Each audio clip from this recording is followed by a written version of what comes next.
Mitch Marner, who wants more than William Nylander this offseason, needs to show that that's not like a laughing thing to say out loud, that you need to earn that. You need to be the second best player on the ice. John Tavares needs to be a leader. He needs to have the soul and the heart and the passion meter that everybody else has as a Leafs fan.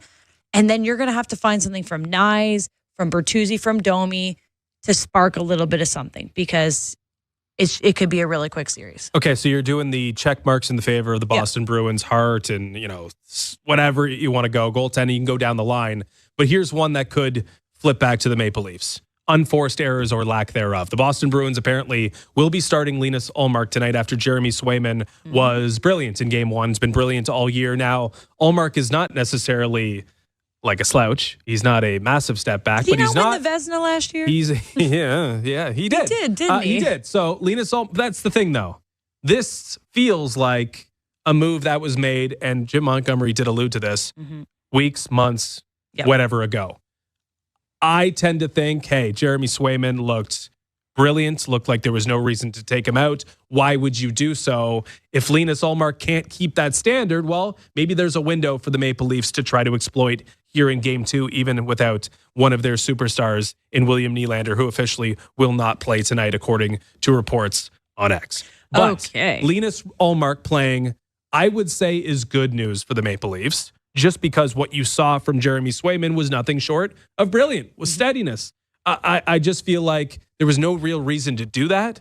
And for that reason, it doesn't mean it can only be good things for the Maple Leafs, but it's not Swayman who would be feeling the momentum and coming off a really good start. I think this is probably a good thing for Toronto. Yeah, this is the way that the Bruins had laid out their last 28 games, just fully going back and forth as a tandem. Last year in the playoffs, we know that they rode one goaltender until the very end, until Game 7, and then did the switch, and obviously didn't work out for them. So this is the opposite of galaxy braining. This is, we're doing the same thing that we've done, and we're not going to let whatever Toronto's doing force us into change. That is coming from a position of confidence, though. I'll counter that a little bit. Hold on, a confidence, but which can be short-sighted. Like confidence in the way you've done things, and you're not you're not allowing the Maple Leafs to change your script, and I don't think that is the way that hockey's played. It could also be, though, from a reaction to last year where it's like, hey, we didn't do this last year. It didn't work, so we're doing it this year, even though Jeremy Swayman's telling us, but they've done don't this for take me out of the net. They've done this for 28. They've done this all season long. It's different if they, rode Swayman all year long and then decide to put Ullmark in. This is how they've played the last 4 months of their hockey season, and they're going to continue to do it. And they're coming from a place of, we're good enough that it doesn't matter. We're a better team than Maple Leafs. So the Maple Leafs need to see that as an opportunity to say, no, like you're not playing the game to us, but we're going to play our way, and we're going to beat you regardless of who's in net. And to your point, they should have no reason to believe that Ullmark can't do what Swayman has done, given that he has pedigree and has been very good the entire year as well. Okay, so with Ullmark getting the start tonight and William Nylander not in the lineup, we bring in Luke Fox from TD Garden. Luke, lots of shenanigans and fun happening down in Boston. How's it going? It's going okay. I love this. This is a bold move. I mean, Jeremy Swayman was, in my mind, the first star of Game 1. He was absolutely fantastic. He's had the Leafs number. He's beat them 4 times this season. And then, conventional hockey wisdom says win and you're in. With the Boston Bruins, it's win and you're out. We already made this plan months ago. We're switching to Linus Ullmark. And if Ullmark beats the Leafs, then you're really in Toronto's kitchen. Is this just the Bruins knowing that, hey, this could be our 9th straight time beating the Maple Leafs from the regular season and into the playoffs? We've got the game plan. It doesn't matter who starts in net because we can beat them on all other facets. Or is it a bit short-sighted that you're not adapting your game to the way that your lead starter was playing last night? And it could be, I guess by the end of the game, we'll know if it was short-sighted or not. But is it coming from a place of confidence by Jim Montgomery and the Bruins that they are the better team all around? Well, I think it's confidence, but I also think it's really informed by how they went out last postseason to the Florida Panthers. And there was a lot of hand-wringing over, should we switch our rotation? Which goalie should we play? And then when they do make the mistake, or do make the switch, rather, they made it too late. They ended up on the outs, and the local media just roasted Jim Montgomery for how he treated the goalie situation. These guys have been alternating starts since late February. This plan was made months ago, win or lose. And I think part of that was for the self-assurance for Ullmark and for Swayman, so that they knew the plan, so that they weren't stressed about, well, the outcome. Because, I mean, look at it from the other side. There's pressure on Ilya Samsonov. He feels like if he doesn't win, Joseph Woll's going to take his net. By laying out a clear plan to both their guys in advance, it kind of freed the mind, I think, of Swayman, saying, I know I'm not playing next game anyway. I might as well just go out there and give it my all. It's really unique. I mean, we often throw around in hockey the term 1A and 1B, but the Bruins actually have that. They have two number ones. Yeah, it's possible that the only team in the position in the NHL to do this. How long it will last, we'll see, because Linus Ullmark's name has been out there before, and if Boston's going to spread around the town a little bit, maybe they have to choose a side, but for now, maybe this is the best course of action for them. And, you know, in terms of drawing up plans, there were no plans without William Nylander for the Maple Leafs at any point when they were sizing up the Boston Bruins and a potential playoff series. How distracting has this Nylander saga been? Very. It's all anyone's talking about around the rinks these days. And part of that, I think, is their own doing. The fact that I think it's backfired on them. They were like, we're not going to tell you a single thing. And the lack of information just leads to speculation from fans, from media. We're trying to figure it out. We're going, where did he get hurt? How did he play all 82 games and have a perfect track record? The only Leaf, by the way, ironically, to appear in every single regular season game. Then they have a day off, and then they have a practice day, and he's not taking the ice. And then, you know, I guess it's a positive sign that he did hit the ice with the scratches yesterday.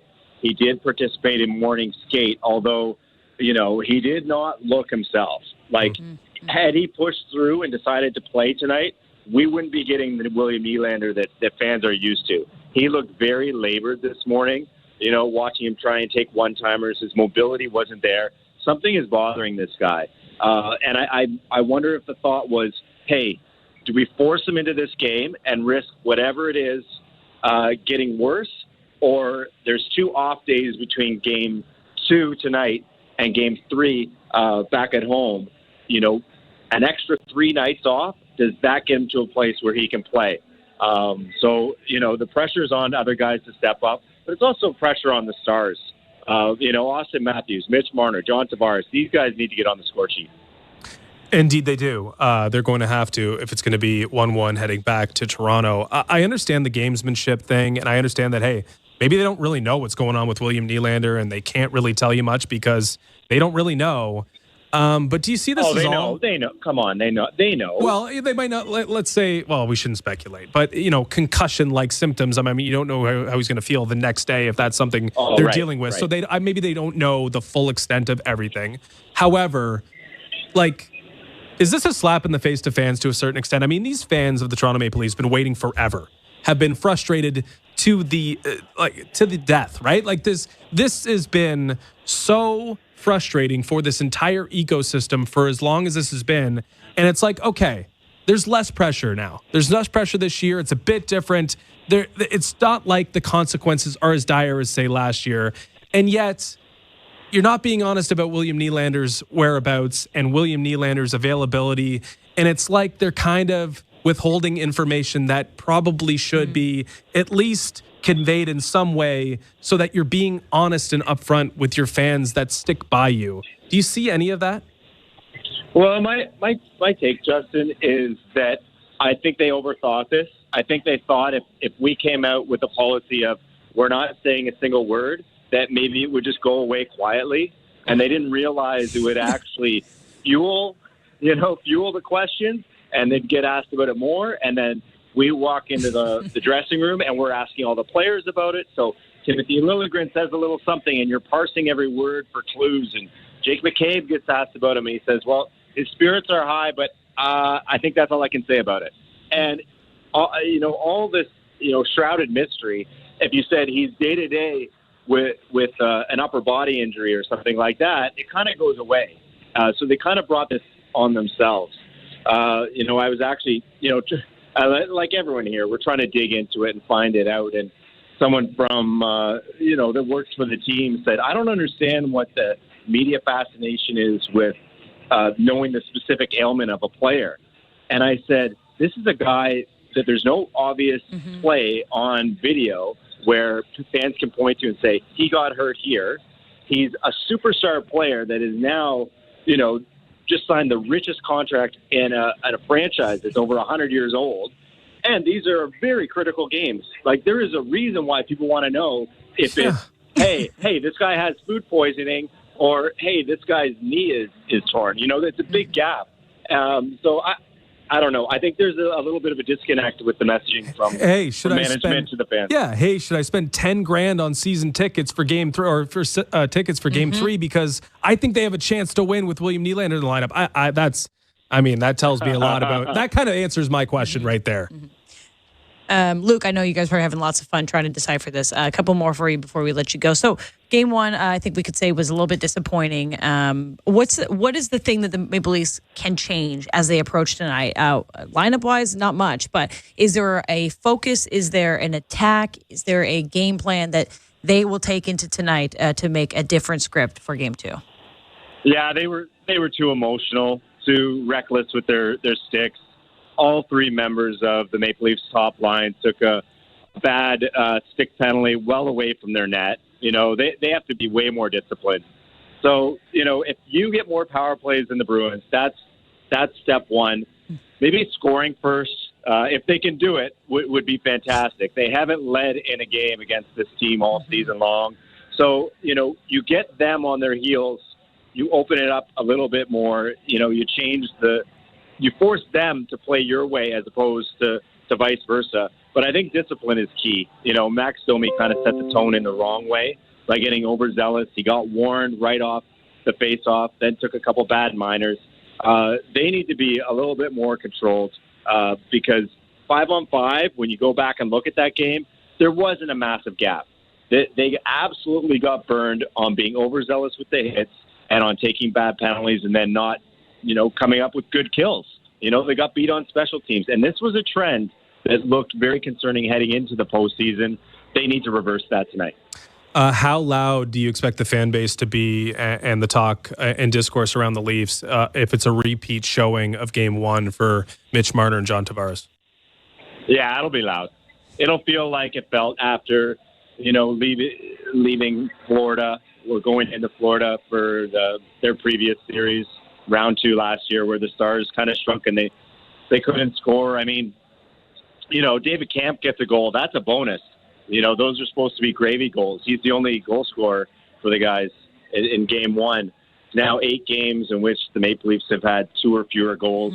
That's not the identity of this team. They can't win a series by racking up a bunch of 2-1 wins. They need some 4-3 wins. They need to explode offensively. The power play needs to click. And these are going to be challenges because Nylander's a great puck transporter. He's a threat on the power play without him. But, there's other guys that can pick up the slack. Did you end up getting anything from the local shopping store to keep yourself warm in Boston there, Luke? Or I've heard all about it. The secret's out, eh? Yeah. You get some pants? No. I've washed these pants a couple times in the hotel sink. Gross. All right. I'm going to be better prepared next trip. Don't worry. That's good. That's good. Well, only a couple more hours in Boston. Thanks for joining us, Luke. Enjoy tonight. Thanks for helping us get to the bottom of all this, and can't wait to see what happens tonight. Thanks so much. Yeah, enjoy the game. Should be a good one. Thanks, Luke. Luke Fox of Sportsnet. If you missed that, he was on the morning show last week. Basically said, well, I didn't think that the Leafs were going to play Boston, and he was already down in Florida for the final games of the season. Ends up with that quick last-minute reversal where Toronto plays Boston. He had packed nothing for Boston, which isn't, freezing at this time, but it is in Florida. It's not the most comfortable. And so he's only got flip-flops and shorts while he's spending the next week in Boston. So we had to give him a little hell for that. I'm surprised he wasn't able to acquire a new set of pants, but I guess the sink wash will do. One game does not make a series. One game does not make a series. The Maple Leafs can get right back into this thing, steal home ice advantage. They could be well on their way. Maybe William Nylander stops by in game 3 or game 4 or beyond that. But that was an interesting tone setter for the Leafs discussion and the Leafs reality after game 1, because clearly they weren't up to snuff. clearly one injury created too much havoc to even present what was or what should have been a reasonable version of themselves. And this whole playoff has been advertised as this kind of, well, pressure's off thing. Brad Treliving, he can only do so much, and he's still trying to put his stamp on this team. And what's really going to happen if it doesn't work for the Maple Leafs this time around? And I guess it could be a free roll still, and there won't be any consequences. But what happens if with that roll it's snake eyes? If it's the worst possible outcome for you, or the worst possible effort or showing, or whatever it may be? What if it's a repeat of Florida just in the first round versus Boston? It's another year for everyone to feel pretty poorly about this organization. Like, I can't imagine the free roll will remain free, right? Like, you can't have 3 more versions of that without a couple that go your way and think, you know what, it's a process. It's a process under Brad Treliving. I just feel like if it's another effort like we saw last night or on Saturday night, they're telling you about this team. The team's telling you what they are, even if it's incomplete. I think it's unacceptable what we saw. I think it's got to change for the better, or the pressure off narrative. I don't think that applies. All right. Well, they got a big opportunity to prove a lot of different narratives wrong tonight. There will be no Swayman. It will be Allmark and net for the Bruins. We've got the Leafs lineups, which can give you those on the other side of the break. But if you're just catching us now, William Nylander will not be playing. And the Bruins have gone with a decision they made about 2 weeks ago, as head coach Jim Montgomery has said, that they will start Linus Ullmark tonight, and they'll go on their flip-flop. Samsonov will get the net for the Maple Leafs.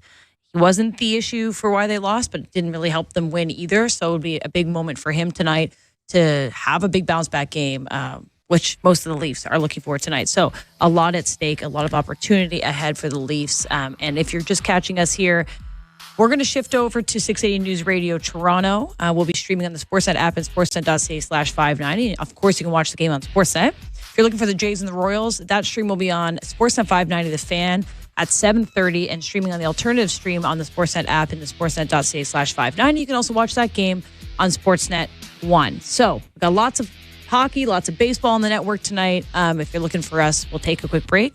We'll catch you over on 680 News Radio Toronto with our pregame show, our players to watch, our Maple Leafs lines. We'll get you all set for what is going to be a fun game, too. You're listening to Most Leafs Hockey on Sportsnet 590 The Fan and the Maple Leafs Radio Network.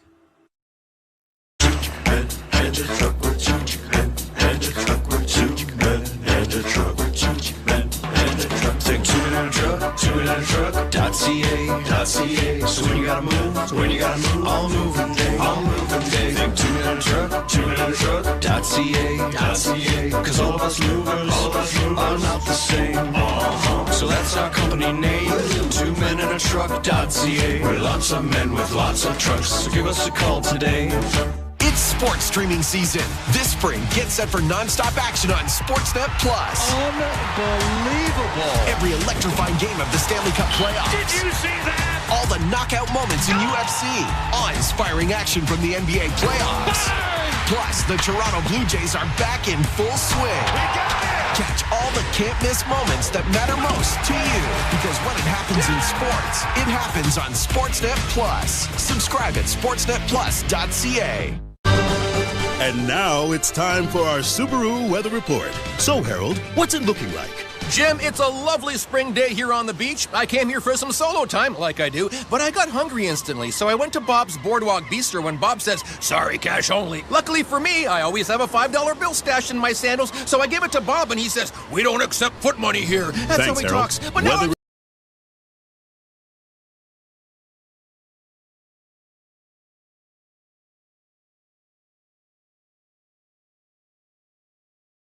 Seven cars for kids.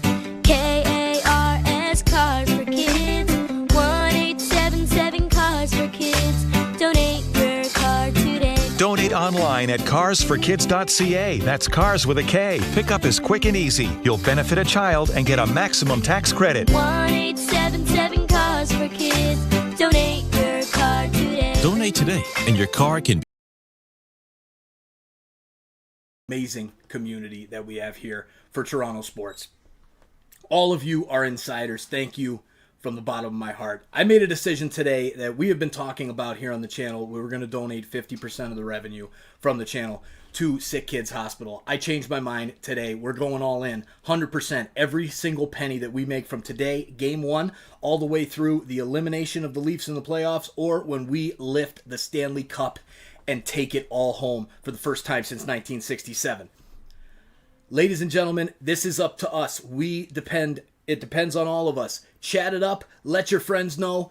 Make sure you hit that like and subscribe button, and let's make a difference in our community. I'm alive today because of the great things that Sick Kids have done, and I'm lucky enough to have a platform and all of you amazing people here in the chat cheering on our buds for the playoffs. Go Leafs, go. Let's get pumped up. Let's get that fire in the chat, and we'll talk to you guys real soon. Back to the action. Go Leafs, go.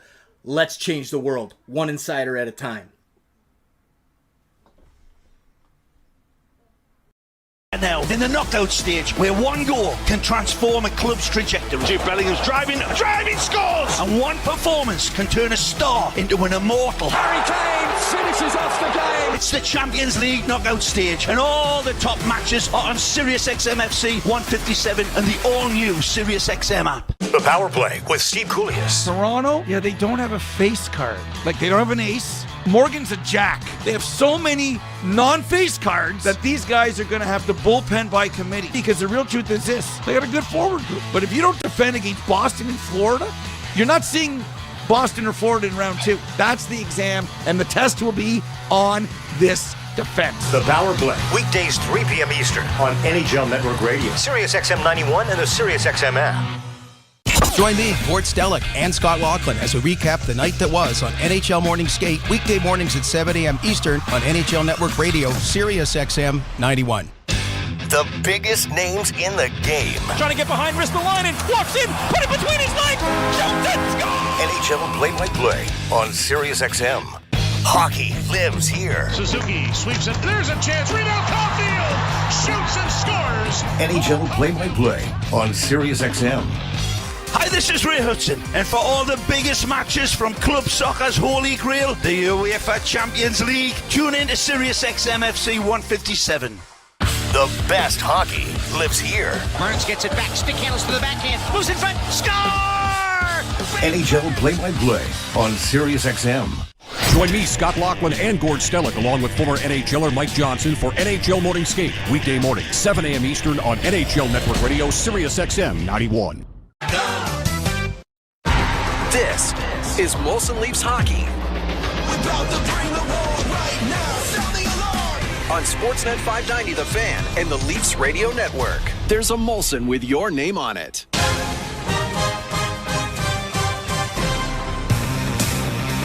Welcome into Molson Leafs Hockey on 680 News Radio and the Maple Leafs Radio Network. Ailish Forfar and Justin Cuthbert here for your pregames, your intermission, and your postgame wrap-up. It's going to be a fun one. It's Game 2 at TD Garden between the Maple Leafs and the Boston Bruins. The Bruins with a 1-0 series lead. But a couple shuffles in the lineups tonight might make things a little bit more favorable for the Maple Leafs, at least in the goaltending discussion.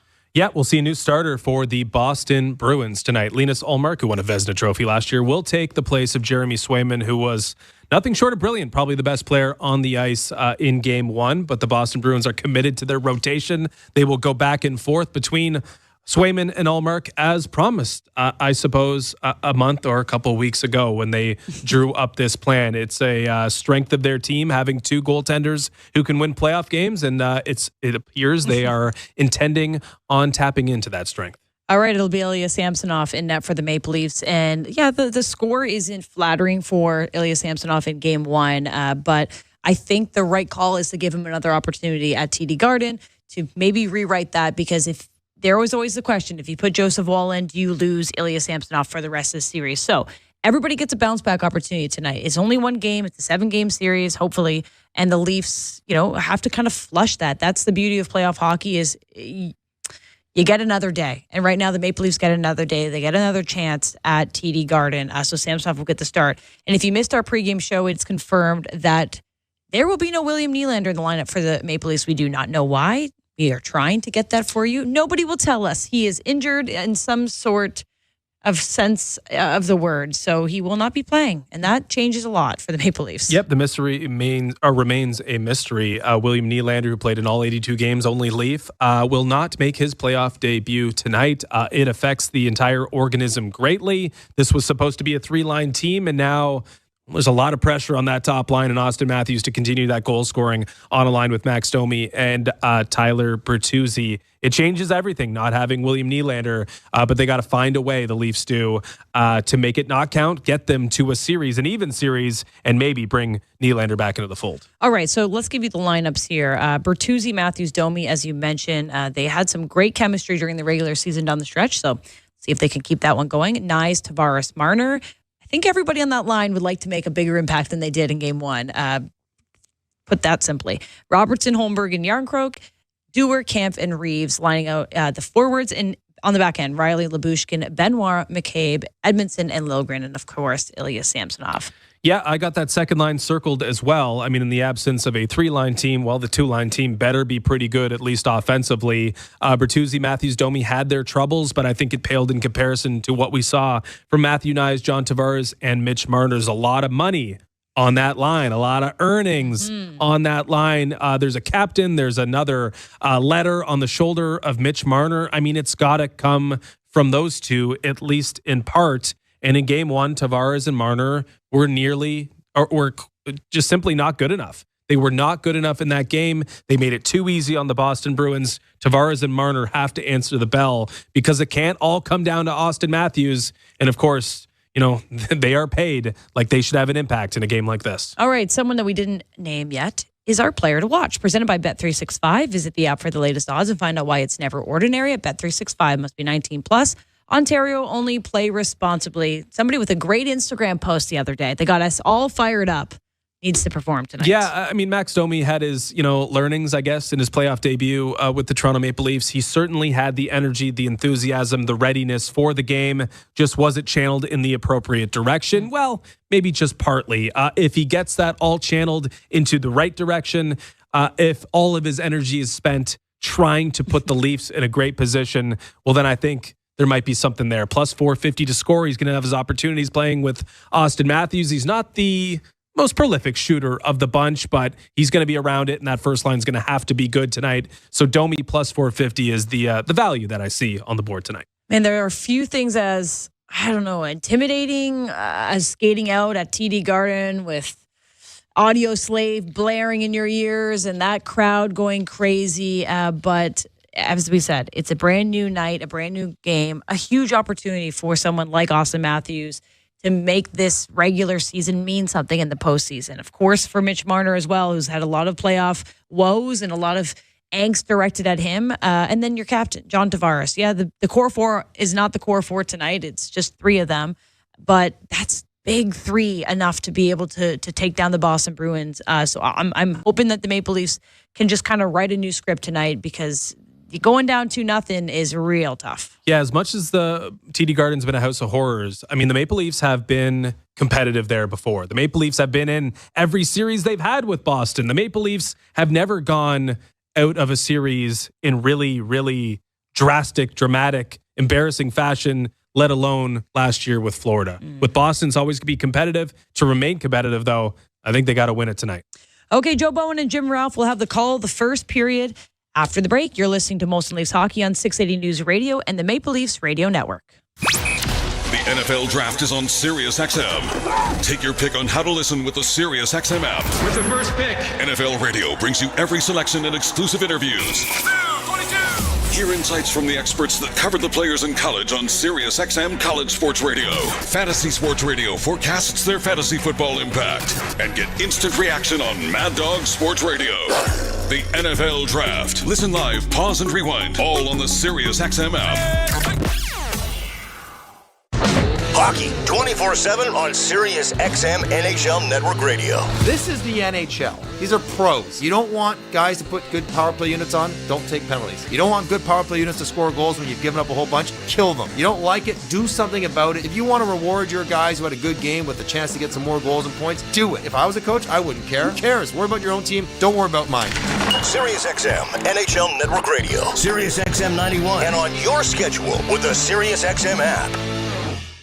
NHL Morning Skate. Montreal's Executive Vice President of Hockey Operations, Jeff Gordon. Do you have some priorities here heading to the offseason? We're going to definitely let it blossom, but, we're looking for maybe ways to move it along, too. We have a lot of assets. We're looking for those opportunities to maybe use some of those assets to set us up at a higher level going forward. NHL Morning Skate with Scott Laughlin and Gord Stellick. Weekdays 7 a.m. Eastern on NHL Network Radio, Sirius XM 91, and the Sirius XM app.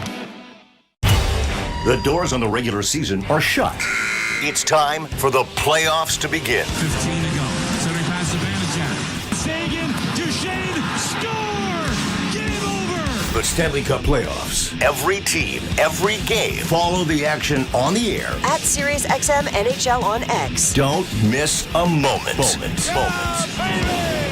Sirius XM NHL Network Radio. Sirius XM 91. And the Sirius XM app. Hey Toronto, I'm David Morsuti, host of the daily Toronto Maple Leafs podcast, Locked On Leafs, part of the Locked On Podcast Network on the Sirius XM app. Every weekday, we bring you the latest Leafs news and analysis, break down all the action, including this game you're listening to right now, and preview the next one. We're giving you everything a Leafs fan could want, all in a daily 30-minute podcast. Download Locked On Leafs right now on the Sirius XM app, available with all trials and popular plans, or where you get your podcasts. Search Locked On. There is no competition in soccer quite like the UEFA Champions League. And it's on Sirius XM FC. Kylian Mbappe delivering when it matters most. The stakes are higher now in the knockout stage, where one goal can transform a club's trajectory. Jude Bellingham's driving, scores! And one performance can turn a star into an immortal. Harry Kane finishes off the game. It's the Champions League knockout stage, and all the top matches are on Sirius XM FC 157 and the all-new Sirius XM app. Join me, Gord Stellick, and Scott Laughlin as we recap the night that was on NHL Morning Skate, weekday mornings at 7 a.m. Eastern on NHL Network Radio, Sirius XM 91. The biggest names in the game. Trying to get behind Ristolainen, walks in, put it between his legs, shoots it, score! NHL play-by-play on Sirius XM. Hi, this is Ray Hudson, and for all the biggest matches from club soccer's holy grail, the UEFA Champions League, tune in to Sirius XM FC 157. The best hockey lives here. Burns gets it back, stick handles to the backhand, moves in front, score! NHL play-by-play on Sirius XM. 590 The Fan and the Leafs Radio Network. Leafs and the Boston Bruins, Game 2, and the officers of the oblong onion bags tonight. Linus Ullmark makes his playoff debut. He's 22-10-7 this season, 2.57 and a .915 save percentage. It will be Ilya Samsonov back in goal after losing Game 1. He has to try and get things turned around as well, as the Maple Leafs will defend the goal to our left in the starting netminders, brought to you by Superior Door and Gate Systems, Canada's top choice for automatic doors and security gates, security fencing and bollards, because security can only be measured by what it will save you. The teams at center ice getting set for the start of the first period. The puck is dropped and we're underway, and we're glad you're with us here on 680 News as it is shot down into the Boston zone to start. Bruins get it up on the right wing for Pasternak. A long left wing feed. Far side for Matt Grzelcyk didn't connect. And the Leafs have it under control in their own zone as it's played out at center and then shot right back into the Toronto end. Left back of the net for Benoit. Played off the boards but given away on a pass that was stopped there by Marchand. He was knocked down on the play. Puck comes to the wing and a big hit there by McAvoy. Sent nigh sprawling as the puck comes out at center ice. Long shooting goes wide of the Leaf cage. McCabe getting it ahead. Leafs are able to bounce it out at center ice but have no control of the puck, and the Bruins get it right back again, and Coyle will send it down into the Toronto zone. Benoit up on the wing it comes, and a drop pass then by Robertson to the line. They play it in over the line, but again, not hitting anybody with a pass. The Leafs haven't really completed two passes in a row yet. Riley on the left wing. Robertson in. He'll get the first shot on goal for Toronto, but an easy save for Ullmark. And the Bruins just get it out into neutral ice. Riley for Matthews. Given a push there by Trent Frederick. Puck up on the right side for Bertuzzi. He tries to drive the net, then takes it around back of the goal. Bertuzzi to the near half boards, back towards the blue line. Sent back into the corner that Domi couldn't reach it, and then it is launched high to center ice by Boston. Bertuzzi getting it again to Domi. Domi backhands it in, and it'll be Matthews going into the forecheck. Far side. Matthews frees it up for Domi. Domi tried to return the favor, but it was picked off there on the far side by Brandon Carlo. Domi able to keep the puck in at the blue line, but hit Liljegren with an attempted pass into the corner. Bruins get it back at center, and Frederick playing it down into the Toronto zone. Neither team has been able to come up with much in the forecheck yet. No good scoring chances. Both teams throwing the body around a little bit to begin this one. Bank pass ahead, and Reeves will tip it into the zone.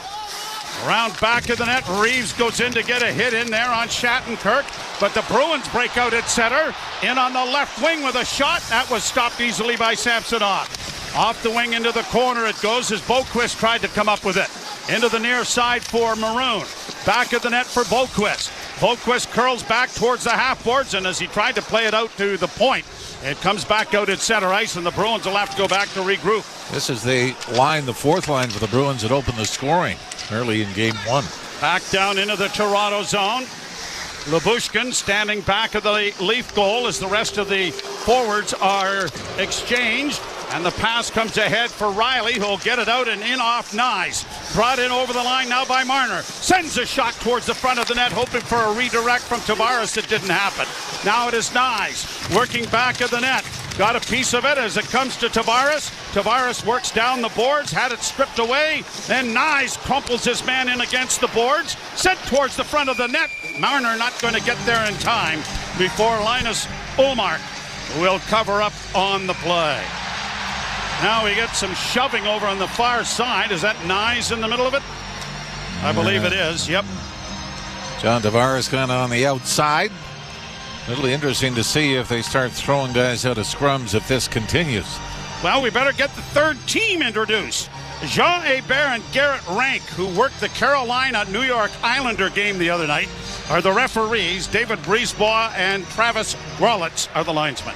It's been incredible at the playoffs so far. Home teams are 6-0 to start the playoffs. Last year, the home teams were 2-6 in game one of the first round. The record is 8-0. It's a shot blocked.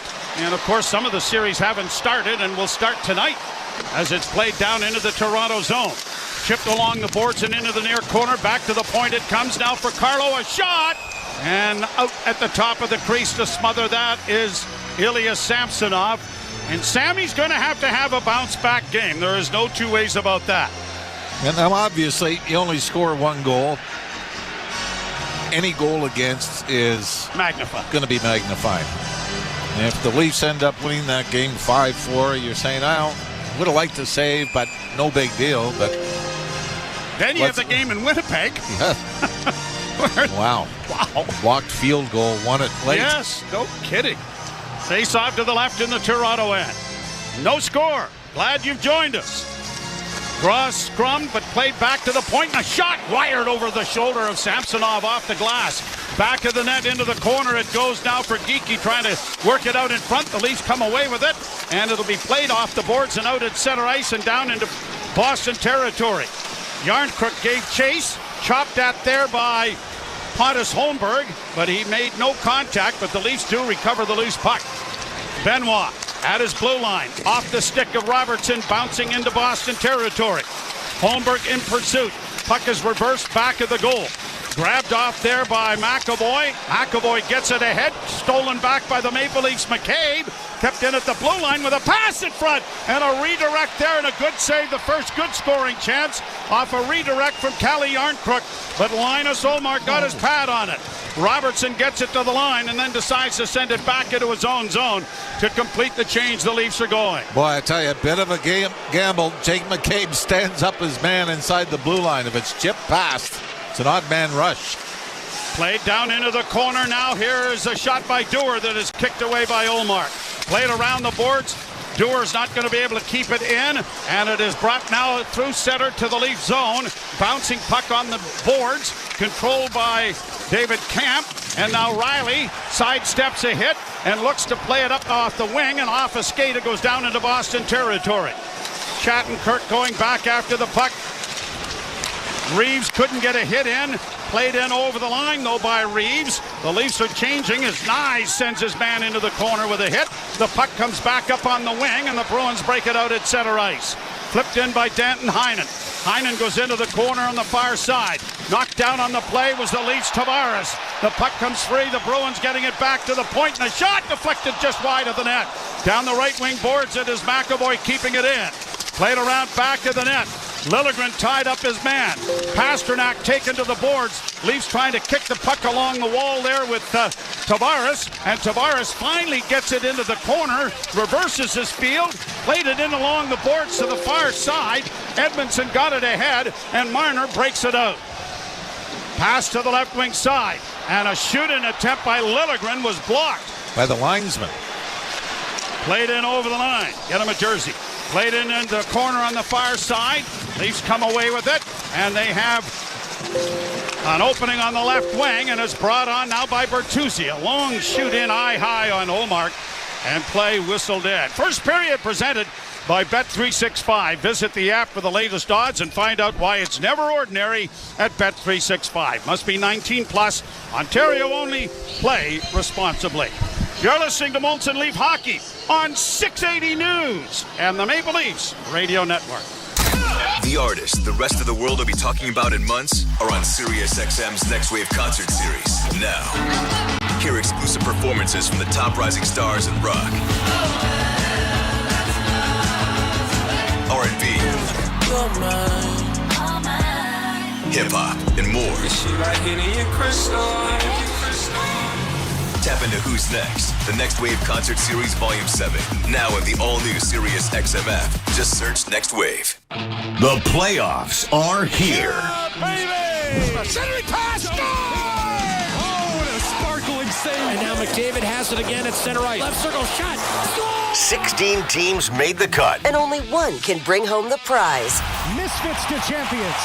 The Vegas Golden Knights win the Stanley Cup. SiriusXM NHL Network Radio. Don't miss a moment. All trials and popular plans, or where you get your podcasts, search Locked On. There is no competition in soccer quite like the UEFA Champions League. And it's on SiriusXM FC. Kylian Mbappe delivering when it matters most. The stakes are higher now in the knockout stage, where one goal can transform a club's trajectory. Jude Bellingham's driving, scores! And one performance can turn a star into an immortal. Harry Kane finishes off the game. It's the Champions League knockout stage, and all the top matches are on SiriusXM FC 157 and the all-new SiriusXM app. Hi, this is Ray Hudson, and for all the biggest matches from club soccer's holy grail, the UEFA Champions League, tune in to SiriusXM FC 157 and the Leafs Radio Network. Joe Bowen and Jim Ralph back here at the Toronto Dominion Garden in Boston, Massachusetts. A lovely day down here. Lots of sunshine. Got to do a little walking around the Boston Common and visit General Hooker's statue out in front of the state legislature. Draw one by the Leafs. A shot by Riley, caromed off a leg and went behind the net. Kept in by Lyubushkin, around back of the goal for Bertuzzi. Tried to find Matthews. Matthews chipping at it, but it was played into the corner. Marchand works against the boards, and Matthews chasing him. Good play by Domi to steal to Matthews in front of the net. Back to Matthews from Bertuzzi, and it was just out of his reach. Long lead pass for Marchand, goes down into the zone. Bertuzzi's got to shoot that. I know you want to find Matthews with a better spot, but he was 15 feet away. Brought back to the point, and a shot in traffic deflects over top of the Leaf goal. Played around back of the net. DeBrusque, who is the scoring hero in Game 1, gives it up to Domi, who plays back into his own zone, and the Leafs are going to play it back into the zone, back of the net for Lyubushkin. Leafs are trying to get a change going. 12:45 to go, scoreless here in the first. Off the boards for Nyes, flipped into the far corner. Willie Nylander not in the lineup. He did participate in the morning skate, although did not take any of the first line rushes. So hopefully, Game 3 in Toronto, we'll see the Leaf winger back in action. Shot back into the zone now by Grizzly. Round on the boards, Liljegren. Back of the net. Chipped ahead by Edmondson. And the Maple Leafs sent a high alley-oop down into the zone. And the linesman says that McAvoy didn't touch that with his glove. But McAvoy did attempt to play it. Yet they wave it off. 12-13 to go here in the opening period. Scoreless. Now, one thing when we start talking about what the Leafs need to do differently, one thing this year, Boston's won 8 straight regular season and playoffs coming in, but the 5 games they've won this season, the Leafs have never had the lead. Twice were able to come back and force it to overtime before losing, but have not played with a lead against the Bruins this season. Played at center ice to the blue line, chipped out on the left wing, brought in over the line by Nyes. Is turned around by Hampus Lindholm, and the Bruins get it out at center. Trent Frederick to the line. Frederick dropping it off, and a shot goes wide of the net. Geeky to the far side, tipped in by Shattenkirk. Swept around to the near point, trapped there by Andrew Peeke. He has it knocked away. Leafs are going to get possession, and Pontus Holmberg gets it out at center ice, just chipping it down into Boston territory. Shots on goal, 5-3, favoring Toronto. They've had the better scoring chances. But nothing really... Gilt edge. Yeah, clean cut at this point. Shattenkirk to center, shoots it into the Leafs zone. Icing waved off by the linesman. And the Leafs break it out on the left wing with Nick Robertson. Robertson to center, a nice move, and then shoots it in. It'll be trapped there by Lindholm. Played to the line, not out. Played right back in again for David Camp. Camp brings it to the side of the goal. He gets buried there as the puck gets to the side of the net. Robertson shoving in front of the goal a little bit. But Ullmark able to cover up on the goalpost. Ryan Reeves right there as well. The Leafs come in, a big hit on the forecheck. Knocked the puck loose, and David Camp tried to drive it to the goal from below the goal line to the left of Ullmark. Kind of booted it around before the Boston goaltender was able to get a glove on it. So the face-off is in the Boston zone. And they're going to get the Matthews line with Domi and Bertuzzi for the face-off.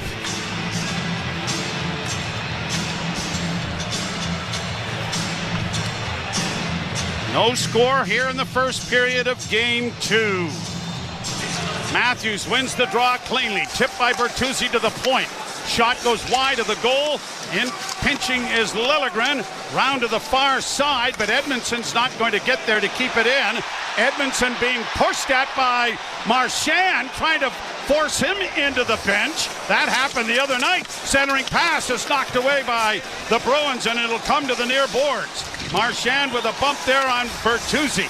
Puck along the boards is broken up by the Leafs, then grabbed off by Coyle, played to center ice, and DeBrusk brings it in over the line. Drop pass now on a driving play there by Marchand is covered up easily by Samsonov, and the face-off will come in the Toronto zone with 10:24 left to play in period number 1, and no score between the Bruins and the Maple Leafs, who have had better success in Game 2s recently, at least in the postseason. And when they, I mean, the no cliche is more true than it's a brand new season where you can throw a lot of stats from the regular season out. And Auston Matthews can still score 70, and they'll need him to, combining the regular season and postseason. Matthews on a 3-game goalless drought. Tavares lost the draw. Point shot from McAvoy, deflected wide of the goal. Marner against the boards, couldn't come up with it. It's into the corner with Benoit slamming his man in against the wall. Puck continues as it comes back to the point. A shot is drilled into the chest of Samsonov, and the Leafs do a good job of cleaning house as Pavel Zacha got fired out from in front of the net by Benoit to give a clear view to his goalkeeper. And seen Ilya Samsonov at times struggle on the long shots with some traffic in front. And a pretty good job there. John Tavares was one, Joe, that kept the front of the net clear so Samsonov could make a somewhat easy save off it. Leafs have also lost, if you go back to the regular season, 3 in a row on the road in regulation for the first time all year. Draw to the right of Samsonov. And they're waiting for something or other. Now we're ready to go, says the linesman. And he will drop the puck, and the Leafs win the faceoff, but it rolls slowly back. Oh, no, they're not calling this, are they? Yep. So you're going to let Marchand holding a guy into the bench, and you're going to call, I mean, I'm sorry, but this is a dive. This is minimal it's a cross-check, but it's a dive. There's a hold into the Bruins bench that you let go for 15 seconds, and the Leafs, like Game 1, are going to be penalized first.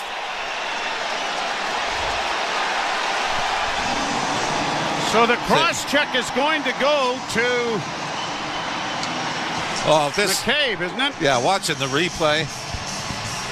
Get the Speedo out onto the edge of the driving board, and down you go. Man.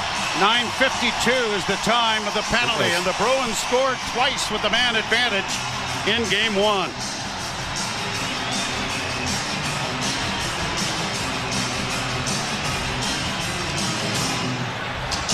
You like the physicality, but if the officials are going to only look on one side of it, hey, you guys are doing this differently this year.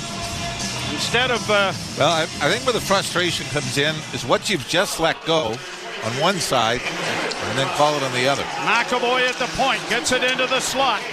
Fished off to Marchand, back in front of the net, pass intercepted, but unable to clear was Camp, and he had a great opportunity to do just that. Now here's Marchand, back of the net. Cleared back to Marchand on the top of the circles, goes back into the corner for DeBrusk. DeBrusk to Marchand, coming out in front, they score! Pasternak off to the far side. And the officials can get an assist on that one. Now it was a cross check, and like we said, it looked early on they're going to let him play. They let some stuff go one way, they call it, but you knew the second David Camp had the puck on his stick and then looked as though he wanted a teammate to clear it. Left it there, Boston gets it back, and you knew the Bruins were going to make them pay for it. So it's going to go down as an undisciplined. It was still an unnecessary cross-check. You know, whether it was a dive or not, it was unnecessary. And the Bruins, for the 6th straight time this season against the Leafs, have the lead. So it is a 1-0 Boston lead. And it is Geekie who gets the puck on another shot, and they score!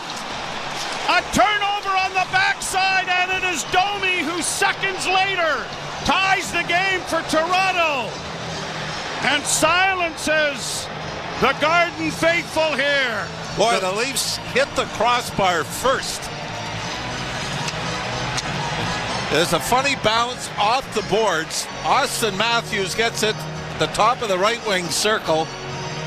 That shot is elevated off the crossbar, bounces down to the feet of Max Domi, and as Ullmark tries to dive out to knock it away, Domi knocks the rebound in, and the Bruin lead this time is short-lived.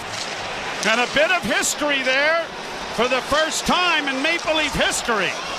A father and a son have scored a playoff goal as the Bruins get it down into the Leaf end. And a pass in front of the net is knocked away, and Samsonov was well off the crease and out of the net. But again, the Leafs get back into that collapsed defense, and the Bruins had all kinds of time and space to make a play. Marchand sending it down into the Toronto zone. Leafs back there as Boston changing. So Geekie gets the goal, and now here's Pontus Holmberg in on the right side, and a wrist shot went high and wide over top of the goal as Yarncrook was in. McCabe goes back.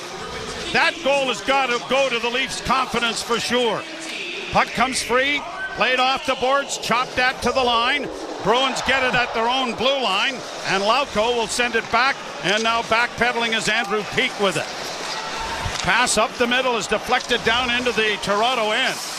Down into the corner, Lauko trying to come up with it. Got it freed up. Ran into a bit of traffic as it comes back to the point. Quickly to McAvoy. Shot in traffic. Nice save made by Samsonov. round the boards and back of the goal. Bruins back to McAvoy again. Another shot coming. Blocked this time, played off the boards. Leafs are going to get it out and down into Boston territory. Game tied 1-1. Goals coming 14 seconds apart. Max Domi, and then Reeves crumples his man there as he ran over Matt Grzelcyk. I'm going to say that was a lot worse than the cross-check. Here's a pass into the corner. Grabbed off by Tavares, coming out in front of the net on the backhand, can't get a shot. Riley is able to keep it in, and a penalty coming here to Boston. Grzelcyk will touch it, and the Leafs get a chance to go to the power play and do some damage themselves. And this is going to be a key moment if the Leafs can rebound from giving up the opening goal and come back to take the lead. They were -2 in specialty teams in Game 1. You're listening to Molson Leaf Hockey on 680 News and the Maple Leafs Radio Network. Every year, fans debate over the draft. Who's going first? At Chuck's, they already know. The top draft choice is that icy cold 18-ounce Molson Canadian you're holding, and it's just $4 at Chuck's during Leafs games. No wonder that at draft time, Canadians are always in high demand. Chuck's Roadhouse Bar and Grill. Food the way it ought to be. Price the way it used to be.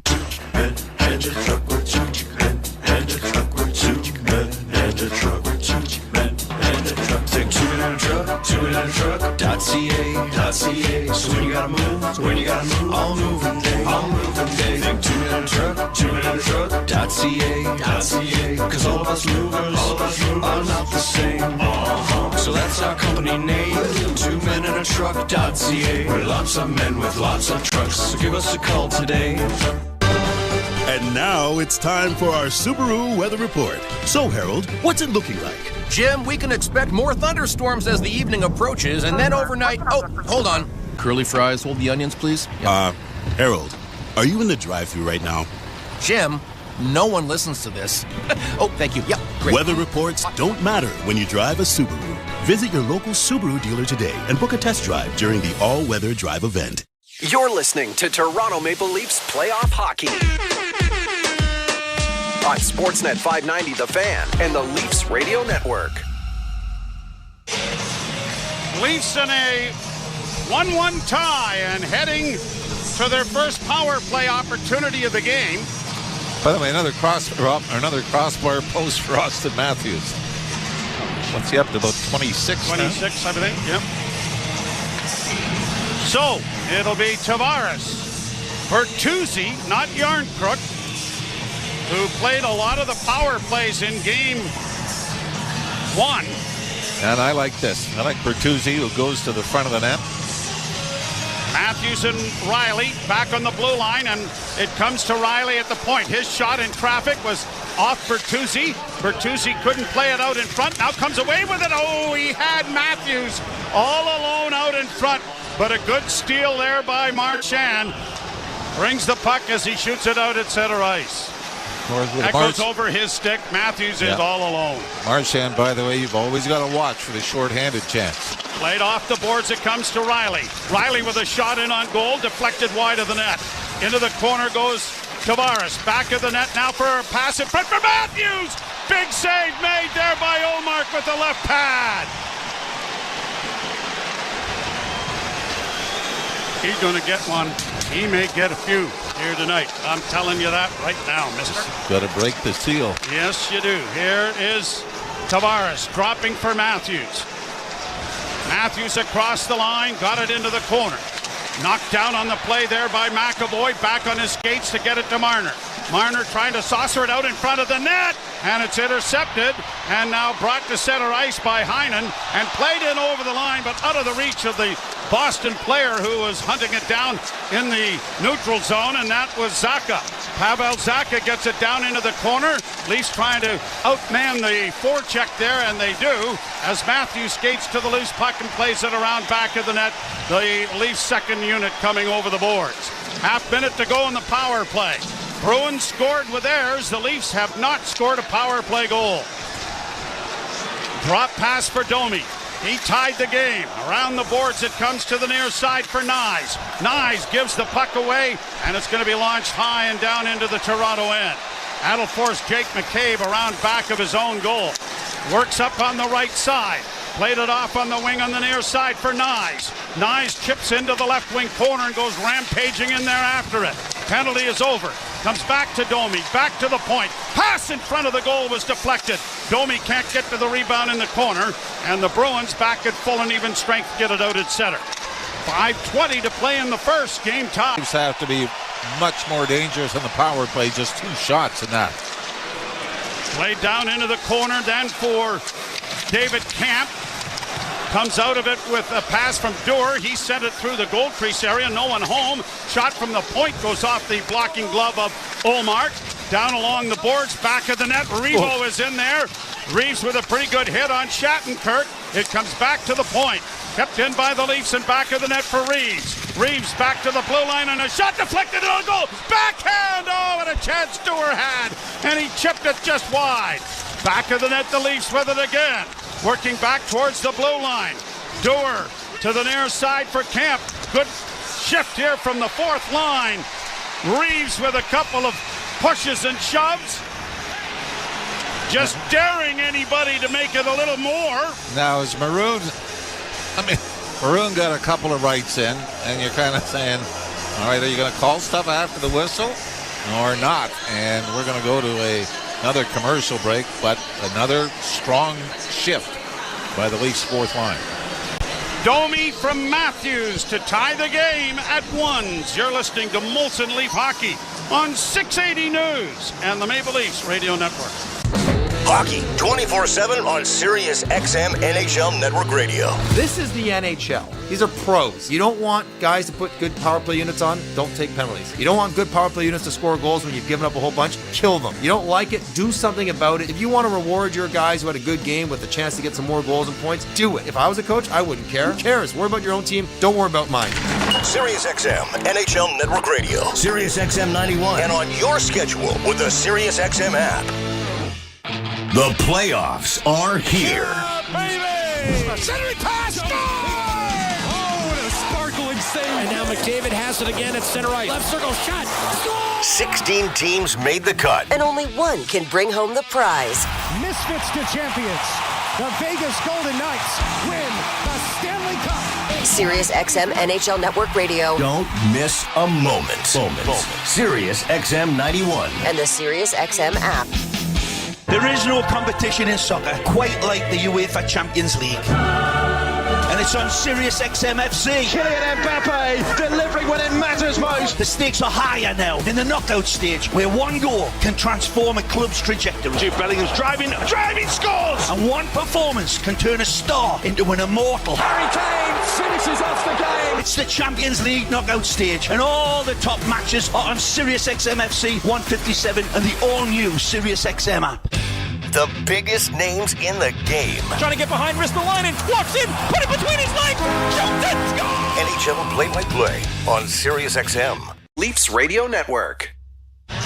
Lots of people down at Maple Leaf Square, and a lot of them chanting Revo, Revo, with a couple of good hits that Ryan Reeves was involved in. Matthews with Domi and Bertuzzi back out for Toronto. They got a lot of bass going on the music. Wow. My God. And the puck is dropped, and fortunately the music stops. And around back at the net, Lindholm can't get it out against Domi. Matthews chipped it but couldn't get it in front of the net to Bertuzzi.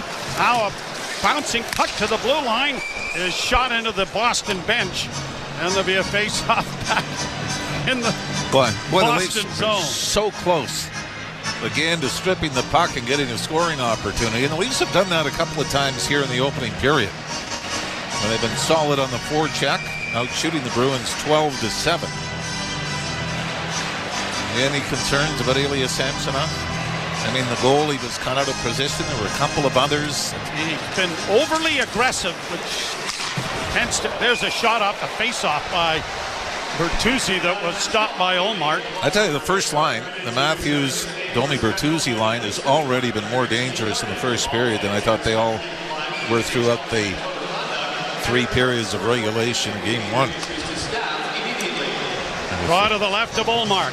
Won by the Leafs. Tapped into the slot area, but Liljegren couldn't get a shot away. Bruins are going to get it out with Coyle getting to center and then dumping it in. Liljegren taken to the boards, but the puck comes up on the wing and it is launched ahead by Bertuzzi, then handed back to Bertuzzi. He gets it in over the line, but Matthews couldn't come up with it. Bertuzzi with a pretty good hit there on Brandon Carlo, and the Bruins launch it high to the Leaf blue line. Edmondson to his defense partner, ahead to Matthews. Matthews to Domi. Domi got in over the line but couldn't get a shot away before having the puck stripped from him by Grzelcyk. In goes Bertuzzi to knock his man down. Pinching in is the defense. Lyubushkin trying to get it in front. Matthews back to the goal. Into the slot area looking for Riley was Bertuzzi, but the pass was intercepted by Dannon. Heinen and played down into the Leaf end. Bruins go back to their own blue line. Puck at center. Here's Marner slipping in over the line. Marner tried to slide in on goal. The puck rolled off his stick, and it is covered up by Ullmark. And a face-off will come in the Boston zone. Shots are 13-7, favoring Toronto. So the response has been a positive one. I believe it was Tyler Bertuzzi's quote after Game 1 where he said, maybe we wanted it too much. That's why you took the penalties. You got caught on a couple of pinches. They seem a little more controlled in this one, don't they? But that goal by Max Domi, huge, really settled them right back down. Down the boards. Benoit couldn't keep it in. The puck comes to center. Heinen works down into the corner before taken to the boards there by McCabe. And now Tavares up against the boards on the far side. Knocked in back of the net for Zacha. Zacha taken off the disc and knocked down. And Benoit steps into his man. The Bruins get it back to the blue line, but they can't keep it in. And McAvoy has to bring it back into the Bruins zone. Rink-wide pass knocked out of the air rather adroitly there by Tavares. Bruins are deeper in their own end, stretching things out. Tavares goes to the bench. Brought back by John Beecher. He opened the scoring in the series a couple of nights ago. Played to the side of the net and back of the Leaf goal. Now Camp around on the wall to the far side. Reeves steps into his man. They've had a flying elbow go right by somebody's nose there. Here are the Leafs to center now and shooting it in. Reeves is in pursuit and he's in the hunt. Trying to get a hit in as he drags his man in against the near boards. Puck into the corner now. Here's the Leafs trying to come away with it with Dewar. Into the slot area. Bouncing puck goes to Edmondson. He'll keep it in. Pass on the far side. Camp couldn't get it in front of the net. Now trying to knock it along. Reeves takes his man to the boards, but the Bruins do get it out. But the Leafs are going to bring it right back in again, but it's going to be offside. Dewar couldn't quite get out of the zone in time. And with 1:41 to go in the first period, a much better first period for the Maple Leafs in Game 2 than in Game 1. The fourth line again has been impressive. I mean, on the forecheck, but also the exits out of their own zone. And we talked about the big comeback by Ilya Samsonov this year, but Ryan Reeves, early on in the year, it looked like he was lost in his own end. Now there's a purpose, and he's not only the physical side of things, but he is making plays. Hey, Joe, he's making 5-foot passes. And making smart plays and smart decisions. I think that's the other aspect of it. Shot into the Toronto end. Lyubushkin hunted down there with a hit into the corner by Lacau. They take it to the end boards, back of the Leaf goal. Puck came free. Pontus Holmberg is able to skate it out of the corner and now flip it ahead, and the Leafs get it up on the left wing for Robertson with a drive. Big rebound! And Yarncrook couldn't get his stick down onto the ice because it was an absolute perfect carom to him. Down into the corner is Benoit taken to the boards in the Leaf zone. Puck comes free. Leafs are just going to saucer it out at center ice. That could be a high stick making contact, but it was waved off by the officials. Less than a minute to go in the first. Andrew Peeke getting it up on the left wing and into the zone. Backhanded in by Coyle. Around the boards, the centering pass came right out through the goal crease and has slid all the way to center. Now going to be shot right back into the Toronto end. McCabe around on the boards to the near side, and Matthews gets it out at center for Bertuzzi. Bertuzzi trying to flip it in for Domi, but it was cut off there by Coyle, and he'll launch it down into the Leaf end, but it'll be right on goal, and it'll be cleared away with 22 seconds left. I don't know if goaltender now, a shot from a sharp angle is stopped by Samsonov, but the scramble is on. And Samsonov has taken his mask off and is down on all fours. Did he not know the time left? Because I think he was just kind of playing with it there, thinking that there was a couple of seconds. Yeah, it was like he fanned on the clearing attempt, and I don't know if the trainers are going to come out or not, but he is laboring in the blue paint. Just reaching in now to pick up the mask. And he's bent over, heading towards the Toronto bench. And is the official saying if you go there, you're going to have to come out? Or is this a mask issue? Bobby Hastings, the equipment manager, will... No, he took his own mask off. So I don't know what the discussion is right now. Oh, it was a shot, Joe, from the sharp angle, caught him in the mask and seemed to stun Samsonov. Seems to be all right now. What didn't seem to be a shot that had a whole lot on it from a sharp angle. Bobby Hastings is working on the mask with 13.9 seconds to go in the period. It looks like did he just get a new mask from the bench? He might have just got a new one. Yeah, well, this was Charlie Coyle let it go from below the goal line, sort of around the left ear. It might have caught Samsonov. He looked, out of sorts after making that save, didn't he? Yeah. So, but it was a careless play before that. Samsonov sort of flubbing on it, and then Joel Edmondson has the puck turned over, and the Bruins, a close call. Still some time left here, 13-9.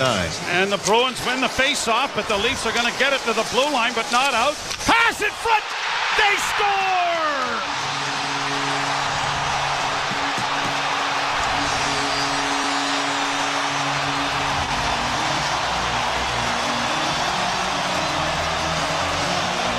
The casual play by Samsonov causes an important face-off in the Leaf zone. They don't win the draw. The Bruins are going to score with 7.8 seconds left in the period. And it's David Pastrnak. Somebody has got to know that Pastrnak is open, although this shot goes pretty much middle of the net. And Ilya Samsonov, Joe, does not look like the guy that went on the great roll. He ends up face down in the crease as the puck goes past him. When he's on, this doesn't happen. Under his right arm, over his pad. And we talked about the Leafs not gift-wrapping opportunities to the Bruins.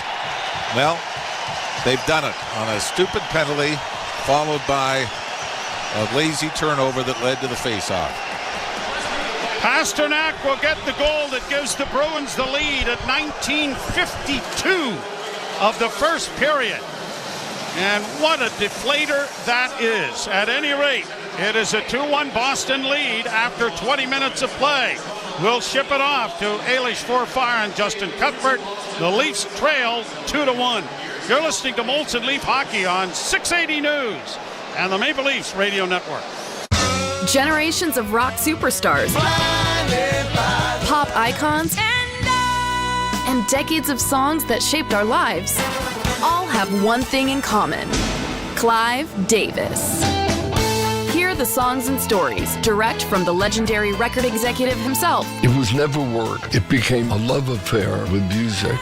The Clive Davis Channel, for a limited time starting Friday on Channel 79 and the Sirius XM app. The playoffs are here. Centering pass, score! Oh, what a sparkling save. And now McDavid has it again at center ice. Left circle shot. Score! 16 teams made the cut. And only one can bring home the prize. Misfits to champions. The Vegas Golden Knights win the Stanley Cup. Sirius XM NHL Network Radio. Don't miss a moment. Sirius XM 91. And the Sirius XM app. Hockey 24/7 on Sirius XM NHL Network Radio. This is the NHL. These are pros. You don't want guys to put good power play units on, don't take penalties. You don't want good power play units to score goals when you've given up a whole bunch, kill them. You don't like it, do something about it. If you want to reward your guys who had a good game with the chance to get some more goals and points, do it. If I was a coach, I wouldn't care. Who cares? Worry about your own team. Don't worry about mine. Sirius XM NHL Network Radio. Sirius XM 91. And on your schedule with the Sirius XM app.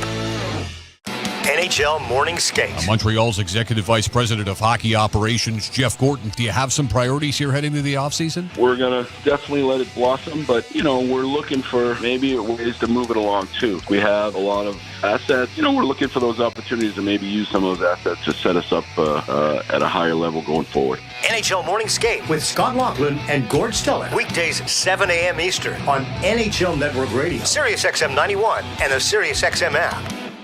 There is no competition in soccer quite like the UEFA Champions League. And it's on Sirius XM FC. Kylian Mbappe delivering when it matters most. The stakes are higher now in the knockout stage, where one goal can transform a club's trajectory. Jude Bellingham's driving scores! And one performance can turn a star into an immortal. Harry Kane finishes off the game. It's the Champions League knockout stage, and all the top matches are on Sirius XM FC 157 and the all-new Sirius XM app. The Power Play with Steve Koulias. Toronto, they don't have a face card. Like, they don't have an ace. Morgan's a jack. They have so many non-face cards that these guys are going to have to bullpen by committee, because the real truth is this: they got a good forward group. But if you don't defend against Boston and Florida, you're not seeing Boston or Florida in round 2. That's the exam, and the test will be on this defense. The Power Play, weekdays 3 p.m. Eastern on NHL Network Radio, Sirius XM 91, and the Sirius XM app.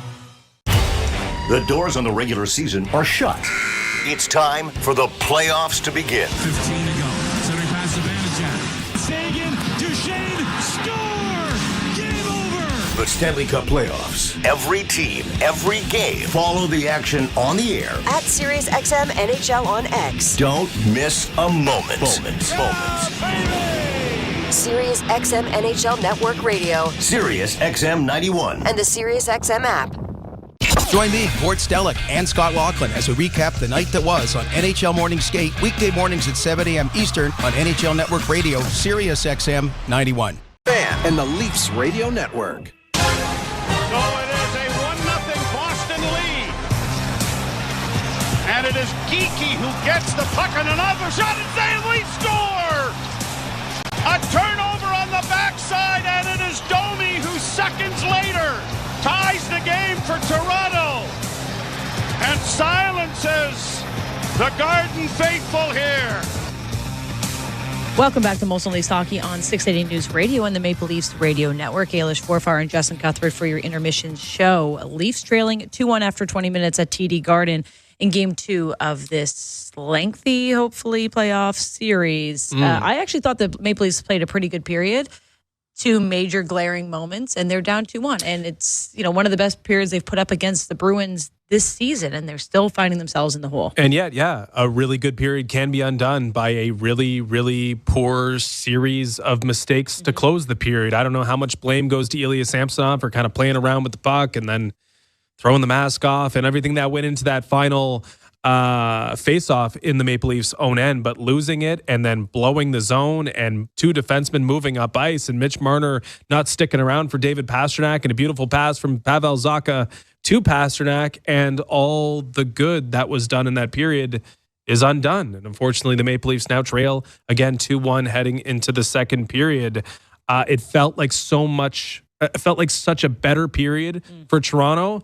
And then when that happens, it almost feels worse than some of the poor periods we saw in Game 1. Yeah, you had an opportunity to skate off the ice, tied up with the momentum, at least, that you scored that one right after. And we'll get into the goals. But a goal in the last minute of the period is always the worst, right? It's always deflating for either team, just like getting a penalty in the last couple minutes. And that is a tough one. We'll work backwards, though, because that's the most recent goal. Samsonov gets a puck. Looked like it was like up in the ear face area, but I don't know, just a bit of a dramatic, delayed moment where he sprawled out, took his mask off. Then there's a pause in the play. And, I mean, you just can't leave David Pastrnak open in the slot as a defensive strategy. Everybody was leaving the zone, and he was by himself. So from that moment, getting the face-off in your own end, but not being able to clear the puck, and David Pastrnak scoring with under 15 seconds left in the period, I mean, that's a pretty bad way to skate off the ice. Bad defensive play. Whatever happened with Ilya Samsonov in the mask, it definitely allowed for an opportunity for the Bruins, and that's what they do. They capitalize. Yeah, they do, and they're especially going to capitalize when the defensive zone coverage that we've seen from the Maple Leafs has been this questionable. Oh. I mean, the amount of times where one defenseman or even one forward is left to try to defend the front of the net, cross-ice passes in front of either Ilya Samsonov or Joseph Woll at times in the regular season, like, I'm no expert in terms of X's and O's, but both the defensemen flying forward and one defenseman, if that, having to defend the front of the net on penalty kills, like eventually those passes are going to get through and the goaltender is going to have no chance to slide across and routinely make saves. I mean, we saw it on the penalty kill or on the power play for Boston with the first goal, and I guess we can get there. But then we saw it late game or late period there when, Benoit committed up. McCabe then commits up. Tavares is scrambling back, and Marner can't get back to Pastrnak. Like, especially with 13 seconds left in the period, maybe just staying behind the puck would be the smart thing to do if you're the Toronto Maple Leafs. Okay, we definitely have a lot to go through, but we have to take a quick break, and we'll give you the out-of-town scoreboard on the other side. You're listening to Molson Leafs Hockey on 680 News Radio and the Maple Leafs Radio Network. Get the official NHL app to watch, read, and listen to all the deeks. All I can say...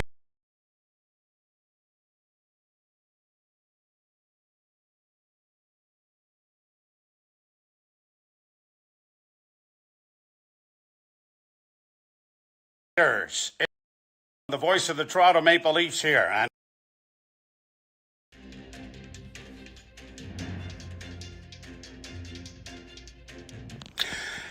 hey, insiders, it's Joe Bowen, the voice of the Toronto Maple Leafs here. And holy Mackinac, another great night here on TSI. First and foremost, Mike wanted me to thank you all for being here and helping create this amazing community that we have here at Toronto Sports Insider. Just by listening to this message, you are a part of something very, very special.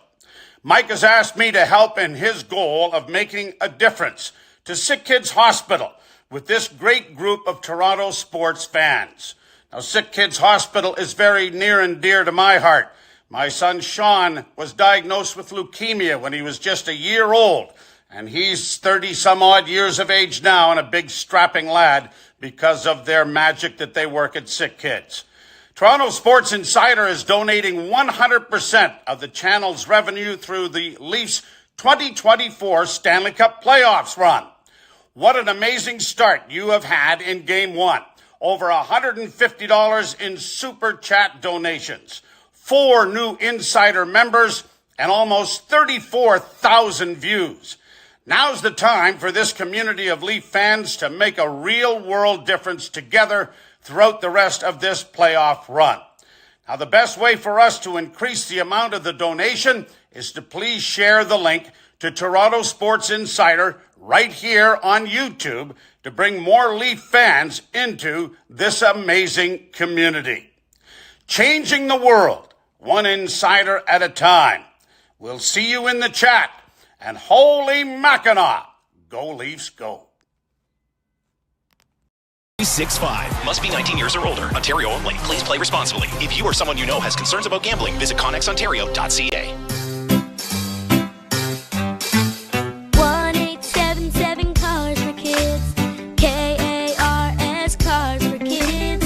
1877 Cars for Kids. Donate your car today. Donate online at carsforkids.ca. That's cars with a K. Pickup is quick and easy. You'll benefit a child and get a maximum tax credit. 1877 Cars for Kids. Donate your car today. Donate today, and your car can be gone tomorrow. You're listening to Toronto Maple Leafs playoff hockey. on Sportsnet 590 The Fan and the Leafs Radio Network.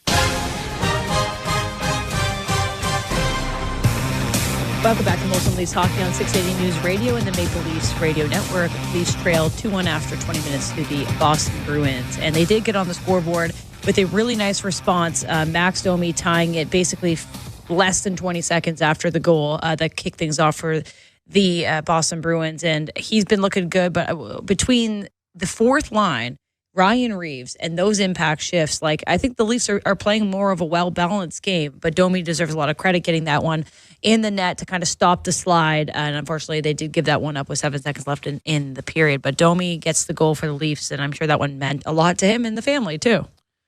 Yeah, I'm sure it did. I mean, I thought in the moment, well, that's a series-saving goal because it seemed like frustration was reaching its peak levels there with a questionable penalty called on Jake McCabe, the immediacy with which the Boston Bruins scored. And it's like, okay, here we go again. All forces of nature are working against the Toronto Maple Leafs. But before you could even digest it, boom. Matthews had the chance and Domi had the rebound and quite the celebration. So that was a big goal in the moment. It really did set them up. It seemed like for success in that period. But again, the backbreaking goal to end the period there by David Pastrnak. But you're right to mention the fourth line. And this probably underscores how well the fourth line played. In terms of 5-on-5 ice in that period, Ryan Reeves had 18 seconds, that's poor math on the fly, more 5-on-5 minutes in terms of minutes than Mitch Marner in that period. The fourth line was being used, and they were being used to a pretty significant level of effectiveness. I thought the best line in the period was the fourth line, which is great for them, but maybe not exactly what Sheldon Keefe is wanting and needing. They were awesome. Physical, relentless, other than the camp penalty kill situation, which, obviously wasn't full strength. So I just think that line's looked really good. They better keep the momentum for this upcoming period because it's going to be important. So let's take one look at the NHL scoreboard presented by Bet365. Visit the app for the latest odds and find out why it's never ordinary at Bet365. Must be 19 plus, Ontario only. Play responsibly. It's still that time of year, the best time of year, where there are 4 playoff games tonight. Only 2 ongoing. However, with about 7 minutes left in the first period, the Hurricanes and Islanders are still without a goal. Still to come tonight, Stars and Golden Knights in Game 1 from Dallas, and also Game 1 from Edmonton, the Oilers and Kings. All right, Leafs trail 2-1 with a goal from Domi, but a last 10-second backbreaker there. Headed into the second period, looked like Ilya Samsonov might have got shaken up. We'll see how he's looking to start this period. And the Leafs got to get back. They haven't ever held a lead against the Bruins this season. So second period might be an opportunity for that. We'll send it to Joe Bowen and Jim Ralph, who have the call of the second period next. You're listening to Molson Leafs Hockey on 680 News Radio and the Maple Leafs Radio Network. The NFL Draft is on SiriusXM. Take your pick on how to listen with the SiriusXM app. With the first pick, NFL Radio brings you every selection and exclusive interviews. 22. Hear insights from the experts that covered the players in college on SiriusXM College Sports Radio. Fantasy Sports Radio forecasts their fantasy football impact. And get instant reaction on Mad Dog Sports Radio. The NFL Draft. Listen live, pause, and rewind. All on the SiriusXM app. The playoffs are here. Baby! Centering pass, score! Oh, what a sparkling save. And now McDavid has it again at center ice. Left circle shot. Score! 16 teams made the cut. And only one can bring home the prize. Misfits to champions. The Vegas Golden Knights win the Stanley Cup. Sirius XM NHL Network Radio. Don't miss a moment. Sirius XM 91. And the Sirius XM app. There is no competition in soccer quite like the UEFA Champions League. And it's on Sirius XM FC. Kylian Mbappe delivering when it matters most. The stakes are higher now in the knockout stage, where one goal can transform a club's trajectory. Jude Bellingham's driving scores! And one performance can turn a star into an immortal. Harry Kane finishes off the game. It's the Champions League knockout stage, and all the top matches are on Sirius XM FC 157 and the all-new Sirius XM app. The Power Play with Steve Koulias. Toronto, they don't have a face card. They don't have an ace. Morgan's a jack. They have so many non-face cards that these guys are going to have to bullpen by committee, because the real truth is this: they got a good forward group. But if you don't defend against Boston and Florida, you're not seeing Boston or Florida in round 2. That's the exam, and the test will be on this defense. The Power Play, weekdays 3 p.m. Eastern on NHL Network Radio, Sirius XM 91, and the Sirius XM app. Hi, this is Ray Hudson, and for all the biggest matches from club soccer's holy grail, the UEFA Champions League, tune in to Sirius XM FC 157. Ad Manager. Promote your business with Rogers Sports and Media, Canada's most beloved sports news and entertainment network. RSM Ad Manager is self-serve and simple. We'll even give you a $250 ad credit to build your first campaign today. Visit grow.rogersportsandmedia.com to claim your ad credit. That's grow.rogersportsandmedia.com. You're listening to Toronto Maple Leafs playoff hockey. On Sportsnet 590 The Fan and the Leafs Radio Network. In the hockey game, 2-1. And Ilya Samsonov, after being shaken up near the end of the first period, is back in goal down to our left. And a late goal by David Pastrnak at 1952 after a number of, for the lack of a term, comedy of errors, ends up being the go-ahead goal. And it is 2-1. And part of you wondered, would they maybe use the injury or whatever as a reason to get Joseph Woll into the game? Because we talked about it before the playoffs started, that Ilya Samsonov's game was starting to slip back to the way we saw it in December when he had his struggles.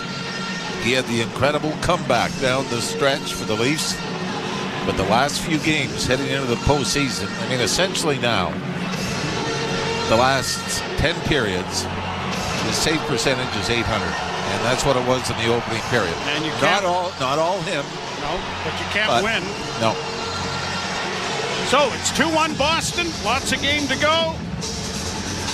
Leafs to the left and the Bruins to the right as we get set for the start of the second period. I would say this, though. Boston gets the next one. I would consider a goalie change regardless of the type of goal against. Gigi on the power play. Domi tying it 14 seconds later, and the puck is dropped. And then the late goal by Pastrnak. And we're underway with the puck down in the Boston zone. Leafs outshot the Bruins 14-10 in the first period. And for the most part, with a better team.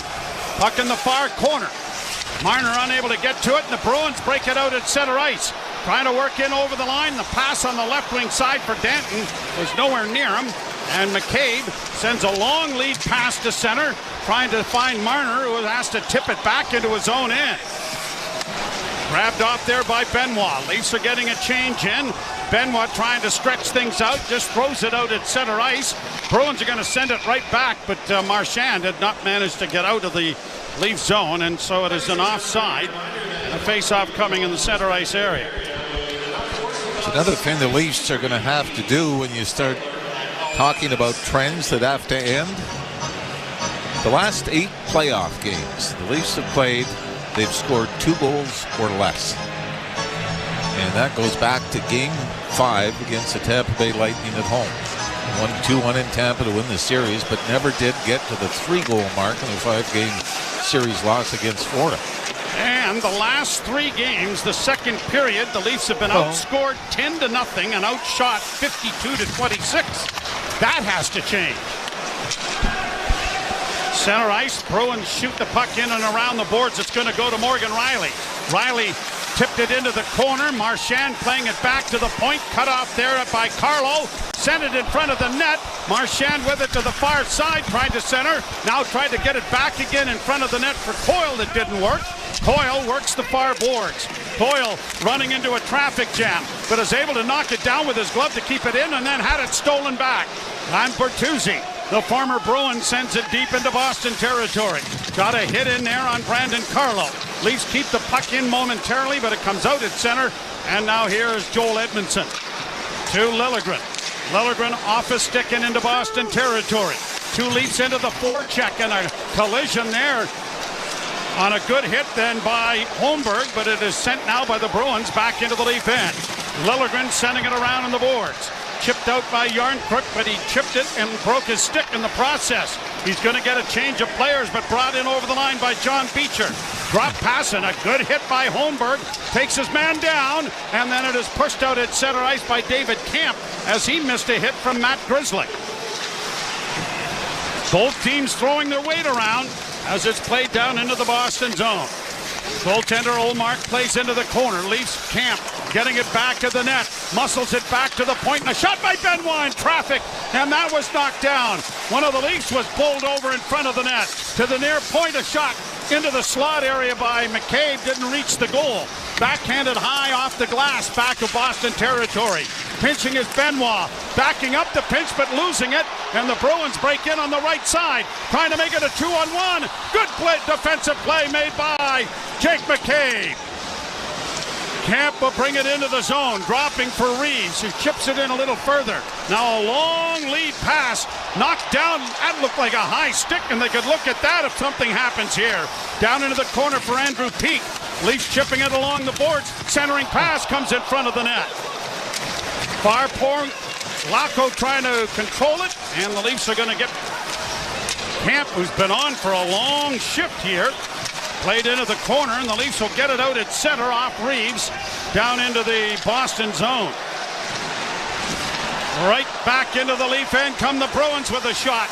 Blocked there by Riley, and he's going to be a little sore getting up there as he limps towards the Toronto bench. Can't get off, though. Bruins bring it right back in on the right side, and a shot went wide of the goal, and it's going to carry them all the way down into Boston territory. Finally, Reeves and David Camp get to the bench. Auston Matthews has been on for 30 seconds without his line mates, and now he goes to the bench. Played up on the right side for Marner.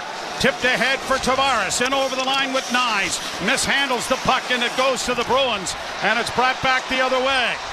Coyle in over the line on the left wing side. Edmondson stands him up with a good hit, and the puck is back to the net for Liljegren. Liljegren has an option in the corner with Edmondson as the Leafs are changing. Domi coming back over the boards, and so will Matthews as soon as Tavares gets there. Played down into the Boston end, but it's going to turn into an icing.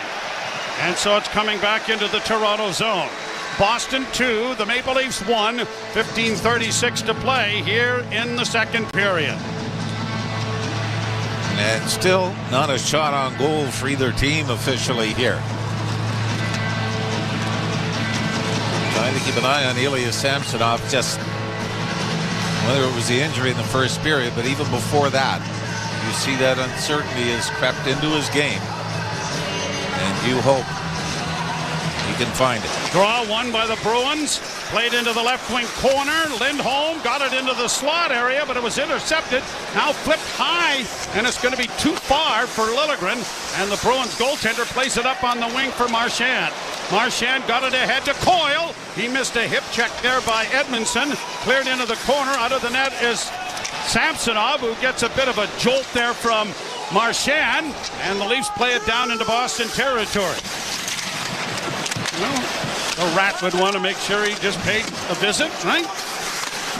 Around on the board's far side, kept in by Toronto. Here's Benoit, back of the net, trying to chip it into the corner. Leafs get there, but unable to get it back to the blue line cleanly to McCabe. It's played out at center ice, and Bertuzzi knocked down from behind by Marchand. Tip pass then by Domi doesn't work. Bruins with it again in their own zone. Got it out at center. McCabe breaks that up, played it ahead.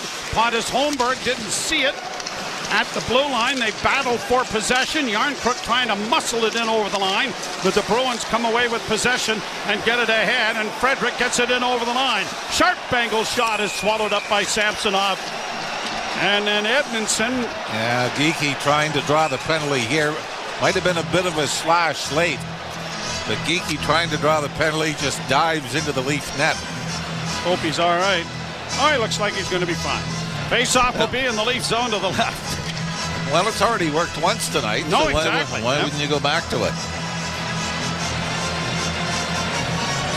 Shots on goal are 14-11 favoring the Maple Leafs. And that was the first shot of the period. Is it first for the Bruins?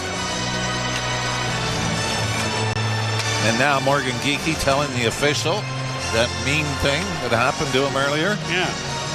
You should keep an eye on that, huh? I mean, you really respect Morgan Geekie as a player, coming over from Seattle last summer. Pass ahead, springs Yarncrook to the red line. He'll bring it in on the right side with a long shoot in that gets to the left wing boards. Dewar getting it into the corner for Camp. Camp tries to center. It'll come back to the point. Labushkin a shot. Redirected in front of the net by Yarncrook, but it just went wide. Puck is back to the goal. Brought out now by Morgan Riley to the blue line. He gets it back on the half boards. Tries to center. And it was knocked away. The rebound in front of the net. Trying to slide at it there was Yarncrook. Good shift here from the Maple Leafs. Labushkin around back of the net. Riley at the far half boards, tipping it back, but it comes out into neutral ice. Leafs are going to try to get a change going here as they dump it in again.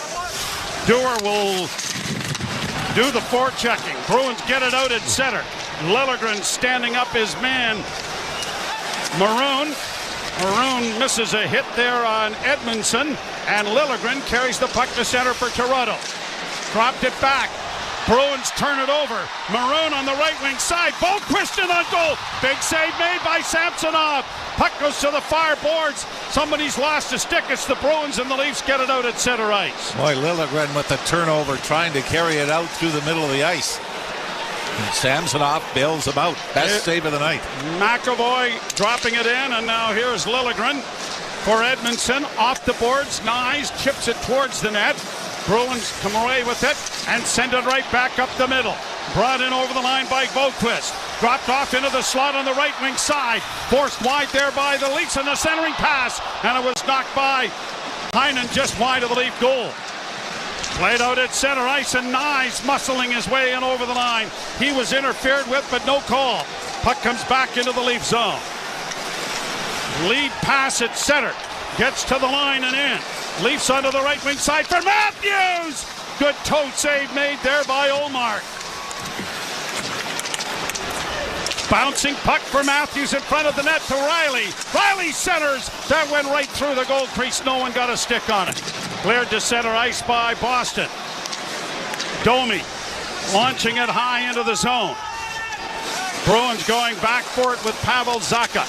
Got it lost there. Here's Matthews dropping for Domi. Domi tries to center and had it blocked. Gets it again. Tried to get it around the boards for Matthews. The official gets in the way. Matthews knocks his man down. Now trying to come away with the loose puck. Has his head up looking to see where he wants to go with it. Still up against the boards. Kick free. Bruins come away with it, and Zacha will get it out at center. It'll be launched by DeBrusk deep into the Leaf zone. Caught by Samsonov. Face-off coming in the Leaf end with 11 minutes and 29 seconds to go in the second period. Things have settled down after that costly goal at the end of the first period, but it is still 2-1 Boston. Auston Matthews with a couple of opportunities here even in the second period, and he's the guy you want to see getting off the schneid. It is 2-1 Bruins. You're listening to Molson Leaf Hockey on 680 News and the Maple Leafs Radio Network. Bet365 doesn't do ordinary. That's why they've introduced the same.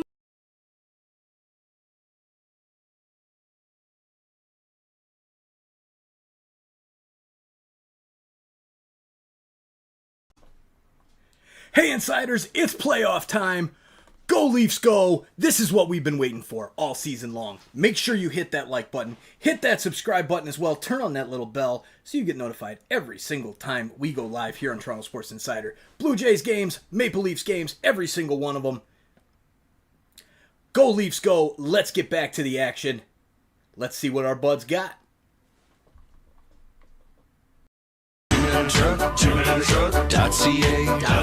Cause all of us movers are not the same. So that's our company name. 2 men in a truck.ca. We're lots of men with lots of trucks. So give us a call today.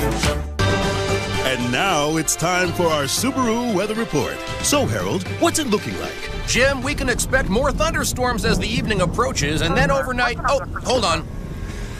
Yeah, can I get 2 number 6s with a side of curly fries? Hold the onions, please. Harold, are you in the drive-thru right now? Jim, No one listens to this. Oh, thank you. Yep, great. Weather reports don't matter when you drive a Subaru. Visit your local Subaru dealer today and book a test drive during the all-weather drive event.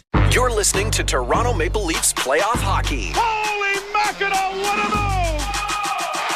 On Sportsnet 590 The Fan and the Leafs Radio Network. Face-off is coming in the Toronto zone to the right.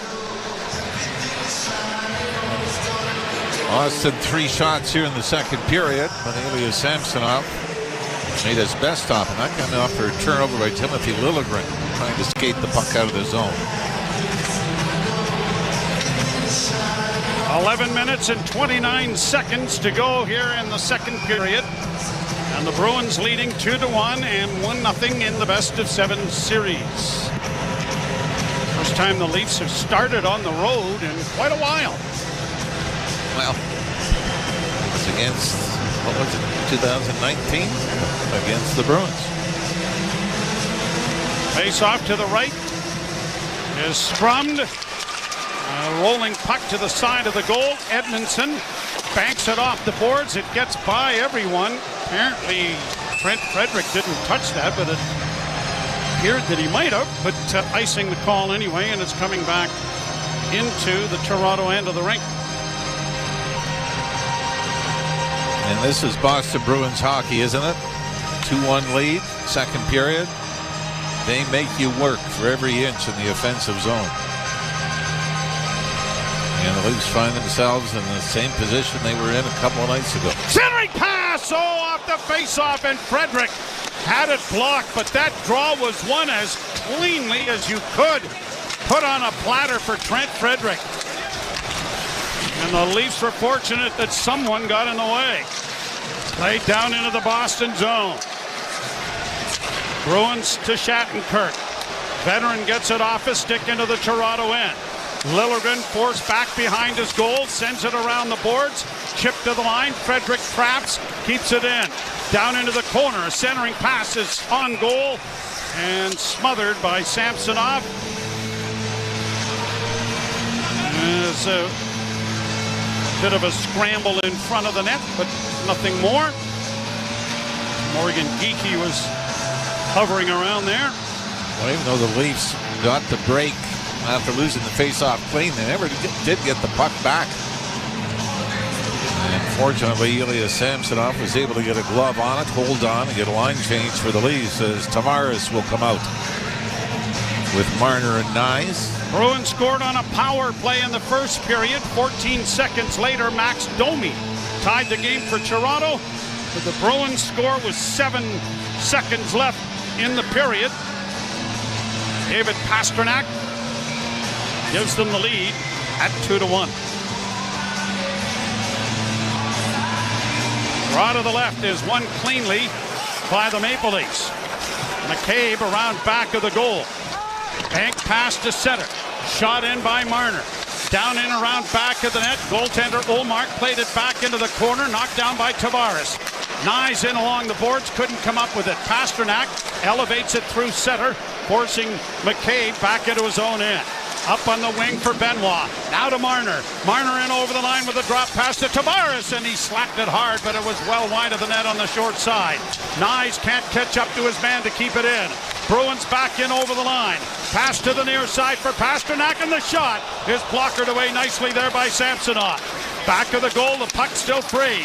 In against the boards, knocked out of the maze of skates, played ahead to the line. Marner couldn't get it out. Now Riley will try it.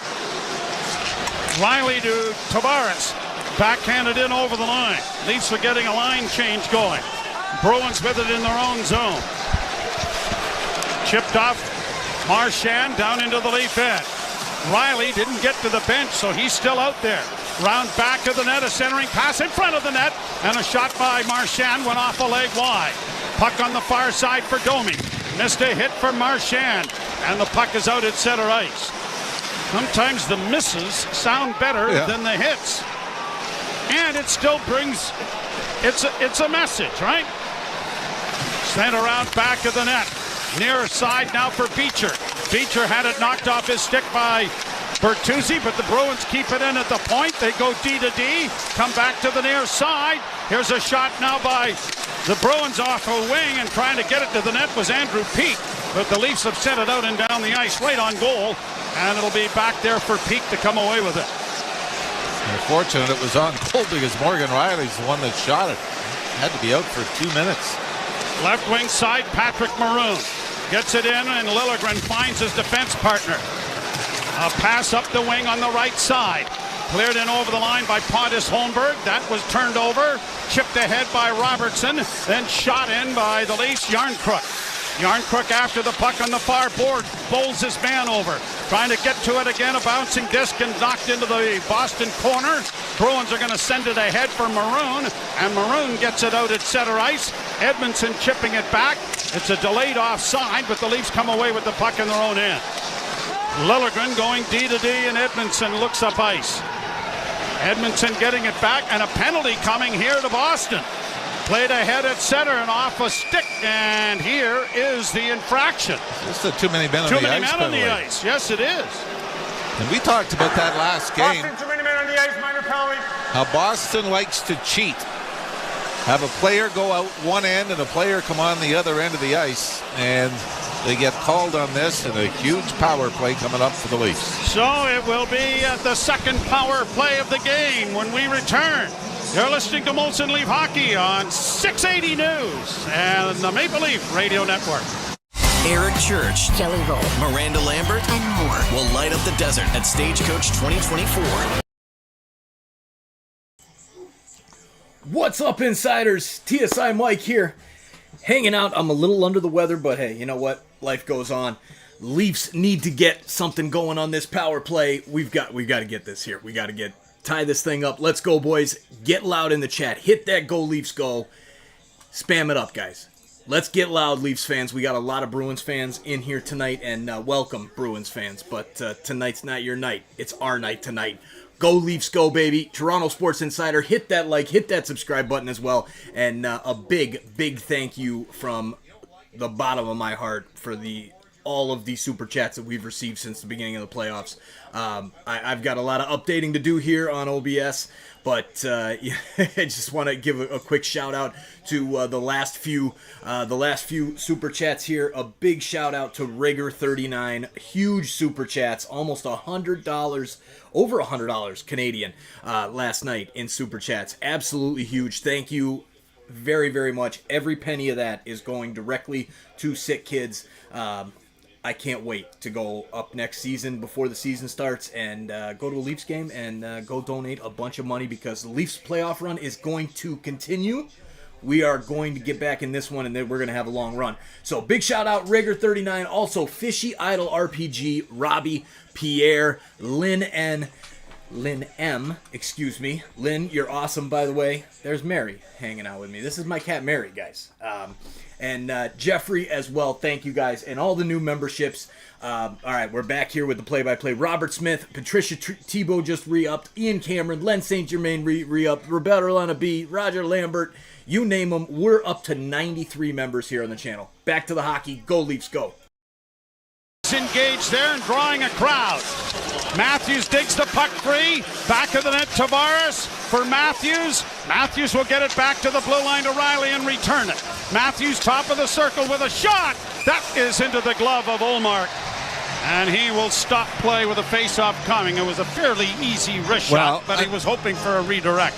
Well, and Tyler Bertuzzi providing the screen, but you see Linus Ullmark fighting to see the puck through the screen. He looks to his left, and that's where Matthews puts it. Draw to the left of the goalkeeper. And Tavares is going to get waved out, so Matthews will move in.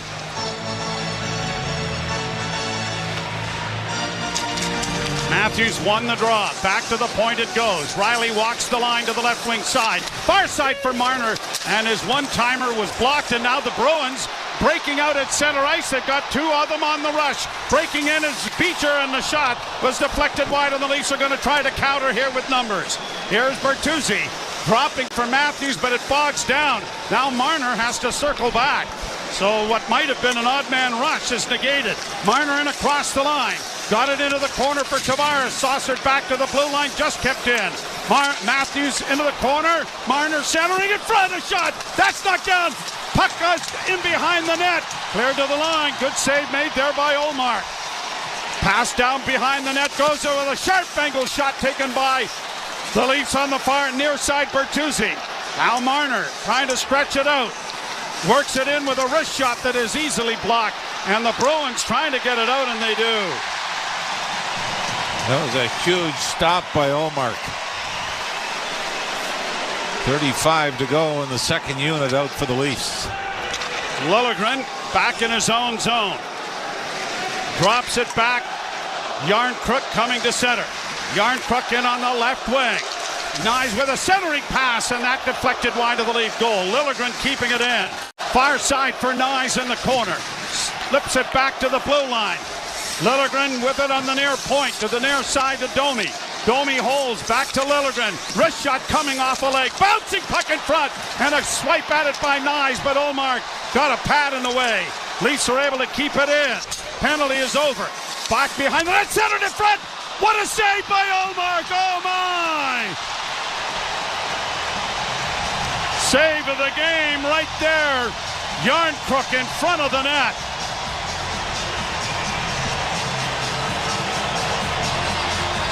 Well, I'll tell you one thing, Jim Montgomery made the right choice, didn't he? Swayman won the first game. Ullmark is here in the second, and the reason the Leafs haven't tied this up. It is 2-1 Boston. You're listening to Molson Leaf Hockey on 680 News and the Maple Leafs Radio Network. And now it's time for our Subaru Weather Report. So, Harold.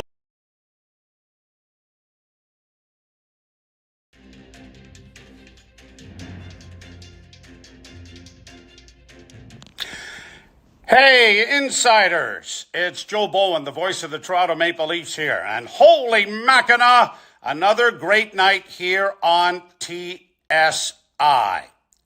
First and foremost, Mike wanted me to thank you all for being here and helping create this amazing community that we have here at Toronto Sports Insider. Just by listening to this message, you are a part of something very, very special. Mike has asked me to help in his goal of making a difference to Sick Kids Hospital with this great group of Toronto sports fans. Now, Sick Kids Hospital is very near and dear to my heart. My son Sean was diagnosed with leukemia when he was just a year old, and he's 30-some-odd years of age now and a big strapping lad because of their magic that they work at Sick Kids. Toronto Sports Insider is donating 100% of the channel's revenue through the Leafs 2024 Stanley Cup Playoffs run. What an amazing start you have had in Game 1. Over $150 in Super Chat donations, 4 new Insider members, and almost 34,000 views.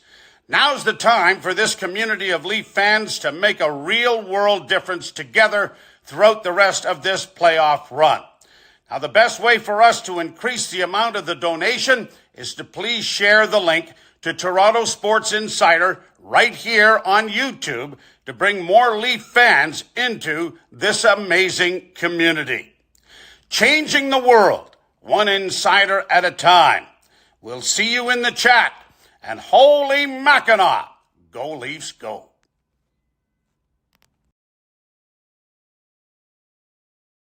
Line. So is this a coach's challenge then?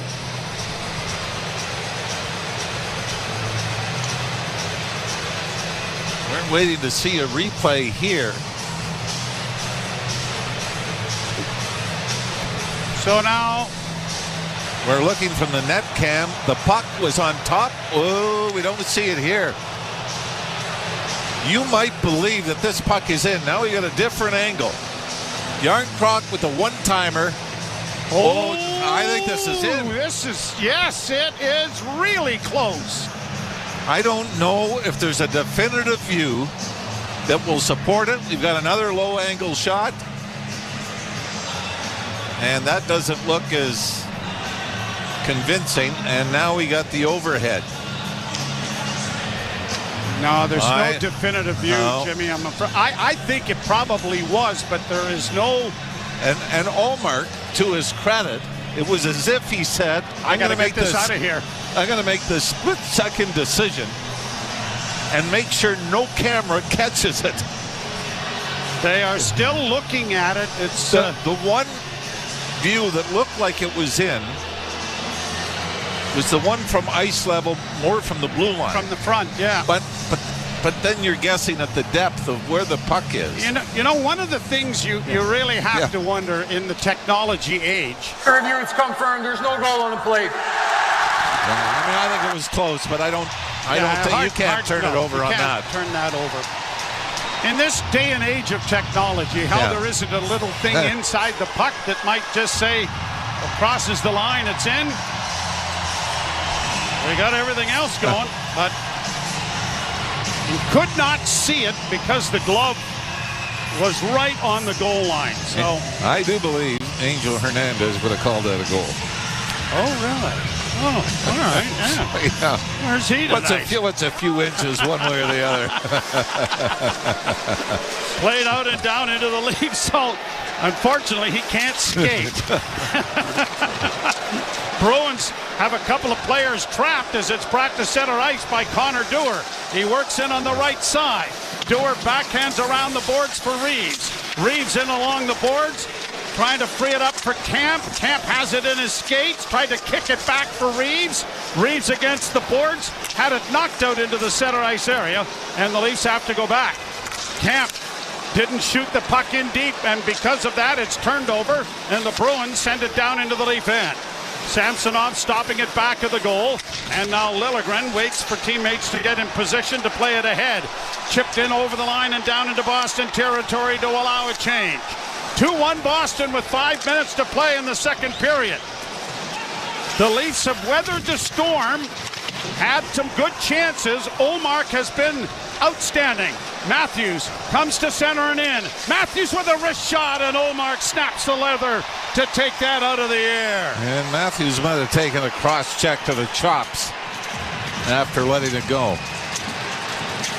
Brief interaction between Maroon and Edmondson down in the Leaf end before the Leafs took the puck back up the other way. 4:46 to go here in the second period. Boston, again, we can say specialty teams are the difference. 2-1 lead, Boston. One power play goal. The Leafs have not been able to find the back of the net with the extra man in this series. No idea when William Nylander will be back, although good signs. He skated today and stayed extra after the morning skate with the team. Bobby McMahon is still a ways off. Draw one by the Leafs as it comes back to the point. Sent on the wing for Domi, who sends it to the front of the net. Bertuzzi tipped it, but it went wide. A centering pass, and Bertuzzi couldn't get his stick on it. Domi knocks his man down and gets to the loose puck. Has Matthews back of the net, brings it to the front of the goal. And Ullmark was fortunate to come up there. Everybody thought he was going to go to Matthews, and he just took it to the hoop. Joe, I think if he holds on to this, he can get it around the right pad. I think he tried to slip it 5-hole. Oh, it just popped up on him a bit. Ullmark got a stick on it, a bit of a poke check. Otherwise, you're right. Yeah. He might have been able to take it right across the goal crease. Smart, shifty little play by Max Domi. Game 3 in 2 nights' time. The Tavares, now we've got Mitch Marner. We've talked about this, out with Matthews and Domi for the offensive zone faceoff. And the draw won by Boston. Played around back of the net. Marner couldn't get there, but Riley keeps it and centered in front of the net. On the wraparound attempt now by Marner is thwarted as it goes into the corner. Marner working back with a shot that went high and wide. Liljegren keeping it in on the right wing boards. Couldn't get it back to the net to Max Domi. Marner then is blocked, and the Bruins breaking it out at center. Here's Pasternak with a shot that went off a shin pad and wide. Centering pass, pad save, another pad save made there by Samsonov, and it's going to be cleared by the Bruins themselves back into their own end. Ilya Samsonov's best save. It's been better in this period. He's only had 5 shots. But looks a little more anchored, doesn't he? Yep. Played in, on goal, smothered by Samsonov. Face-off coming in the Toronto end with 3:42 to go. Still 2-1 Boston here in the second period. Leafs need an ugly one. Couple of point shots. Looked for redirections that didn't go. Domi had a great chance to wrap it around, but couldn't get it around the corner. Tavares. Yarncrook. So some juggling being done by the Maple Leafs. Where do you put Bertuzzi? Played out at center ice. Over on the wing, it's shot into the Leaf end. McCabe gets away from 1-4 check, and the puck comes to center as it's flipped ahead for Yarncrook. Yarncrook can't get away from Grizzly as it's played back of the net. Goes after it. The puck is still along the boards. Yarncrook after it again into the near corner. Tavares trying to free it up as well. Nyes hoping for it to escape. Gets it back to the blue line. McCabe doesn't shoot it at the net. Changes the angle. Got a shot in and a penalty coming to Boston for interference. Sooner or later, this Leaf specialty team has got. Boy, tell me Nyes just didn't pick up a penalty. Nyes a little shove from behind. It wasn't much, but it's, uncalled for. Let's hope it's just Boston. Boston penalty, 48. 2 minutes, interference. All right, so the Leafs get a bit of a break from Matthew Nyes. You're going on the power play. You got to stay away from the stuff after the whistle. Oh, yeah, this was a pretty good cross-check from behind. Point shot coming in. Third power play opportunity of this period for the of the game for the Maple Leafs. Second of the period. Draw to the right of Ullmark. Tavares, Bertuzzi. Marner, Matthews, Riley. And Tavares waved out, so Matthews will move in.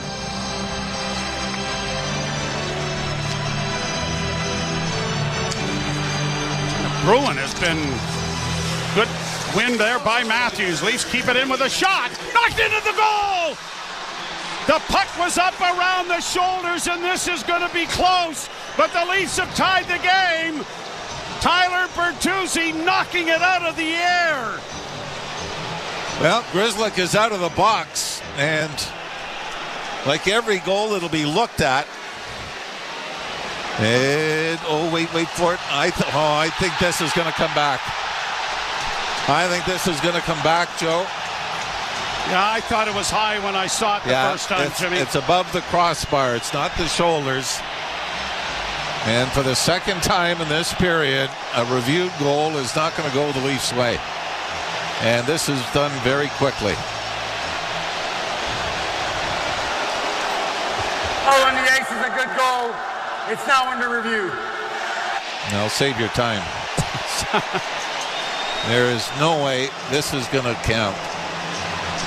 And I think we get the on-ice view. You couldn't tell the last time we went to review if it went in or not. But thank God for technology. We're going to find out right here. This is well above the crossbar. Well above the crossbar. Maybe 2 feet. Yeah. They're as soon as I saw it, there's no way. That's not and goal. Unfortunately, Joe, he could have laid it. Yes. If in a perfect world, you wait that extra second to knock it down. And pretty tough to do, though. Here's the crowd in Boston. It'll be going nuts. After video review, the call on the ice has been changed. It was a high step. All right, 4 seconds. Minute 56 remains on the power play. Boy, and Auston Matthews was there as well, Joe. If Bertuzzi didn't get it, Matthews might have been able to knock it into the empty side. Face-off comes outside the blue line as well with a high stick. 3:03 left in the second period. So the first review, I think the puck was in the net, but the review was accurate. You couldn't see it. But there was no question about this one. Back down into the Toronto zone after an icing. Morgan Riley drops for Marner. Marner off to Matthews. Matthews returns. Marner gives it back to Matthews, who flips it in over the line. Chipped into the corner for Tavares. But the Bruins get to it first, and it is shot down the ice. And this unit's going to have to stay out for the full 2 minutes. Long change for Boston. Bertuzzi dropping it back, and Marner starts away. He'll come to center. Marner weaves to the left wing side and gains the zone. Banks it into the corner for Tavares. Tavares works back to the half-board, centering pass. Matthews didn't shoot it. Back to Riley. To Marner with a shot. That went off the glove of Ullmark and went wide. Leafs have it again with Bertuzzi to Matthews. Oh, he looked for Marner in front of the net. It was intercepted. And it's brought to center ice by Zacha. Zacha in over the line. Spins on the backhand. And he sent it wide. Leafs send it to a wide open right wing side. And it's brought in by Matthews. Matthews dropping for Yarncrook. Back to Matthews. Matthews into the slot area for Tavares. A shot. There's a rebound in front. And it's knocked back into the corner. Matthews trying to come up with it. Played back along the boards. Kelly Yarncrook is there. Back to Bertuzzi. Back it comes to the point to Matthews. Matthews into the slot area. Tavares with a shot. He scores! Holy Mackinac! The Leafs have tied it. The captain snaps it home. And with 27 seconds left in the power play, 1:34 in the period, we're tied at 2s. 4 shots on goal in that power play for the Leafs. They almost get caught flat-footed in the Boston zone, but they're able to keep it in. Matthews slides it through some skates to get it into the slot. John Tavares tees it up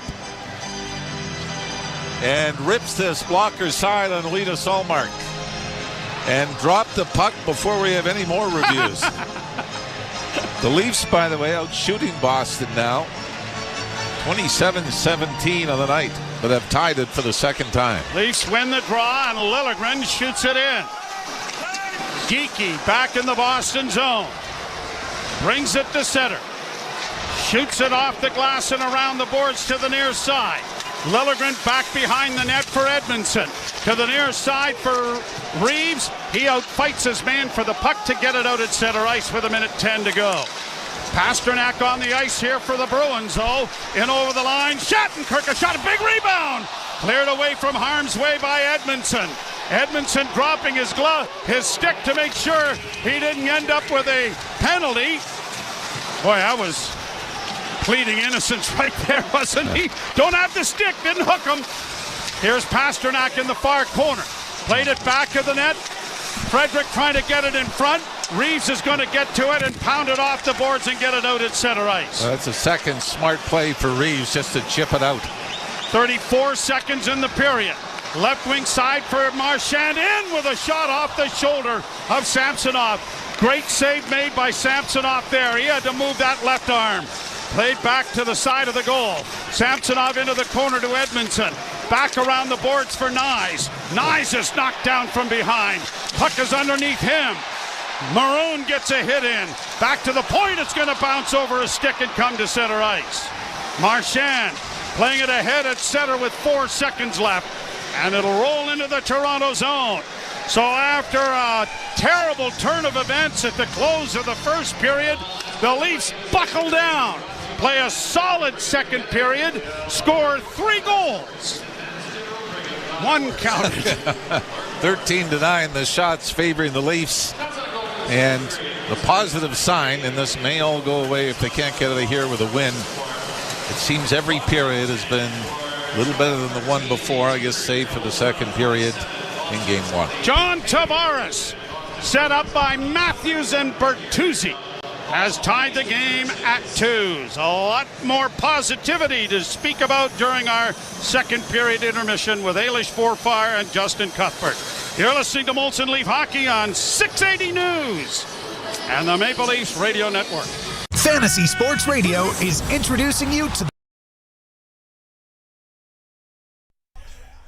All right, insiders, that's what I'm talking about. That is what I'm talking about. Captain JT with the goal right there at the death, just like Boston did to us in the first period. And now we return the favor and get ready for the third period.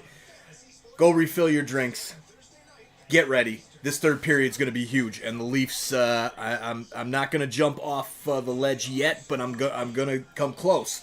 This is a do or die period for the Toronto Maple Leafs. We go down 2-0 in this series. It's not going to be a good thing.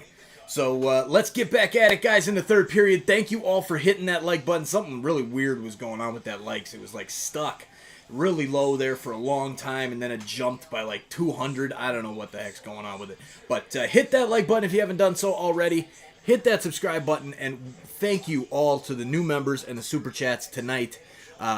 Absolutely huge, guys. This is a dream come true of mine, to be able to make a platform like this and have a group of people like this that hang out every single night, every single day, when it's the Blue Jays, the Maple Leafs, whatever, Toronto sports, right here on Toronto Sports Insider. Thank you guys for being here. Let's get after it in the third period. Enjoy this intermission, because I think we're all on a high right now, and let's go after it in the third period. Go Leafs, go! See you in a bit. We're going to definitely let it blossom, but, we're looking for maybe ways to move it along, too. We have a lot of assets. We're looking for those opportunities to maybe use some of those assets to set us up at a higher level going forward. NHL Morning Skate with Scott Laughlin and Gord Stellick. Weekdays, 7 a.m. Eastern on NHL Network Radio, Sirius XM 91, and the Sirius XM app. The doors on the regular season are shut. It's time for the playoffs to begin. 15 to go. Centering pass to Vanacek. Sagan, Duchesne, score!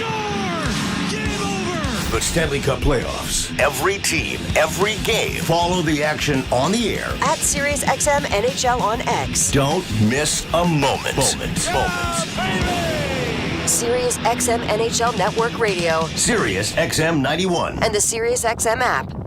Hey Toronto, I'm David Morsuti, host of the daily Toronto Maple Leafs podcast, Locked On Leafs, part of the Locked On Podcast Network on the Sirius XM app. Every weekday, we bring you the latest Leafs news and analysis, break down all the action, including this game you're listening to right now, and preview the next one.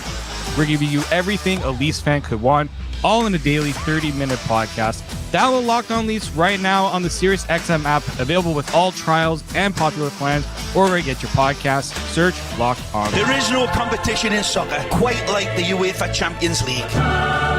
And it's on Sirius XM FC. Kylian Mbappe delivering when it matters most. The stakes are higher now in the knockout stage, where one goal can transform a club's trajectory. Jude Bellingham's driving scores! And one performance can turn a star into an immortal. Harry Kane finishes off the game. It's the Champions League knockout stage, and all the top matches are on Sirius XM FC 157 and the all-new Sirius XM app.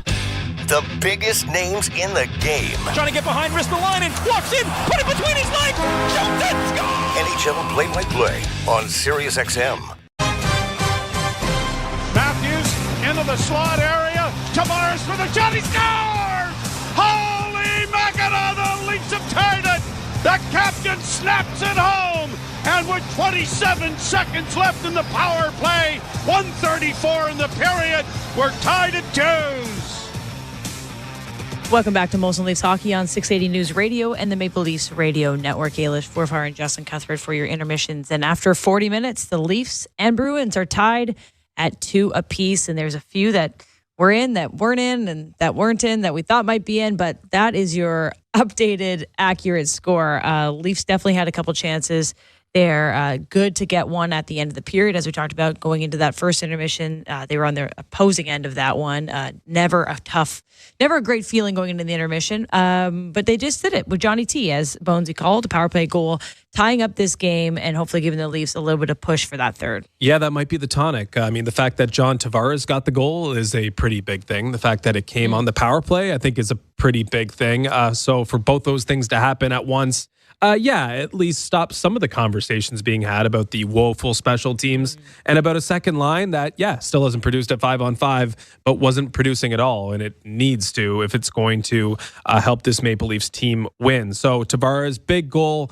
It changes the complexion of the game and really changes what was a pretty difficult second period for the Maple Leafs for about 15 minutes until the door opened with a couple power play tries. The first one wasn't all that impressive, but the second one yielded a goal, and the Maple Leafs definitely used the man advantage to turn that period in their favor. Yeah, they needed to get something on special teams. It has been a talking point, and we're only two games into the series. But for the last stretch there, as the Maple Leafs were headed into the playoffs, their power play was brutal. It just was not clicking. As soon as Marner came back from his injury, that didn't boost anything. It's just been out of sorts, and they weren't able to really create anything. And even the Johnny Tavares goal that gives them the tie, it's almost on a broken play. He just turns around and rips one on net. And maybe that's what you kind of have to do when this team has it figured out. The Boston Bruins have one of the best PKs. They're really stingy. There's not a lot of area. There's not a lot of these pretty tic-tac-toe passes you can make. So on a broken play, you turn around, you rip one past Ullmark. That might be the way to produce some sort of offense. But it was pretty sloppy. It was discombobulated. Sometimes that's all you need is just to put pucks on net, and John Tavares does that and gets it tied up. A little bit earlier on a power play, Tyler Bertuzzi had what we thought could have been a goal. It was a high stick. Great hand-eye coordination, though, and he just taps it right in, but probably like a couple inches over the bar when he does actually tap it in, but they do end up getting one at the end of the period. But Bertuzzi looking like he's finding a good spot to be in that net front. Like that's where he cooks, right? So had a chance. Unfortunately, that one was called back. And there was another shot that I don't know. If you had X-ray vision or you had those chips in the pucks, we might have found out that one was a goal. But called back because Ullmark, he like pushed his entire body out of the net so quickly once he caught that. Looked like it kind of went in around the post. I don't know what you thought, but I think one day in the future we need X-ray. Yeah, we probably do, because that one probably was called not a goal because of inconclusive evidence. And that being said, I don't think there was the strongest case. Like sometimes you know, but you can't prove it. That one, you don't know and you couldn't prove it. I think at the same time, the Bertuzzi one, as you mentioned, pretty cut and dry. That was a high stick. But yeah, almost scoring 3 times, getting one, but almost getting 3 in about a 5-minute span on a couple power play tries, a good bounce, but some momentum created off the first power play. It just seemed like, the ice was tilted in the final 5 minutes. And if you're around the net that much to have at least 2 reviews and 1 goal, well, that was definitely a positive for the Maple Leafs that didn't do anything offensively through about the first 15 minutes. I was looking at the numbers before they started sort of evening out the last 5. Like there was nothing going on, at least at even strength for the Maple Leafs for about 15 minutes. So they definitely turned that period on its head and in turn have turned this game on its head. Now even going to the final frame, this feels like a pretty significant departure from the first game where, Boston was in complete control and basically dictated terms. This one now going to the third period is anyone's to take. I will say after Max Domi gets that goal in the first period, he looked like that gave him a boost of confidence. We noticed right away in the second period. He was looking off Auston Matthews and taking the puck to the net himself. He was firing pucks on net. He tried a couple wraparounds. He tried, instead of cutting behind the net, he did a quick turnout in front. Like he tried to get the puck in the crease. He tried to get the puck on net quite a few times and obviously only gets the one, but he's generating a lot of offense and it looks like that goal gives him confidence. And he's a guy that obviously wears his heart on his sleeve. We saw the Instagram post. We know about the connection with Ty and how much this means to him. So I think it's big that he got a goal this game. And if they can continue and maybe Maple Leafs pull one out, imagine him back at home at Scotiabank Arena. Like this is a guy that you want to have feeling good. It looks like he's brought a lot of confidence from getting one in the net. You hope that John Tavares gets that same feeling. Like we've been kind of dancing around the conversation of him and Marner really not doing much. And it's good to get a goal. So that's great on the score sheet. But what does that do for the third period? And for when you come back home and you have to play 2 big ones at Scotiabank Arena, like you just hope that this stuff gives guys life for the next 20, the next 60, because it's about momentum, and sometimes momentum's lost from game to game, but a confidence can be something that's really big, and I saw it right away with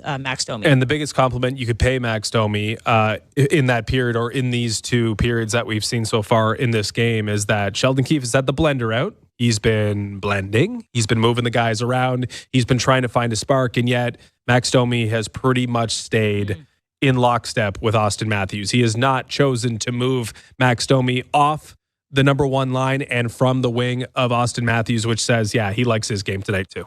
All right, that's a good point to take a quick break. On the other side, we'll give you the out-of-town scoreboard and get you set for the third period. Leafs and Bruins tied up at 2 after 40 minutes. You're listening to Molson Leafs Hockey on 680 News Radio and the Maple Leafs Radio Network. Every year, fans debate over the draft. Who's going first? At Chuck's, they already know. The top draft choice is that icy cold 18-ounce Molson Canadian you're holding, and it's just $4 at Chuck's during Leafs games. No wonder that at draft time, Canadians are always in high demand. Chuck's Roadhouse Bar and Grill. Food the way it ought to be. Price the way it used to be. NHLshop.ca, the official online store of the National Hockey League. And Canada's largest selection of officially licensed NHL fan gear. With unique one-of-a-kind designs by Fanatics, Adidas, and all the latest styles for every NHL team.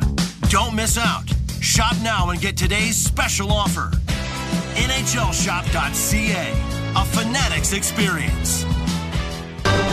And now it's time for our Subaru weather report. So, Harold, what's it looking like? Jim, we can expect more thunderstorms as the evening approaches, and then overnight... Oh, hold on. Yeah, can I get 2 number 6s with a side of curly fries? Hold the onions, please. Yeah. Harold, are you in the drive-thru right now? Jim, no one listens to this. Oh, thank you. Yep, great. Weather reports don't matter when you drive a Subaru. Visit your local Subaru dealer today and book a test drive during the all-weather drive event. It's sports streaming season. This spring, get set for nonstop action on Sportsnet Plus. Unbelievable. Every electrifying game of the Stanley Cup playoffs. Did you see that? All the knockout moments in UFC.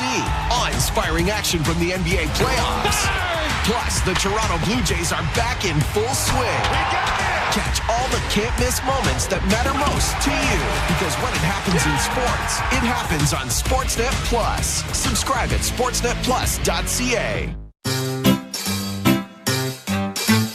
1877 Cars for Kids. KARS Cars for Kids. 1877 Cars for Kids. Donate your car today. Donate online at carsforkids.ca. That's cars with a K. Pickup is quick and easy. You'll benefit a child and get a maximum tax credit. 1877 Cars for Kids. Donate your car today. Donate today, and your car can be gone tomorrow.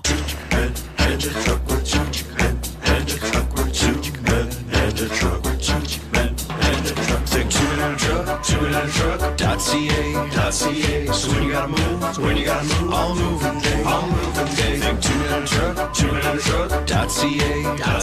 Cause all of us movers are not the same.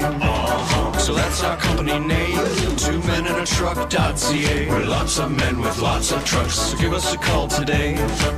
You're listening to Toronto Maple Leafs playoff hockey. Y'all ready? On Sportsnet 590 The Fan and the Leafs Radio Network. Welcome back to Molson Leafs Hockey on 680 News Radio and the Maple Leafs Radio Network. It is a 2-2 tie after 40 minutes between the Leafs and the Bruins, and it's the NHL playoffs, so we have lots to look around the NHL scoreboard in terms of importance. Presented by Bet365 is the app for the latest odds to find out why it's never ordinary. Bet365 must be 19 plus, Ontario only. Play responsibly. Just one other game ongoing and a bit of a shocker so far. The New York Islanders are up 3-0 over the Hurricanes in Carolina. About 7 minutes left in the second period. Carolina does lead the series 1-0. And still to come tonight, a couple game ones. A couple late starts to the Stanley Cup playoffs for the Golden Knights and Stars in the Central Division. And the Kings and Oilers, the number 2 and number 3 seeds in the Pacific Division. 2 game ones later on tonight. All right, lots of important hockey and one big period here between the Leafs and the Bruins knotted up at 2. Joe Bowen and Jim Ralph will have the call the third period next. You're listening to Molson Leafs Hockey on 680 News Radio and the Maple Leafs Radio Network.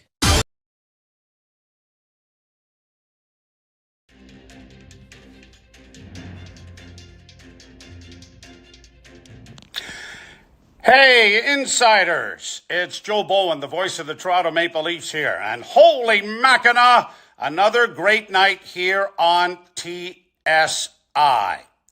First and foremost, Mike wanted me to thank you all for being here and helping create this amazing community that we have here at Toronto Sports Insider. Just by listening to this message, you are a part of something very, very special. Mike has asked me to help in his goal of making a difference to Sick Kids Hospital with this great group of Toronto sports fans. Now, Sick Kids Hospital is very near and dear to my heart.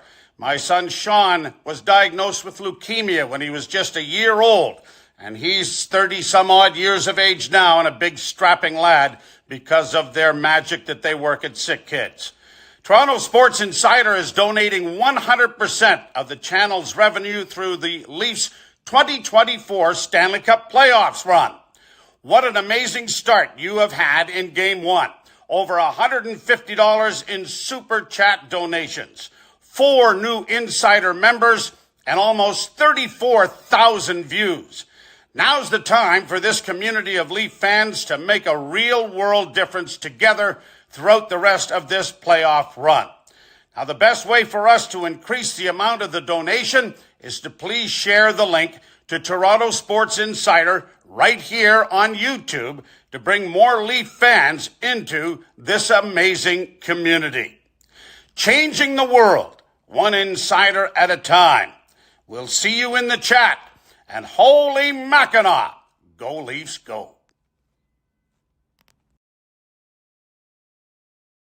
Between his legs, shoots it, scores! NHL play-by-play on Sirius XM. The Leafs Radio Network. Joe Bowen back here at the Toronto Dominion Garden in a 2-2 tie. Doug Lane pushing the buttons. Armin Zagarian thinks he runs the operation, and Andrew Adams is the one who's actually doing all of the work back home as the Leafs tied the game on a John Tavares power play goal at 18:26. Win a period, which they haven't done against the Boston Bruins in a while, and then you win a series game and tie this at 2. Well, did win the second period. Well, I suppose, yeah. Okay. Win this game. Well, actually, they won it 3-0. Just only one of them counted. And yet, the two in question were the right calls. Even though there was one angle that looked like Allmark's glove was outside the post. Or inside the post. Yeah. And he did a great job of throwing himself against the post and diving out to keep it out. There was never really an angle that showed that it was definitively over the line. Leafs to the right, Bruins to the left. 2-2 tie. They lean in and the puck is dropped. And we're underway with the third period as McAvoy sends it down in over the Leaf blue line. Leafs out shooting the Bruins 25-19 after 2 periods. Played by Ullmark around the boards to the near side. Benoit pinches to keep it in. Marner will slip it around back of the net into the far corner. Knies and Tavares get there. It comes in front for the backhand by Marner, but into the glove. It's held by Ullmark. Boy, what a clever move by Mitch Marner. John Tavares backhands it off the boards from the left of Ullmark. And it's into the skates of Marner, and he quickly goes from his skate to his backhand and launches it towards the net, but Ullmark makes the first stop of the period. Draw to his right.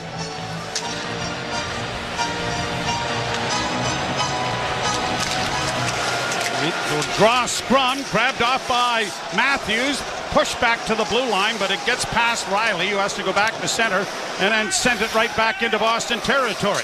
Bruins have flipped it high and out and down the ice. Morgan Riley is going to get the snowshoes on there enough to make sure it's an icing call. Hope he didn't hurt himself. The Leafs really have to be aware. Look, you've had 3 power plays to 1, even though one of the power plays more in game 1. Well, and even though one was too many men on the ice, right? It's almost like that's like a delay a game puck over glass. Draw to the right of Ullmark. Matthews wins it cleanly. Brought back now by Riley. He tries to center. That was stopped by Ullmark. The puck around back of the net. Riley is there again, backing up the pinch there. A pass in front. Matthews was hauled down in front of the goal by Hampus Lindholm and got a shot away, but Ullmark made the save. Now here's DeBrusk with a shot blocker save, and oh, what a save made by Samsonov! His best save of the series. He goes post to make a save. It comes back to DeBrusk, a centering pass, and Marchand couldn't get a stick on it. Bruins pressing. Left wing side, it comes back to the point now. Carlo getting it into the corner. Gets it returned to the point. Carlo over on the left wing side, gets it back again from Lindholm. Shot from a sharp angle is stopped. Maple Leafs come away with the loose puck. Bertuzzi just flipping it down into the zone. He's gassed. It'll go down into the corner. He'll go in to get another hit in before being taken down, but he needs to get off. Leafs back in their own zone now. Played ahead at center for Tavares. Chipped into the far corner. Grabbed off by Ullmark. Played up on the wing. Tavares cuts it off. Tried to steer it into the corner, but it was blocked. Bruins skated out at center. Close play. No, it wasn't. It was offside. It was so close. I thought it was offside, but I was being, thought I'd help the official out there. But it was offside. Ilya Samsonov. His best save, Jimmy. I mean, after the first period, and we both felt the same way, that this is trending in the wrong direction, but Samsonov was solid, obviously, in the second period. Only had 6 shots against. A couple of difficult ones, but that was high shot from the point, kicked out to the right, looked like an empty net goal, and he propelled himself to the right to take the second one away as well. Shot down into the Boston end. 2-2 tie. Puck along the boards on the far side. Chipped in there by Holmberg. The puck along the boards to the point. Trapped there at the blue line by the Leafs into the corner. Pontus Holmberg one-handing it in front of the net. Unable to get it was Yarncrook. Good move into the corner by Robertson, bringing it out with a shot, and that went off a skate. Back to the blue line. Edmondson back into Robertson. Robertson sends it around the boards back of the net. Pontus Holmberg is there to the far side. Back in front for Robertson, but it was tipped by the Bruins, and it's down into Toronto territory. Boy, Labushkin trying to find Robertson, but telegraphed it just a bit, didn't he? Yep. Leafs come out of their own end with a pass ahead. Chipped in over the line by Dewar, but the Bruins are able to bring it right back. Cross the line and sent in by Trent Frederick. To the far side, swept around the boards by Geekie to the point. Kept in and sent around back of the net. Geekie leaves it for Frederick. Frederick trying to curl out.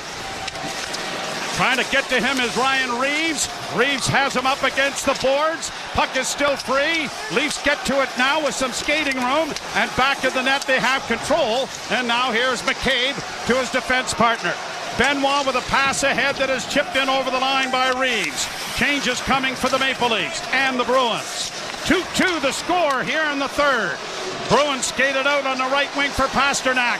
Into the slot with a shot off a skate harmlessly wide. We got another too many men on the ice penalty. 3, 4, 5. Well, we talked about this a lot in game one, that the Bruins had early changes, and I think they're going to get nailed again for the second time tonight. Penalty number 75, 2 minutes holding. Boston penalty, bench minor, too many men on the ice. That was half right. Yeah. No, I'm not sure. Did Reeves cause the too many men on the ice? That would kind of negate it, though, wouldn't it? Anyway, we're going to end up playing 4-on-4. Reeves goes to the box. And you know what? I mean, Reeves is trying to get off when he and Geekie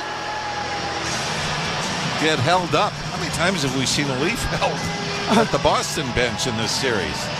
3 minutes and 33 seconds, the time of these penalties that are offsetting. Now, is this so you've got a 3-1 advantage in power plays call? I mean, the Boston too many men on the ice. That's not a judgment call. That's a counting call, right? Yeah, that's mathematics, Mr. Ralph, and you know how good we are at mathematics. Well, I'm better with my shoes off.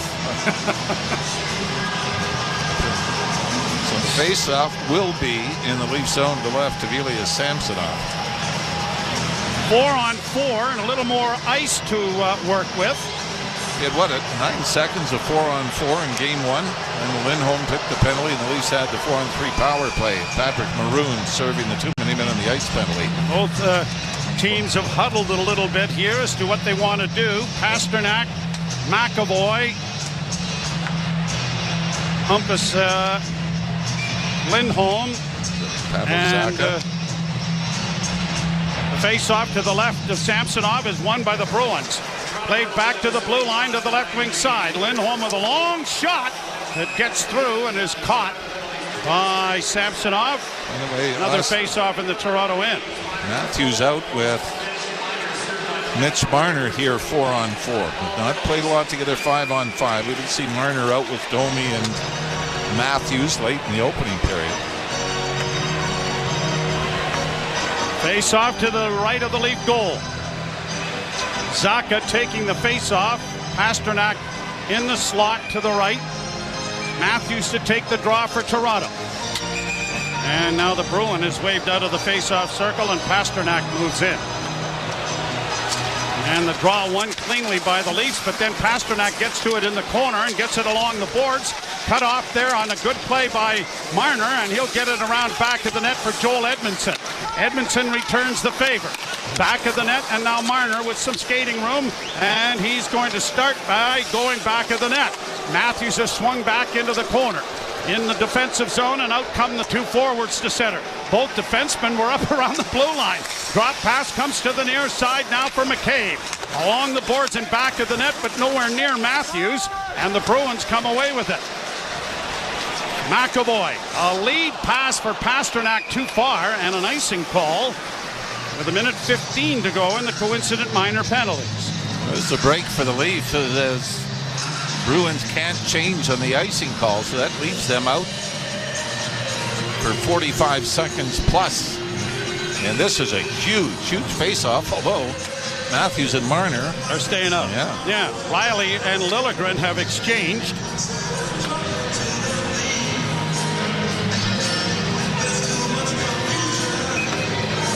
And the draw in the circle to the right of Linus Ullmark. And the draw won cleanly by the Leafs. Sent back to the blue line to Liljegren. Right side, a shot. That was deflected just wide. Riley is able to poke it along the boards. Sent back to the blue line to Marner. Marner's pass for Riley was out of his reach. And it's grabbed off by Humpus Lindholm. And now the Bruins will get their much-needed change. McAvoy going to the bench. Drops it off for Marchand. Marchand gives the puck away to Tavares. And then Tavares took a left hook right to the chops there by Grzelcyk. Good hit then by Benoit to take Marchand down into the corners. It's down into the Leaf end. Bruins regroup it at the blue line. Kept alive by Carlo. Carlo centers. That went right through the goal crease. Carlo gets it back to the point. Near side now for Charlie Coyle. A shot. Blocked away nicely there by Samsonov. Bruins with pressure 4-on-4. Knocked down in front of the net was Benoit. Here's Coyle with a shot. That's blocked. And now the Leafs don't get it out, but they're going to get control of the puck anyway. And they have it up on the left wing now for Tavares. Leafs are changing. Tavares skates to center. Gets it in over the line. Drop pass then and sent in by McCabe. Penalty doors open and they're back at full and even strength. Kept alive by Tavares. Tavares looking for Matthews in front. And the pass was a little bit too high for him to knock down. Bruins get it ahead, but off a stick into the zone. Down along the boards. Chipped ahead at center ice, and now Domi starts out. Max Domi to center. He gets it in on the left wing for Bertuzzi. A right wing feed for Matthews. Chipped in for Domi. Domi in the far corner. Tried to get it in front to Matthews. Backhand try. And it went through the skates of Bertuzzi. Bertuzzi trying to one-hand it back to the blue line, but the Bruins are going to get it out at center ice. And they'll shoot it right back down into the Toronto zone. Leafs start out. Long right wing feed. Chipped ahead. Bertuzzi couldn't get it into the zone. Edmondson sends it back, and Liljegren being forced hard here by Frederick as it's played back up on the wing, but the Leafs don't get it out initially, but they will now. Pass ahead on the wing now for Yarncrook, didn't work. Brought back now by Geekie. He'll shoot it in, but Bertuzzi, good hit there to take him down. 13-14 to play in the third. Game tied 2-2. It's game 2. Down into the Boston zone it goes. Hit in there on a good play by Robertson. He tried to get it in front of the net. It comes to the point and a shot. Robertson! Oh, what a save by Ullmark! Robertson at the empty net on a huge rebound. And Ullmark gets his glove on it. Both goaltenders have come up with huge steals here in the third period to keep this game tied at 2. You're listening to Molson Leaf Hockey on 680 News and the Maple Leafs Radio Network.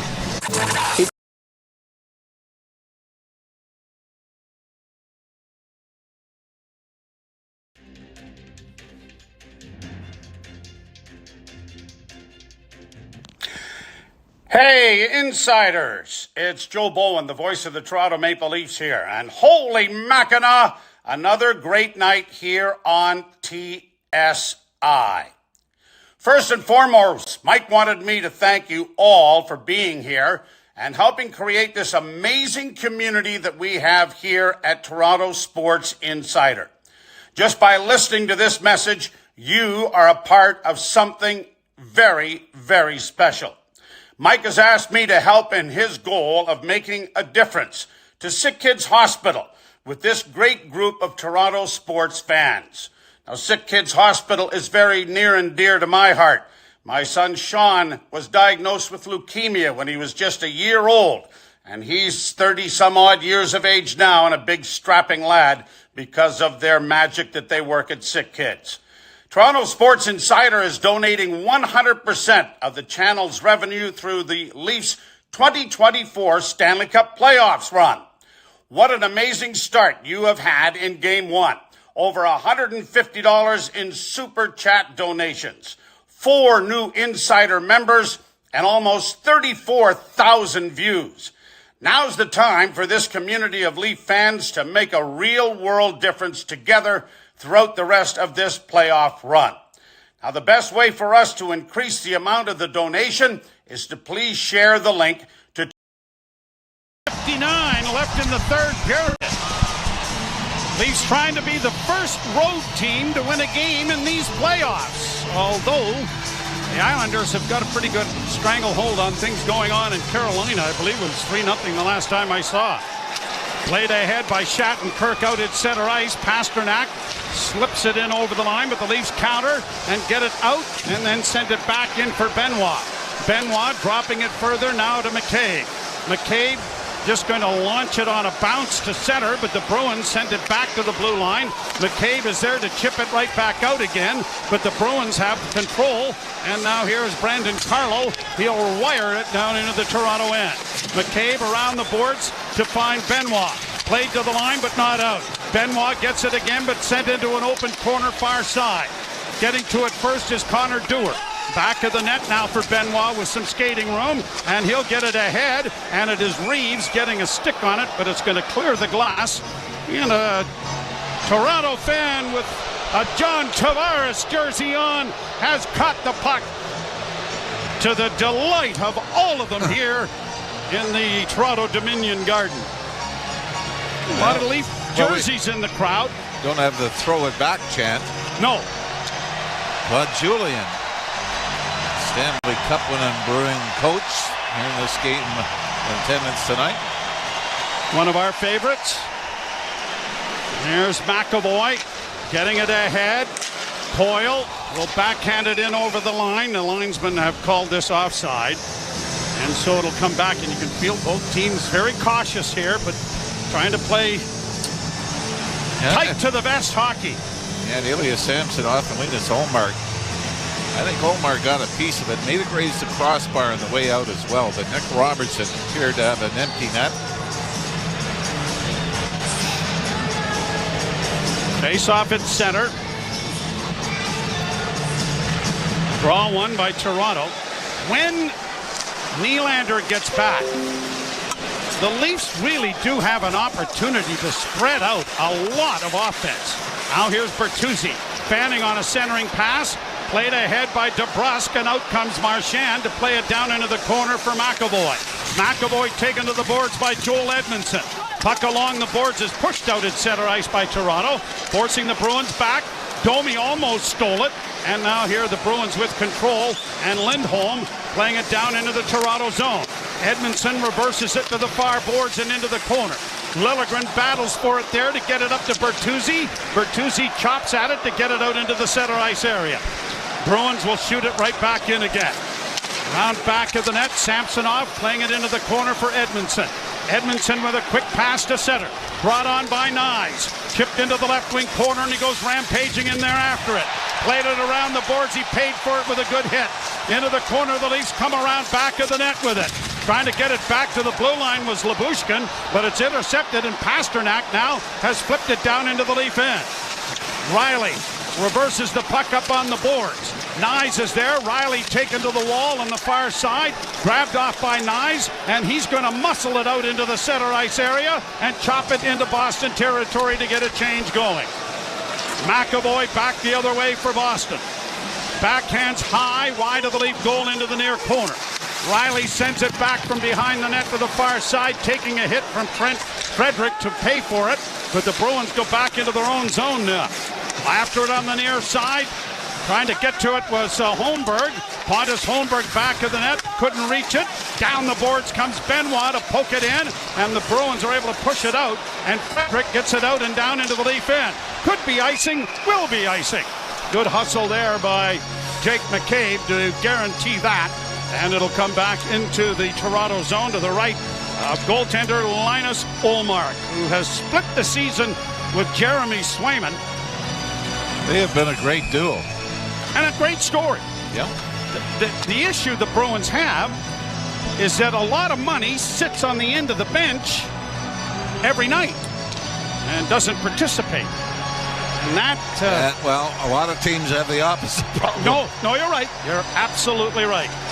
Draw one by Toronto. Poked back by Robertson. Now to Marner. A centering pass. Matthews stopped that. And it is grabbed off now by the Bruins and brought to center ice. Played in over the line. The big guy's getting his chances. He just has not been able to find the back of the net. Pass up off the stick, comes to the line and out. Brought in. Boy, that's a close play on Marchand. It could have been offside, but the Leafs gained possession. They'll look up on the wing and get a chop by Marner into the zone.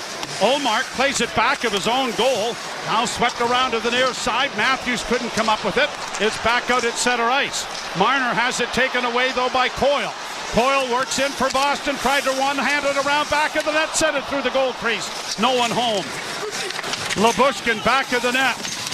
Riley nicely fed ahead, and the Leafs are going to break it out at center ice. Lyubushkin works to the red line and shoots it in. Down the left wing boards came Riley, but it was stopped by the goaltender back of the Boston net. 9:08 to play third period. Still tied at 2s. Bruins play it high to center. Volleyballed in then by Benoit, and either a glove pass or offside. Take your pick, but play whistled in. Exactly 9 minutes remaining in the third period of Game 2, tied at 2s. You're listening to Molson Leaf Hockey on 680 News and the Maple Leafs Radio Network. From the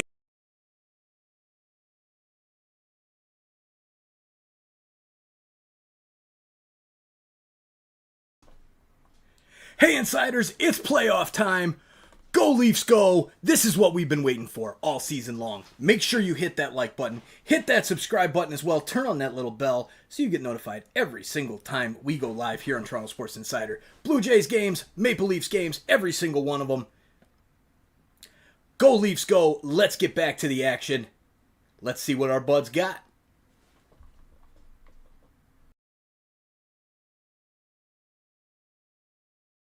So when you gotta move, all moving day, think 2 minute truck, 2 minute truck.ca. Cause all of us movers are not the same. So that's our company name, 2 minute truck.ca. We're lots of men with lots of trucks, so give us a call today. And now it's time for our Subaru weather report. So, Harold, what's it looking like? Jim, it's a lovely spring day here on the beach. I came here for some solo time, like I do, but I got hungry instantly, so I went to Bob's Boardwalk Bistro when Bob says, sorry, cash only. Luckily for me, I always have a $5 bill stashed in my sandals, so I give it to Bob, and he says, we don't accept foot money here. That's Thanks, how he Harold. talks. But now Weather I'm reports starving, and I'm don't looking matter for when something you to drive eat. a Subaru. Visit your local Subaru dealer today and book a test drive during the all-weather drive event. You're listening to Toronto Maple Leafs playoff hockey. On Sportsnet 590 The Fan and the Leafs Radio Network. The Leafs 2 and the Bruins 2. Geeky and Pasternak for the Bruins. Domi and Tavares for the Maple Leafs. Feels like overtime already, doesn't it? Face off outside the Boston blue line. Geeky leaning in against Pontus Holmberg, who is dispatched. And so Yarncrook will move in.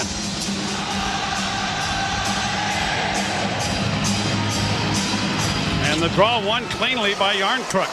Played to the right wing side. Liljegren snaps it off the glass and into Boston territory. Down the boards, Pontus Holmberg had it up against the wall, and it's pushed out at center ice, and Joel Edmondson will get it off on the wing, and now sent in by Liljegren into the Boston end. The Bruins have been the Leafs have been much better defensively, and they have been much more responsible as far as their pinching is concerned and making sure they had support when they did. Leafs play it to the line, chip it out at center, played off on the wing and brought to center ice now by Toronto, and then Robertson circles back because he needs to go for a change. Pass into the center ice area for Domi. Domi had it knocked back, gets it again, chips it ahead for Bertuzzi. Bertuzzi shielding it there but couldn't make a play, and it's shot by Boston now back into Toronto territory. Riley back of the net. Off the boards it comes up on the wing. A long lead pass for Matthews. Matthews is in alone. Scores! Holy Mackinac! Big Pappy has given the Leafs the lead. 7:54 to go. What a play! And Matthews has goal number 70.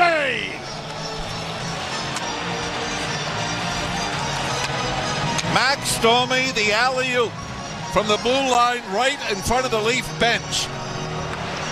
And they might be trying to challenge as this might be an offside. Matthews gets it, drops it, and comes in on Ullmark and a little backhand forehand chip over the blocker side, right pad. And the Leafs have their first lead of the series, the first lead against the Boston Bruins this season. Swept down into Boston territory. 7:48 to play in the third. It comes in front of the net and a shot. That's blocked. A rebound. Tavares just failed to connect, as breaking his stick was Nyes when he got the shot away. Bruins to center. Pasternak to the line. Works in and stops up. Works it off, and now it's intercepted by Nyes. Nyes is drilled and knocked down, but he did the job. He got the puck out. Shot into the Toronto end again. Slowed up by Samsonov. Now Nyes off the glass to center. High stick knocks it down into the Leaf end again. Nyes to the bench. Edmondson behind the goal. Toronto 3, Boston 2. Played off a stick to the line but not in, and then Camp is able to muscle it down into the corner. Puck along the boards, and Reeves in there with a hefty hit, and then a shot from the point went just wide. Reeves in the corner, ties up his man. Puck around back of the net for Camp. Camp trying to one-hand it into the corner. Still with it. Knocked down on the play, and it comes free. Here's Connor Dewar to the point. Gets it returned in a centering pass. Reeves trying to get to it. Great shift here from the fourth line. Dewar after it in the far corner. Bruins Lindholm lugs it out. Gets it up on the wing for Trent Frederick. Frederick trying to drive. Got it through the goal crease, but it went to the far side. And then Frederick knocked down by Bertuzzi, and Bertuzzi shoving a little bit. You know, Joe, when we talk about toughness, everybody thinks it's about being the aggressor. Coming up with the big hit, a lot of times being tough. is taking a hit to make a play. We saw Bertuzzi do that right there on the right wing boards, just able to get it out. Matthew Nyes earlier took a big hit, but was able to keep the play alive. So it's not always about being tough on the attack. Sometimes it's sacrificing your body to make a play. You know, you talk about Mitch Marner making clever little plays, the alley-oop passes, and Max Domi made a great play. Lyubushkin gets it to him, he alley-oops it, and Matthews, like a wide receiver, hauls it in and then takes it to the hoop. Little Brady the Gronk action? Yes. Well, it's nearby Foxborough, why not? Shot down into the Toronto zone. Lyubushkin in the far corner. Got it ahead for Matthews. Almost stolen, and now is stolen by Marchand, who gets a backhand away. And with Coyle and Lyubushkin's gone. And he might be more than just two. I mean, this is exactly what you talked about being disciplined. Now he's with Charlie Coyle, but Lyubushkin is going to put the Leafs down a man. And it comes after a whistle. Now I think it's both. It might be both. The referee pointed at both of them. And now Coyle just threw another punch. His 2 cents worth too. I'll tell you, I think it was Lyubushkin originally. And Coyle might have made the same mistake.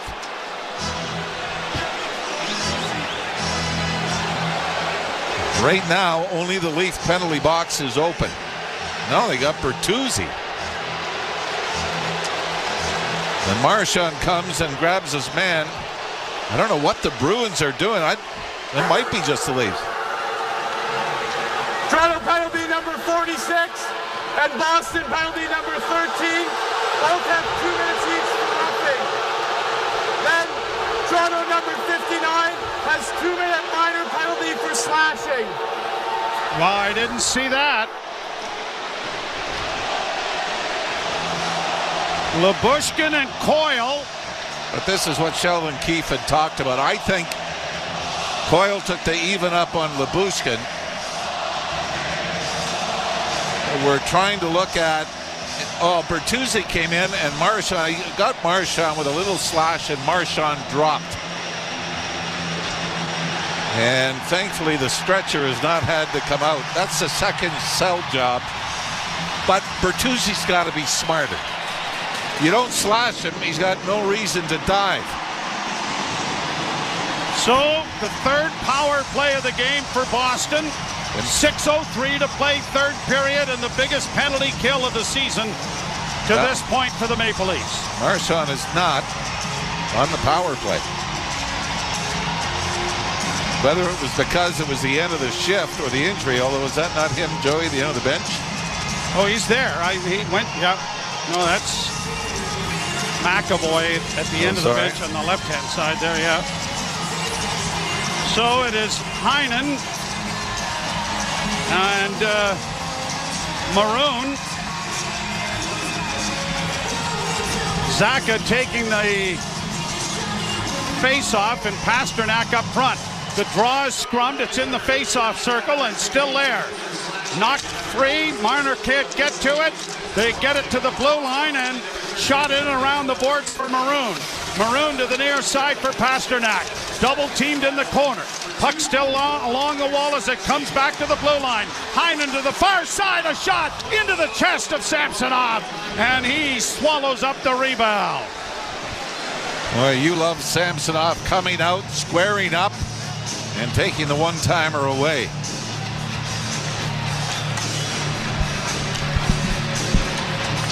Face-off to his right. David Camp taking the face-off. And the Bruins, over the years, this was Bergeron, right? Winning face-offs. And they win another one. Back to the blue line it comes. Walking the line with it was Shattenkirk into the far side. Back to Shattenkirk. They play catch with it. Pasternak with a pass in front. Intercepted by Edmondson. And he sends it out and down the ice. Quick change for the Leafs. 1:22 left in the penalty. Brought to center ice. Shattenkirk gets it ahead. in on the left side for Maroon. Upended there by McCabe. Puck goes free now for Yarncrook. He battles hard, and Kelly Yarncrook gets it out and down the ice. Patrick Maroon with a long stare at the official. He was trying to draw a penalty when he got taken down in the corner. Here are the Bruins back in their own zone. Shattenkirk dropping it off. Pasternak to the far side for Marchand. He's okay. Mercifully. He goes all the way back into his own end and leaves the puck there. Leafs are hunting it around with Marner. Now Pasternak, a lead pass that goes in over the line, intercepted by Toronto, and Pontus Holmberg sends it down the ice. Less than 30 to go. 27, brought on by the Bruins. Marchand hits the line. Had to go off his stick. Chipped along the boards. Camp got it freed up. Leafs are going to get it out again, and they get it out and down the ice, courtesy of Connor Dewar. Brought on now by McAvoy. 6 seconds left in the power play. Bruins in on the left wing with Magna getting into the corner, trying to work with it as Boquist. Back to the point into the slot, a shot right on, big save. Rebound in front of the goal. Leafs are going to get it off the glass and out.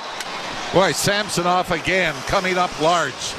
Brought back now by Boquist. Broken up by the Leafs and played off a skate to the near boards. Around back of the net, played up around for Domi. He gets it to the line, but not out. Bruins then give it away, and it is Riley sending it high to center. 3.5 minutes to go in the third. The Leafs on a 1-goal lead.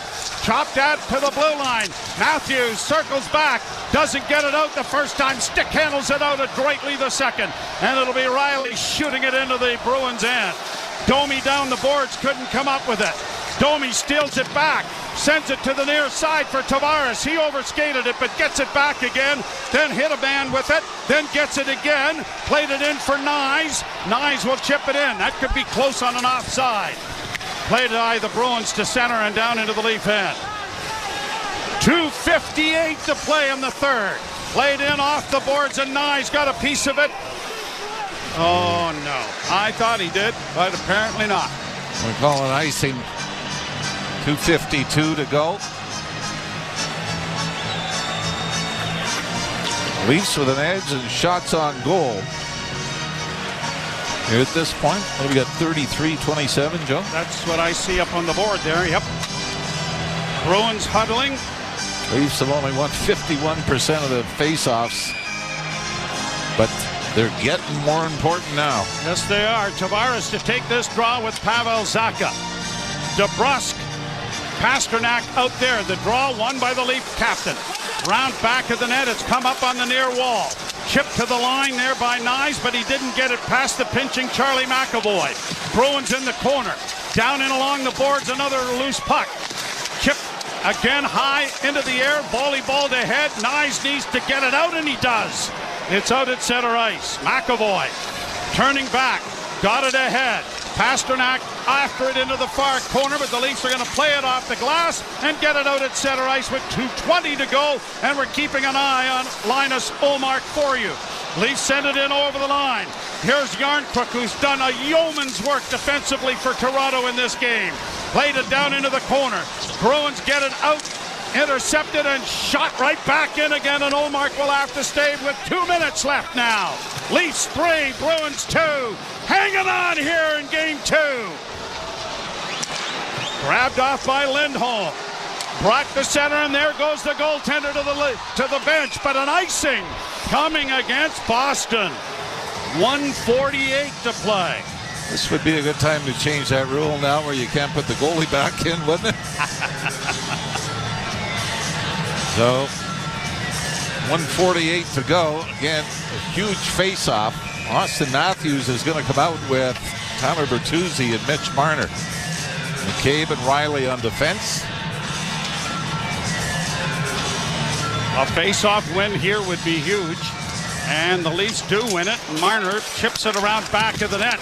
Bertuzzi couldn't wedge it away from Lindholm. It's played out into the center ice area, but the Leafs get it and launch it right back in again. 1:37 to go. Lindholm still in the goal. Puck brought out now by Boston with a lead pass. This Could have been icing, but it's waved off. Lindholm to the bench. Extra attacker on. Matthews back of the net. Riley just needs to get it out, but he gives it away on the far boards. Played ahead now by Bertuzzi, who is knocked down. Cleared to the line, but not out. Bruins keeping it in with a shot. Blockered. Now sent towards an empty net, but knocked down out of the air. It comes to center ice. Shot back into the Toronto end. Far side for Jake McCabe. McCabe trying to find a player to get it to.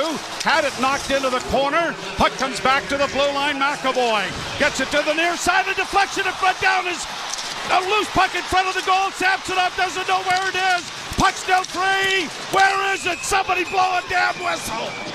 And they finally do. What was that? What a scramble. I don't think Ilya Samsonov knew where it was. The Leafs had a couple of opportunities to clear and didn't. And then just a wrist shot from the point. Pavel Zacha, I think, redirects this. Samsonov makes the save. And boy, Ilya Lyubushkin, Joe, I think was very close to getting his hand on the puck in the blue paint, which would have been a penalty shot. But Samsonov, a great stop on the redirection. And I don't know what one of the referees going to the Leaf bench. Are they trying to just tell him to hurry up and get the line change going? Boston still has. They haven't called a timeout, I guess. I don't know. I would assume that they're going to. And now they do. All right, 48.9 seconds. And the face-off will be in the Leaf zone. And a huge face-off it is. It's like Matthews, Marner, Tavares, Deander, Bertuzzi. The Leafs have a lot of guys on the ice. Jake McCabe. Calle Yarncrook, I think, has been a game star tonight, to be honest with you, Ralphie. We do have the Molson 3 stars coming up right after. He's not garnered a point, but defensively, he has been outstanding. And great energy. So, Matthews back onto the bench. Yarncrook as well. Let's see who the Leafs will have out here. Riley, Marner, David Camp. John Tavares is going to take the face-off.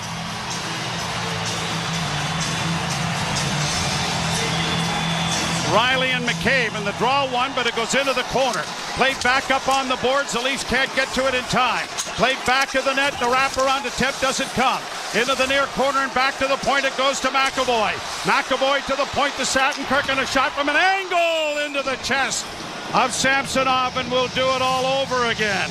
33.9 seconds left. Hang on, boys. Hang on here. Boy, that was a rocket as well from David Pastrnak in the left wing circle. Zacha will take the draw against Tavares, and Tavares won the faceoff. It's rung around the boards. David Camp ties his man up. The puck into the corner, though. Shattenkirk with a centering pass. It goes to the blue line. Shattenkirk sends it into the corner for Pastrnak. Intercepted by Tavares. He didn't flip it hard enough to get it to his man now against the boards. Played out at center ice by the Leafs with a dozen seconds left. Here's Camp rolling it to the empty net. He hit the goal post, but who cares? 6 seconds left. The Bruins are going to run out of time, and the Maple Leafs have tied this series. But the long shot blocked as the buzzer goes. And the Leafs are actually going to take a penalty at the 20-minute mark. It might have been Jake McCabe, but the Leafs have evened this series after trailing the Bruins twice in the first period. And you needed some of your best players to be the best players. They were able to do it. Domi, Tavares, Matthews.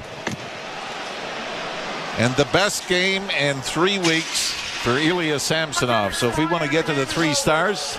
Yes, we do. Brought to you by Molson's. And you know what? All right, we have to admit this. We did not think Samsonov should have started the second period. No, and I'm going to say, for the second time this year, I'm sorry for doubting you. So, not Hey, you, no. Ilya Samsonov. I still doubt you. Oh, I know that. But we'll go Ilya Samsonov, star number 1. I'm going to go Auston Matthews, star number 2. Game-winning goal in the third period. You need your big-time guys to come up with big-time plays. He gets the game-winning goal. And I'll go with Kelly Arncroft as well. Like Max Domi made some plays. Tyler Bertuzzi was good. John Tavares, was so much better. Tavares, you could throw in there, but workmanlike, and I think so important, Joe, from a Leafs standpoint, because we've seen them down the stretch blow multi-goal leads in the third period. To be able to get up 3-2 and shut the door, big part of that was Samsonov, but to be able to shut the door to get this win and get the series tied going back to Toronto was huge. So, Scotiabank Arena, you better be rocking on Wednesday night when the Maple Leafs return with this series deadlocked at a goal apiece as the Leafs win this one by a score of 3-2. Our post-game coverage in the GTA Leafs Talk is coming up. Listen on the Sportsnet app and sportsnet.ca/590 or watch it on Sportsnet Plus. For all of us here, Joe Bowen and Jim Ralph bidding you good night. We'll look for you to join us on Wednesday evening, 7 o'clock start. Game 3 of this series now deadlocked at a game apiece. You've been listening to Molson Leaf Hockey on 680 News and the Maple Leafs Radio Network. Hey, it's Taylor.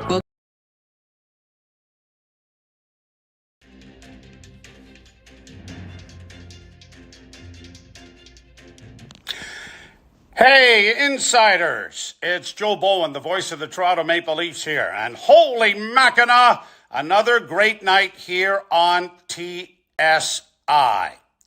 First and foremost, Mike wanted me to thank you all for being here and helping create this amazing community that we have here at Toronto Sports Insider. Just by listening to this message, you are a part of something very, very special. Mike has asked me to help in his goal of making a difference to Sick Kids Hospital with this great group of Toronto sports fans. Now, Sick Kids Hospital is very near and dear to my heart. My son Sean was diagnosed with leukemia when he was just a year old, and he's 30-some-odd years of age now and a big strapping lad because of their magic that they work at Sick Kids.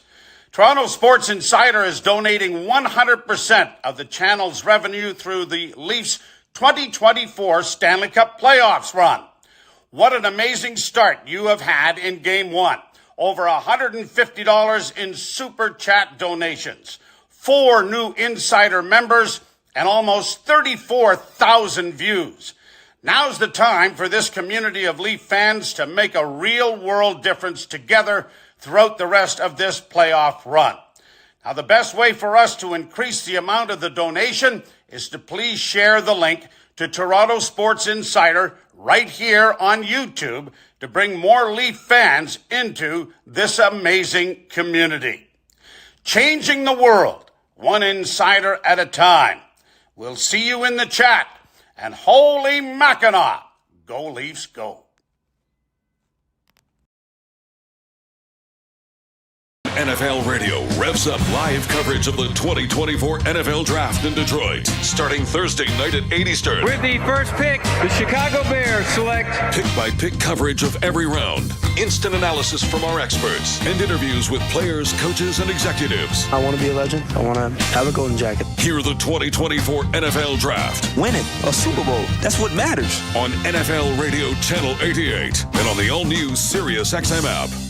The Power Play with Steve Koulias. Toronto, they don't have a face card. Like, they don't have an ace. Morgan's a jack. They have so many non-face cards that these guys are going to have to bullpen by committee. Because the real truth is this. They got a good forward group. But if you don't defend against Boston and Florida, you're not seeing Boston or Florida in round 2. That's the exam, and the test will be on this defense. The Power Play, weekdays 3 p.m. Eastern on NHL Network Radio, Sirius XM 91, and the Sirius XM app. The doors on the regular season are shut. It's time for the playoffs to begin. 15 to go. Centering pass to Vanacek. Sagan, Duchesne, score!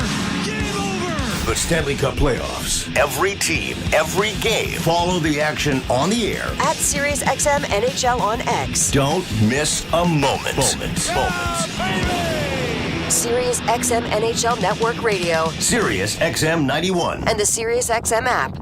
Hey Toronto, I'm David Morsuti, host of the daily Toronto Maple Leafs podcast, Locked On Leafs, part of the Locked On Podcast Network on the SiriusXM app. Every weekday, we bring you the latest Leafs news and analysis, break down all the action, including this game you're listening to right now, and preview the next one. We're giving you everything a Leafs fan could want, all in a daily 30-minute podcast. Download Locked On Leafs right now on the SiriusXM app, available with all trials and popular plans, or where you get your podcasts. Search Locked On. There is no competition in soccer quite like the UEFA Champions League.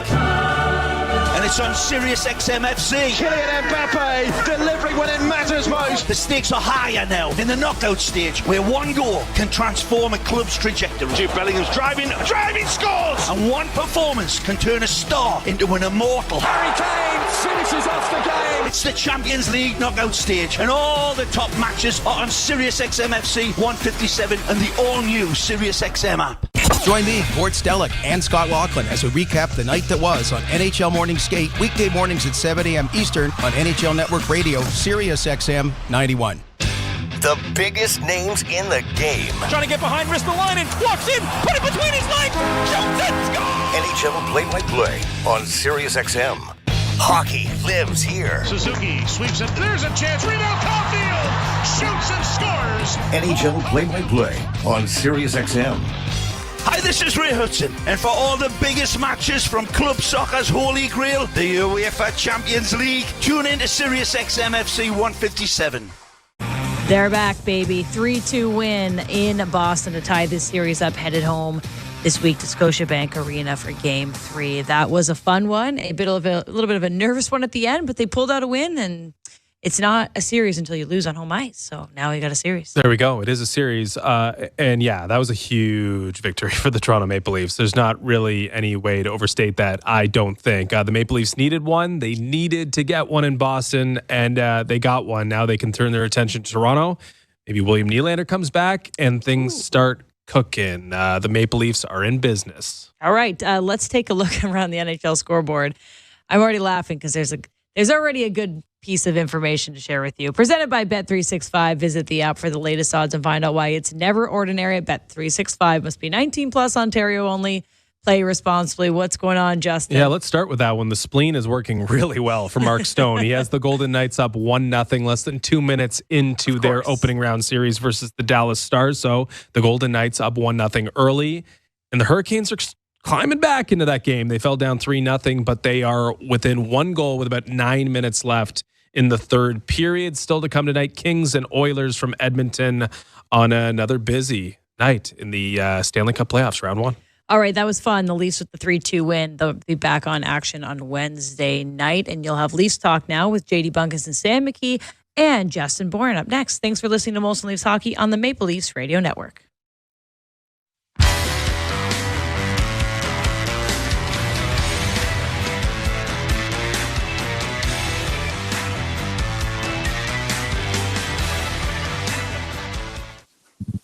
Leafs Talk, JD Bunkus, Justin Bourne, Sam McKee. The Toronto Maple Leafs get more than 3 goals for the first time, I believe, in 9 playoff games. More than 2. Auston Matthews gets his first goal in 6 playoff games, and the Toronto Maple Leafs hold on get a lead against the Boston Bruins for the first time this season. Lovely, lovely stuff. If you're watching on YouTube, please hit a thumbs up for the boys. Also, drop us a comment anytime. Follow us on Twitter and Instagram at JD Bunkus, at JT Bourne, at Sammy McKee. And if you're listening on podcast, leave 5 stars. Gentlemen, where to begin with this one? Sammy, let's start with you. How big was tonight in terms of changing your perception of this series?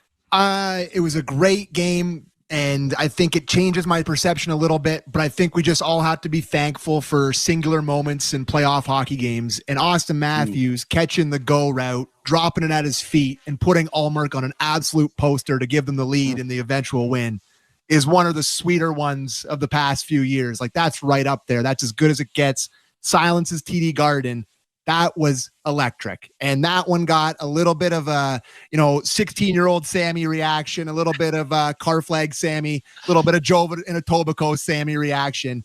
And the Leafs get a big win in Boston. But yeah, this was just one of my favorite moments of the last few years. Just look at that move, backhand, forehand. How you doing? See you later. And the big Sally. Gotta love it, boys. Yeah, it's crazy the difference 48 hours make, because you sit here heading back to Toronto, you get your split in Boston en masse for 2 games. You feel like they were the better team. I do anyway, maybe incrementally, but I feel like they're the better team over 2 full games. Samsonov comes around and makes you feel better about him. Matthews gets off the schneid, goal, 2 assists, is a real leader in tonight's game. Bunch of hits, bunch of won faceoffs. It's unbelievable to sit here after a 60-minute game like that and be like, okay, this feels totally different now. Well, especially since the game started, right? Where it's like, it's a dumb penalty by McCabe that puts the Leafs shorthanded. And all of a sudden you're sitting there and the Leafs are trailing 1-0 after what I thought was actually a good start. Like, I thought that the Leafs came out with jump tonight. I texted you guys right away that Tavares was throwing hits around. Matthews looked engaged. And within a heartbeat, they're just down and you're staring at that 1-0. And I don't know about you guys, but the Toronto Maple Leafs down 1-0 to the Boston Bruins feels like it's 3-0 against anybody else. Daunting. Like, it is. It's a daunting lead. It is as ugly of a 1-0 as there is in sports. Like, I guess maybe like you play the Italian national team in soccer in circa like 2004 to 2008. That one maybe, but this is just horrific. And just immediately after, for me, this was a good game where the Leafs just kept fighting back and coming back. And it starts with the first Domi goal, right? Where they just respond immediately and they get one. And so that's the story for me tonight of Toronto, is that they came out with energy. They came out and played what I thought was a harder, more purposeful game. And they never really abandoned that. Mm-hmm. Yeah. I think, something that we've talked about with this team, when they can't score goals, sometimes they get ahead of the play and they get frustrated and they start to cheat. And all of a sudden it's 2-0 the other way on an odd man rush. I thought they stayed patient throughout the game, got some really good shifts from their depth lines. Like the 4th line was in the offensive zone. It felt like every time they were on the ice. And, JD, we were having our group chat there at intermission looking at some of the stats, and the Leafs hadn't got many odd man rushes, 4, maybe 2 of them. And you said about Boston, they're just patient and wait for you to make your mistake. They don't make many. They wait for you to make yours. I thought, the story is the Leafs getting the 3rd goal and finally scoring. But in the end, I think, the patience and commitment to defense for the full 60 makes the difference. Yeah. Well, Sammy, I understand what you're saying about like trying to enjoy the small wins, because I'm with you. Like, I think that every Leaf fan watching this thing right now had a pretty visceral reaction to the Matthews goal. Very cathartic. Yeah. I have a tough time believing that anyone watching this currently was like, nice. Well done. Well done, good sir. Good job. You know who the only guy that had like the tough reaction is? The guy who spent the entire game like mother bleeping him up and down, and then it was like, they're gonna lose, was the buddy amongst the group that was like, they're gonna lose it, and then he's the guy that the other boys grab and they're like, and he goes, happy to be wrong. Yeah. Happy to be wrong guy is the only one that gave like a shrug on that play. But to me, it's like that question about how much does this change your perception. I will say this, Born, like kind of to try to tie into that answer. And this will come back to haunt me, and this will be probably the worst thing.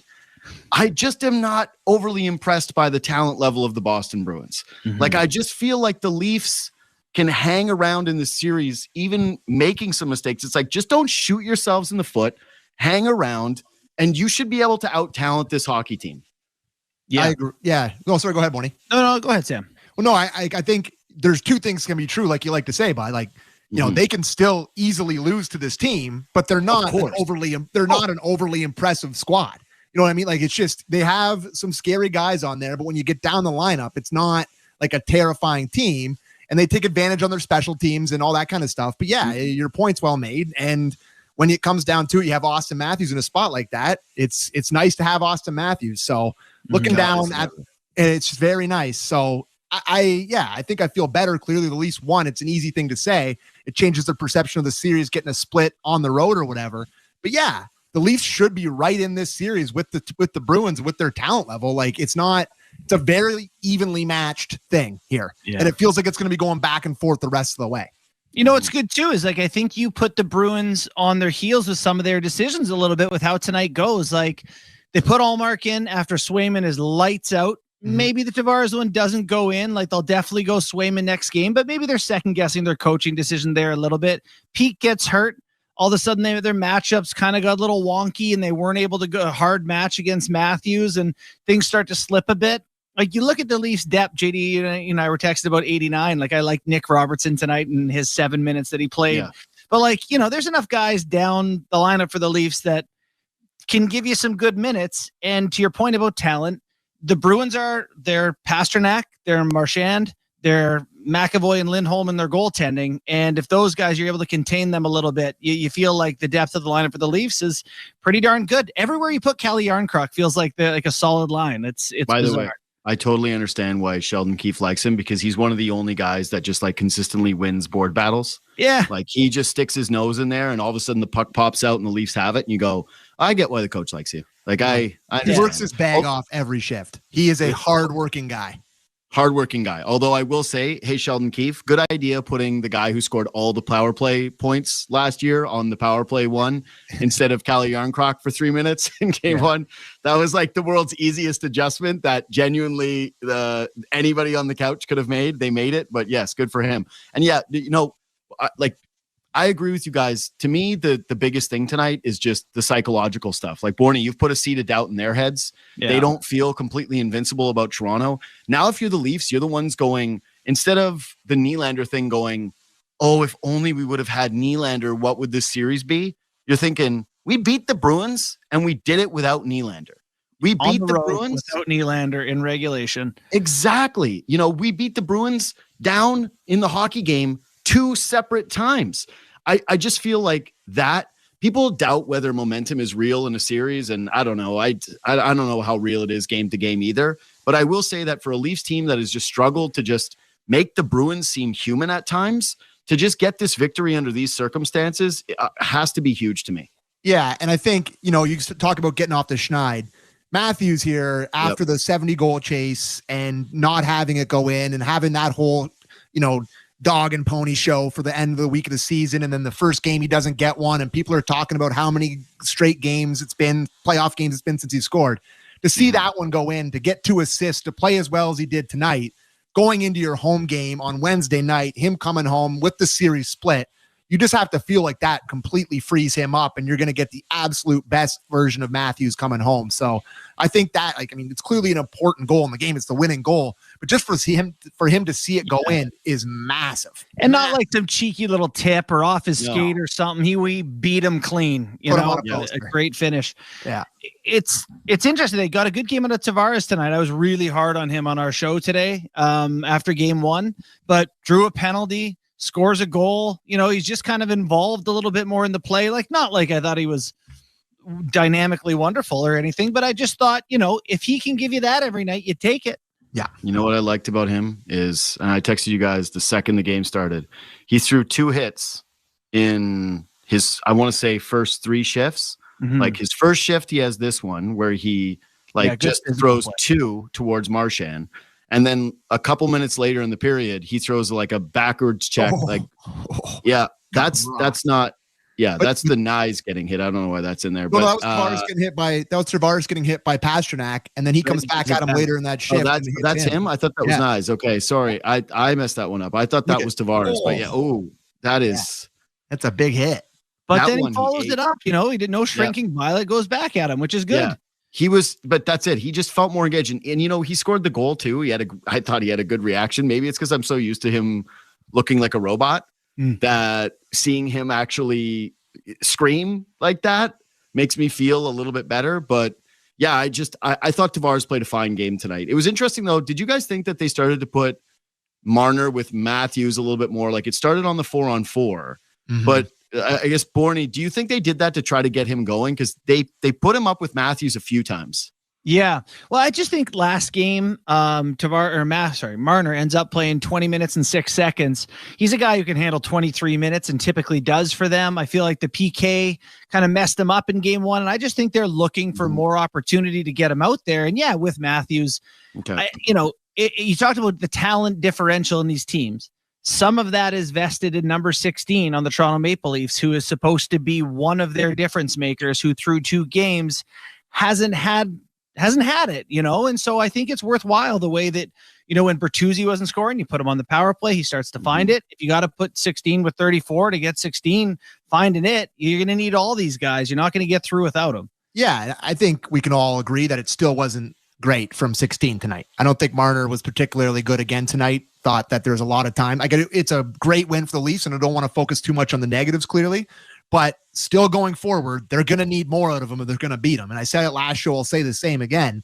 I don't know how many times you guys get that play sent to you or tweeted at you or DM'd to you of him. Does Joe have that clip? Of him bailing out in the corner. I don't know. I should have told him. But he bails out in the corner, doesn't take contact. The puck goes out the clear way. Yeah. People are hyper focused on Mitch Marner right now. Now that, and the pressure even more grows on him because Tavares gets off the schneid here. He scores a big one. Matthews scores the winner. Domi gets a big goal, has the assist, the sick alley-oop pass to Matthews on the winner. And Marner, I think he was -1 tonight, right? He zeros -1, played over 20 minutes. This pressure is going to start to grow on him, so they need him to kind of get off the schneid here. But yeah, it's, I don't want to focus too much on it. But listen, I will. I'll do it. I'll say it. I don't care about this. It feels like a pylon at times. And to be honest, this reeks of, when someone is just getting killed on Twitter and you start to go, okay, enough, right? Yeah, for the most part, unless it's someone you really hate, then you're kind of like, all right. Scoop in there. Yeah, exactly. Yeah. Just that you DM it to someone like, look at this.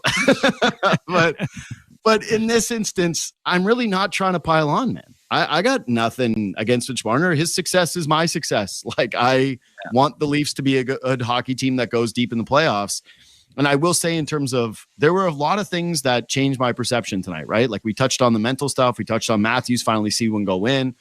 We didn't talk about Samsonov yet, but we will. The Leafs humbled the Bruins. The one thing that just did not change whatsoever for me was Mitch Marner. When he wasn't with 34, I barely noticed him. And, maybe this is a good time, Bourne, to ask you what you saw in this final play. I think that something could be made about Keefe not going to 2 centers with this much time left on the clock. Yeah. But he does throw Marner out there, who is his defensive ace and the guy that we, was 3rd in Selke voting last season. So you can't be too upset about it. But Joe, let's run the goal at the end of the period, because Samsonov takes a puck off his mask and the Leafs have all the momentum in the world. They've come back. All of a sudden there's a stoppage of play. And then this draw happens, 13 seconds left.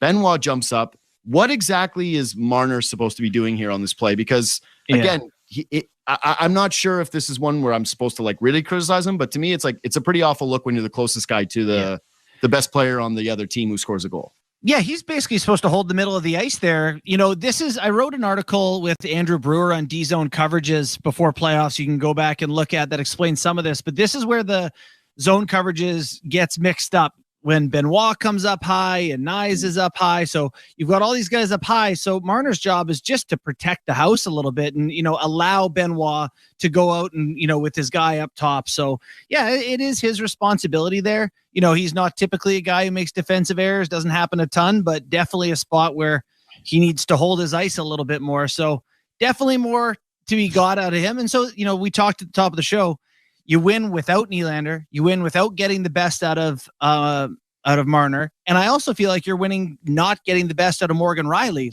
There's reason to believe the Leafs are in a pretty good spot with guys just waiting to find it. Boy, watching that play, that is not an oil painting. Good Lord. There's a lot of people you could put that one on. That is not pretty, but yeah, it's a tough visual to have Marner having a front row seat for both the goals that enter the Leafs net tonight, including the penalty kill one where he doesn't deny the pass across. I know Liljegren shares some blame in that as well. Mm-hmm. But so as happy as I was when that Matthews goal goes in, I'm as equally as mad as when Pastrnak scores with 7 seconds left in the period. And it's something that, you talk about it all the time, but when in the regular season, you have these bad habits that happen and these things that happen throughout, they often rear their ugly head at the worst time in these big moments in the playoffs. Mm-hmm. And that's just something that happened to the Leafs all year. The stupid goal, the start and end of periods. And the one thing that can't happen, that happens there, and it's brutal. They give them credit for bouncing back, but it doesn't take away from how bad that was in the moment. It was brutal to let that happen. Yeah. And that line, I don't love the Keefe decision having that line out there, but if I'm not mistaken, last I checked in the regular season, I think Tavares was first maybe in the NHL in faceoff percentage. He was top 5 anyway. I didn't check in the last 10 games of the year, but he's a good faceoff man. So I think that's why he's out there. Marner can defend. So yeah. They were out on the ice to finish the game too. Yeah. I was kind of curious about this where I'm like, is this not the time where you're loading up with Auston Matthews or at least having, again, why not Kampf, though? Who Kampf is the defensive ace and who is the guy who actually got the puck out to finish the game and got it down into the offensive zone. So they put Kampf out there with those two guys, which good for Kampf for learning his lesson of just hey, don't just stare at pucks when they're right there for you. Zone. Yeah. God, what a brain dead moment that was. Hey, here's what I wouldn't want to do. Rely on Timothy Liljegren to be the guy that's about to come make a hard play in the D zone. On your stick, man. Hey, if you can get to the hockey puck, get to the hockey puck. Yes. I got to tell you, I thought there was a glitch in my TV. It stopped for a split second. This is the Matrix where I went, oh, okay, it's all script because that actor just stopped moving. He's a what do the kids say? Non-playable player, NPC. Yeah, non-playable character. That's what he was doing on that one. Okay, so we didn't touch on it. Is there anything more important from tonight though, from you guys, than the way that Ilya Samsonov played, Borny? No. Well, Matthews maybe, but Samsonov being good is really good. Him seeing one going in, I get it, but he's always this guy needed that. Yeah. And didn't just play solid, made a couple saves where he didn't need to make them. Well, I didn't say didn't need to, but he went above and beyond. So yeah, that's a huge moment just for his own confidence to feel hey, I said after game 1, I wasn't going to let it get to me. And I bounced back in game 2, held the boys in it on the road. That should be, if he's a guy who's fragile mentally, he can also be strong mentally when he's hot. So that one should go right to his head. Yeah. I mean, Sammy. This to me reminded me so much of the way Samsonov looked last year in the playoffs against Tampa and some of those games where they needed him. And you're obviously the Bruins have 2 really, really good goalies. They're both excellent, and whoever plays, you're going to have to be really good. You're going to have to match them regardless of who's in net. And tonight, Samsonov was a better goalie. He made one more save. That obviously wasn't the case in the first game, clearly. But tonight, he's the better goalie. He makes makes another save more than Allmark does, and they win. This is what they need from him. They need a starting goalie performance, and I think we've been hard on Keefe. We've been hard on the coaching staff for many things. I think it would have been a pretty easy move to go to Wall after game 1. Lots of people were saying that they should go to Wall. I think I think all of us were lockstep in saying that they should stick with Samsonov on Leafs Talk on Saturday night. But credit to them for sticking with him. They went back to their guy, the guy that they've been trying to build up, and he rewarded them with an excellent performance. Massive for the Leafs if they can get this guy. They got a real shot if they can get this guy, no question. Yeah, listen, I understand why Leaf fans don't feel super confident in Ilya Samsonov. It doesn't. Yeah, literally. It's pretty obvious. But this is the guy. Pardon me? It's been a bumpy road with the guy. Yeah, but that being said, he is the only goaltender in the last 20 years that's won a series with them. Yep. And I feel like that never gets mentioned when discussing this player. And yeah, okay. I actually don't think Keefe. I think if Keefe would have gone to Wool, I think that would have been a truly insane move. Yes. I don't think that was on the table whatsoever. I do think that the leash was short. But I think a lot of the conversation is that this dude is a bit of a whipping boy and he makes fans nervous. But ultimately, he came up with some just monumental, big time saves in this game. I counted 5 that I went, holy crap on for Ilya Samsonov tonight. Thought he bounced back in a huge way.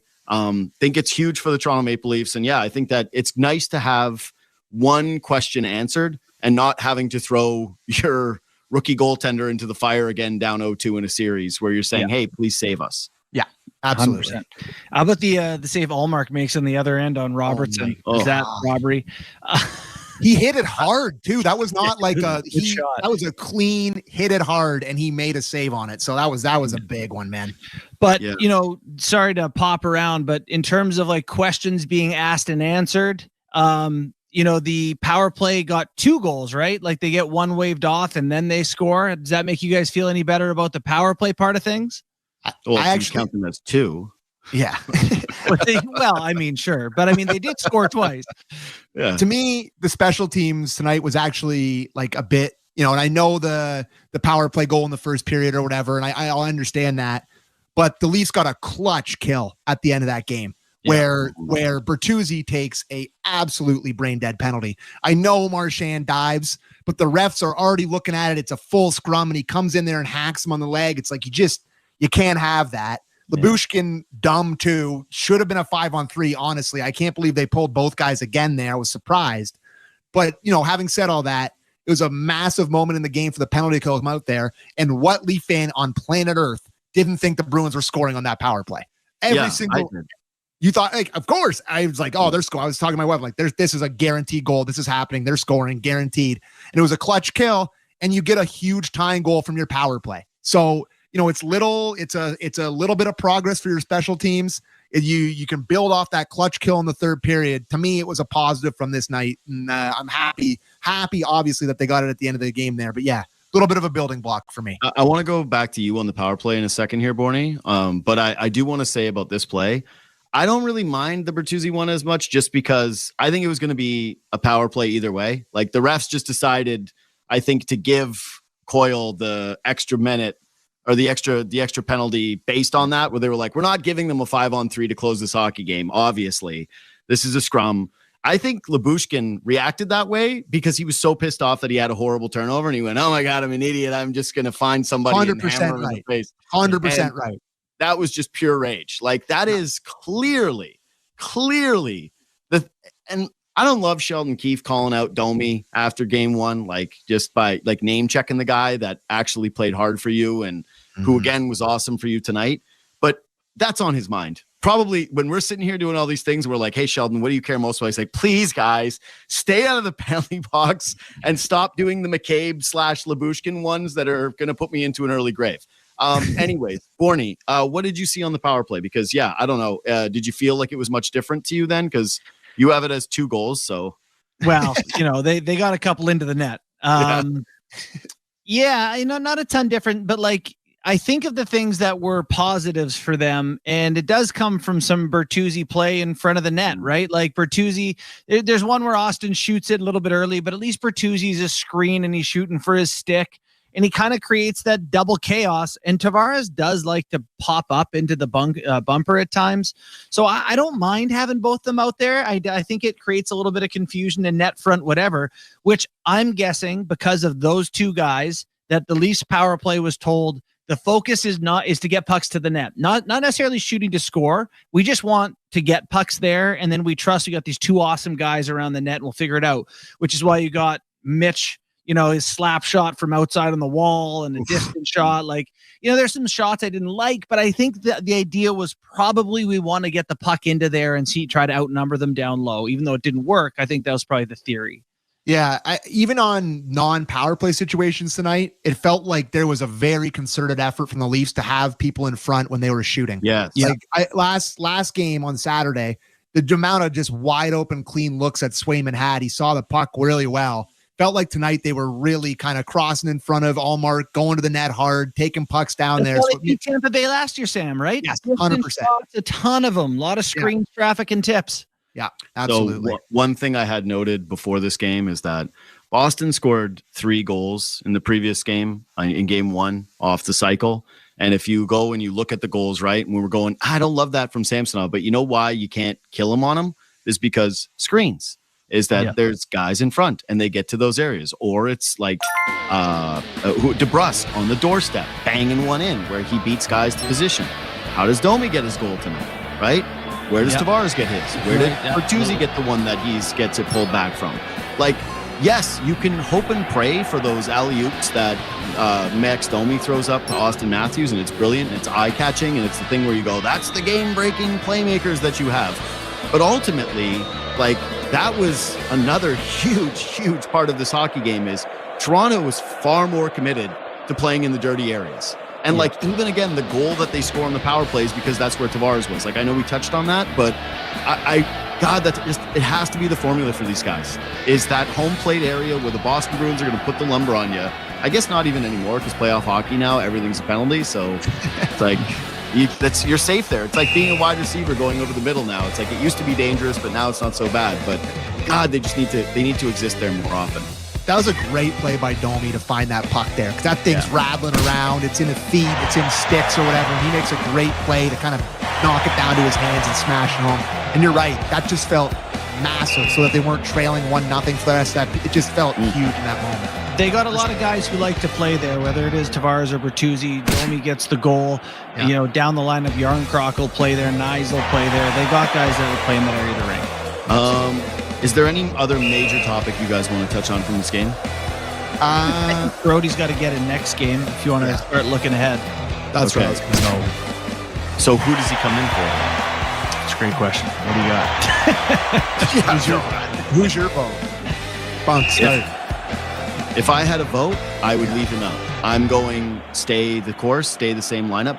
I would just say this, like, if you're going to play Brody on his offside, like if you're going to try to play him on the right side, we just know it doesn't work anymore. Like, he can't handle the forecheck. This team has enough guys, and this is just another thing tonight where what does the D do every single time? It is always just like chip it out, jam it out. They are the ultimate. Sammy, remember when they put Connor Brown and Zach Hyman, early Zach Hyman with Matthews, and what we thought, like choppers? Where the choppers? The choppers. That's the choppers are back, but they're just in the form of the blue line. Like, was there one tape-to-tape pass from the blue line up to the forward? And actually, one of my notes, so it's probably Liljegren for me. I'd have, he's going to be a PK guy. Brody, right? He can take that spot. Liljegren hands his problems off. Like, he'll go back in a retrieval, and he'll be like, now it's your problem. Like, instead of putting it in a better spot for someone else has to go nose to the dasher and figure out how to get it off the wall with pressure. Like, he just passes the buck problem-wise for me. I thought, McCabe has been flawed at times, but at least he's good on retrievals. He's firing grenades too, Barney. You're not taking him out clearly, but McCabe's been firing grenades too. Like, there are a bunch of grenade launchers back there. It's just nothing's clean. They're coming out flying hard and high. It's not pretty coming out of the defensive zone. But also, there's also the element for me that if you're serious about going deeper, Brody, you can't not play him for like 2 weeks or something, Like, I want to get him back in, and no one has been so good I can't take them out. So I would do that. Michigan, if you're taking somebody out. That's a totally fair vote. And him and Morgan had a couple games towards the end of the year where they are all right together. And Lyubushkin's been struggling, boys. I know he's physical. I know he's big. But he has a couple turnovers tonight. Dumb penalty at the end of the game. Slow. Lyubushkin, though. I know. I like him too, but it's just, if you're looking at, I think you don't want to change a winning lineup, and if you're not going to change it after you lose and you go and you win, you're probably not going to change it again. But next change for me is probably Lyubushkin coming in. Listen, there's a couple things here. One, I think Keefe has already shown us that he's not going to make a change after a win, considering he didn't put Michael Bunting, who was a 20-plus goal scorer, back into his lineup after a win last year. Yeah. But two, Ilya Lyubushkin was +2 tonight. He is not coming out. But three, it's quite telling about what this blue line is that here we are going, take anybody out. Like, anyone. Who's your, who do you like? Who's been a good D for them? Like, there's moments. No one's been perfect, but that's for sure. No, but I mean, they're good players. Like, if Morgan and McCabe start to play well, like, but I feel like the Leafs have so much more to give here, and it's 1-1 going home. Quick, tell me your favorite Morgan Rielly moment from the first two games. Has he made your notes once for a positive play? Because mine are completely bereft of his name, Borny. Like, I have no. I said he's looked a step and a half slow. I actually, one of my notes says he doesn't look injured. He looks depressed. He just looks like I'm sorry. I think that the blue line as a whole is a mismatch of your hopes and praise. And you're just, again, it gets back to the thing we were saying earlier is, hey guys, just don't shoot them in the foot. Like don't just cough one up to the front of the net. Hey, don't take a stupid penalty. So I guess like Brody would lead a category for me, and I have more faith he won't make a stupid penalty. And I guess like he can break a pass out better than some of the other guys we mentioned. Like I'm not going to pretend like he can't break one out better. Not a lot. He can PK. Yeah, but I just like again, you're telling me anybody like all these names you're throwing at me, come in, come out, Brody in. At the end of the day, here's what I would say: if I was part of the deciding committee and I had to pick my battles, this would not be a hill I'm dying on. Like I would be saving my battle for something else. I'd be going, sure, do it. Like I don't care. They're all the same guy to me, essentially. Extremely fair. Here's the other one though. If like the Nylander thing is the weirdest thing on planet Earth. Like I feel like they gotta say, somebody like I'm sure you guys have heard from people too, like people reaching out and giving you their theories. It's like I've heard migraines. Those are now my winning theories. If he can come back for the next game, Gordon, you loved 89 tonight. So are you losing those crucial 7 minutes? Like, or hey, use me as sarcastic as you want about 89 tonight. He shook guys in the O-zone. He almost buried one. This guy's the only guy who you can put in the press box put him in the attic and forget about it for 6 weeks. Pull him out and he's fresh as a daisy. He's full of preservatives. He never goes stale. I've come around on this guy. He's going to score him a big goal this series. You wait. Hey, listen, that is shots I've seen like get saved into a glove that was like a wide open net. But here's my thing. Out of all the groups that I like the most, the fourth line is 2 behind the top line. Like if I'm saying who I like consistently the most in terms of what they're supposed to do, how many times did the fourth line cave in their fourth line tonight? Like they dominated them. They spent the whole game game touching that. Breaking. Dewar on the forecheck. You got in, you got the breakout stopped and helped turn the puck over. I thought through 2 games that camp has been excellent for the Leafs. Yeah. This is another guy that's like a playoff type player, big, plays well defensively, and leans on guys in the playoffs. And I think that full line, like they just really are complimenting each other. You got to give credit to Reeves. He was out there. He missed the last shift of the fourth line. They put Yarncroc out there for the last fourth line shift, which is fine. But I think he had 2 or 3 shifts in the third period. Reeves, like he's been totally playable and totally fine. He pancaked 2 guys behind the nets. I don't even know who it was that he hit, and they led to he's hammering guys. Yeah. He's playing the best he possibly can. He's contributing, and you're right. Like I really have loved that line. I love them again tonight. So can't break that up. You're right.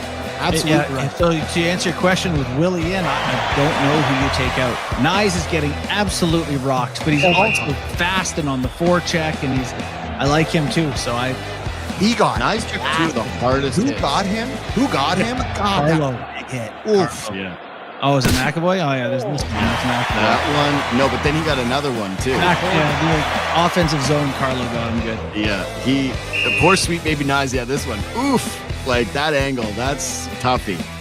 Yeah, you're right. He was eating tonight, but he was getting up and he was coming right back, He's just the puppy, right? Where he's getting bullied, he's got the big paws, and you go, oh yeah, he's gonna be bigger someday, he'll be fine someday. But as of right now, the awareness is not fully there. He hasn't grown into his body yet. It's probably Robertson who comes out. It's not probably. It's definitely Robertson. 100%. Buddy, put him in the attic. He's fine. He doesn't respond fine. He's going in the attic. He's attic bound. And then put him with Art Griswold, put that present in his attic, and pull him out for Game 7, and we'll get you the winner. Yeah. And then you can do the big trick. You can scratch him, and then he'll come back in whatever game and he'll score. So you can do his magic trick. Yeah, Borny, we've been calling him scratch and score because that's what he does. He gets scratched and comes back in the back. If you're him, how much do you hate that reputation? Like you're the bigger man, you don't complain, you do your job, and now you've just enabled. But he does complain. Like there's been multiple stories through the media of this guy being like, if you got, you know what he is? He's literally Squeak from Basketball, where he's like, if you rip on me 3 or 4 more times, I swear to God, that's him every single time they scratch him. He's like, if you scratch me 3 or 4 more times, I swear I'm going to demand a trade out of here. And then he just never does. That's rather rude, but funny. It's funny. I don't care. Whatever. It works. It works. Yeah. Okay. What else? Anything else from this game for you guys? No, I'm good. I think I'm good. New vibes. Mm-hmm. New vibes indeed. I think it is amazing, and we've touched on this start, and I guess we can finish on it here. How much different you feel after that. Like, that's a great reminder for playoff hockey, especially in game ones where you're like, oh my God, the amount of stuff I read today and got from my buddies today. And even, as early as the end of that second period was hearing, like, playoff hockey is a hell of a drug, boys. And it's not for the faint of heart. And tonight was another example of that. And game one doesn't make a series. We got a hell of a series coming up here, boys. Feels like she's going to go the distance. 100%. Well, also, though, it's like you wait all year for this thing to happen. And, like, I know that's how we started that last show, but literally every issue that we were worried about when it came to regular season showed up in the first game of the playoffs. So, like, I'm certainly not going to be trying to dunk on anyone that was, like, concerned about the Leafs losing in the most important time of the year. Look who you're talking to. I was sending the texts. Dude, people jump ship after game one. Like, I talked to someone today who was like, I'm not watching tonight. Game one. I feel like that is the weirdest lie people have. It's like quitting Twitter. When people are like, I quit Twitter. And then people are like, okay. And then they're like, no, you're not going to give me a bigger reaction for this. Okay, I guess I'll go back to Twitter. You're like, yeah, nobody cares about you. nobody cares about you. No one cares about anything but themselves. No, that's exactly right. And but you should care about this show. And so you should leave 5 stars if you're listening on iTunes or I would keep calling iTunes. I guess it's not called that anymore. Apple Podcasts. Sorry. Yeah, I know. Me too. Oh man, I'll call it iTunes till the day I die. They still got on my phone the iTunes logo. So to me, it's iTunes. Anyway, Apple Podcasts, if you're listening on that, please take 1 second, leave us a review, 5 stars. Same thing if you're watching this on YouTube. Takes 2 seconds. Just hit the thumbs up, leave a comment. Really helps us out. Follow us on Twitter and Instagram at JD Bunkus, at JT Bourne, and at Sammy McKee. Reach out anytime. Thanks for listening. Thanks for watching. We will see you Wednesday. Yeah, Wednesday night, right after the game.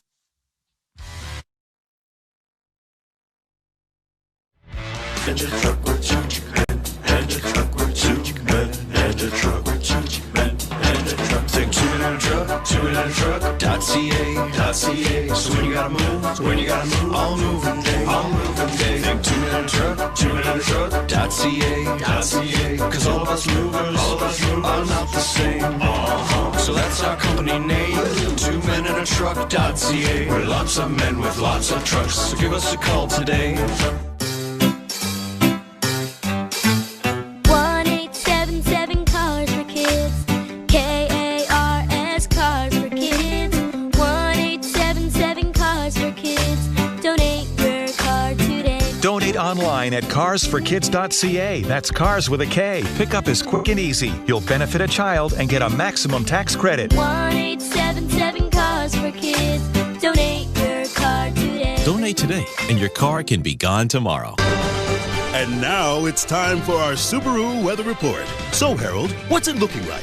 Jim, it's a lovely spring day here on the beach. I came here for some solo time, like I do, but I got hungry instantly, so I went to Bob's Boardwalk Bistro when Bob says, sorry, cash only. Luckily for me, I always have a $5 bill stashed in my sandals, so I give it to Bob, and he says, we don't accept foot money here. That's Thanks, how he Harold. talks. But now weather I'm reports starving, don't matter when you drive a Subaru. Visit your local Subaru dealer today and book a test drive during the all-weather drive event. You've been listening to NHL Play-by-Play on SiriusXM. Head over to SiriusXM NHL Network Radio, SiriusXM 91, for the best hockey talk.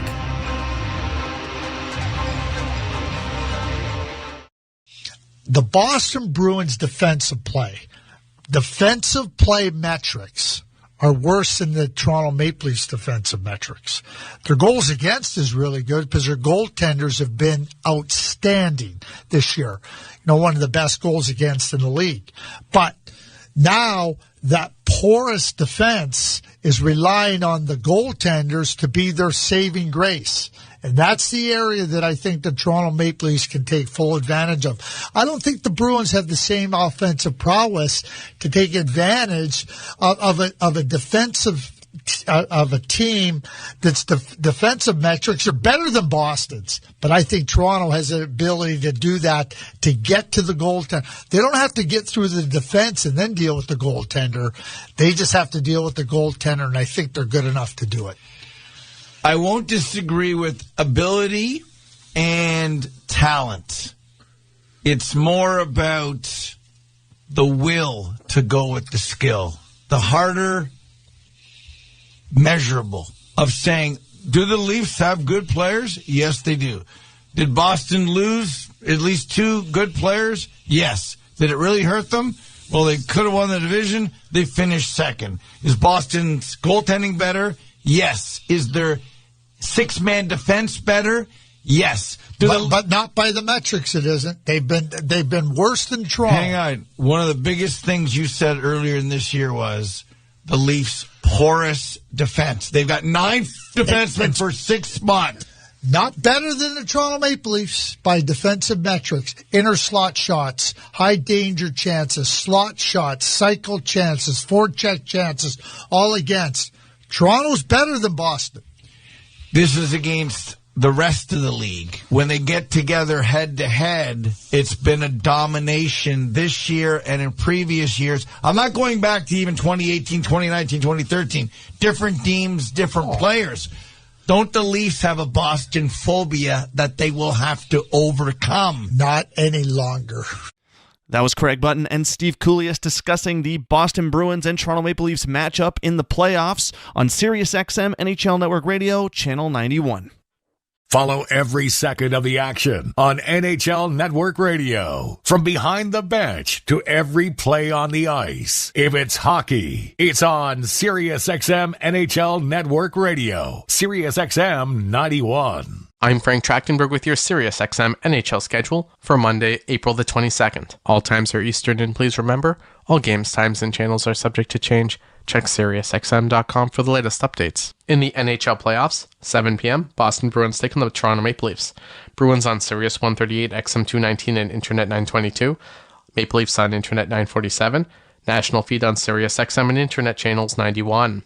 7:30 p.m., Carolina Hurricanes take on the New York Islanders. Hurricanes on Sirius 139, XM 220, and Internet 925. Islanders on Internet 938. 9:30 p.m., Dallas Stars take on the Vegas Golden Knights. Stars on Sirius 160, XM 221, and Internet 929.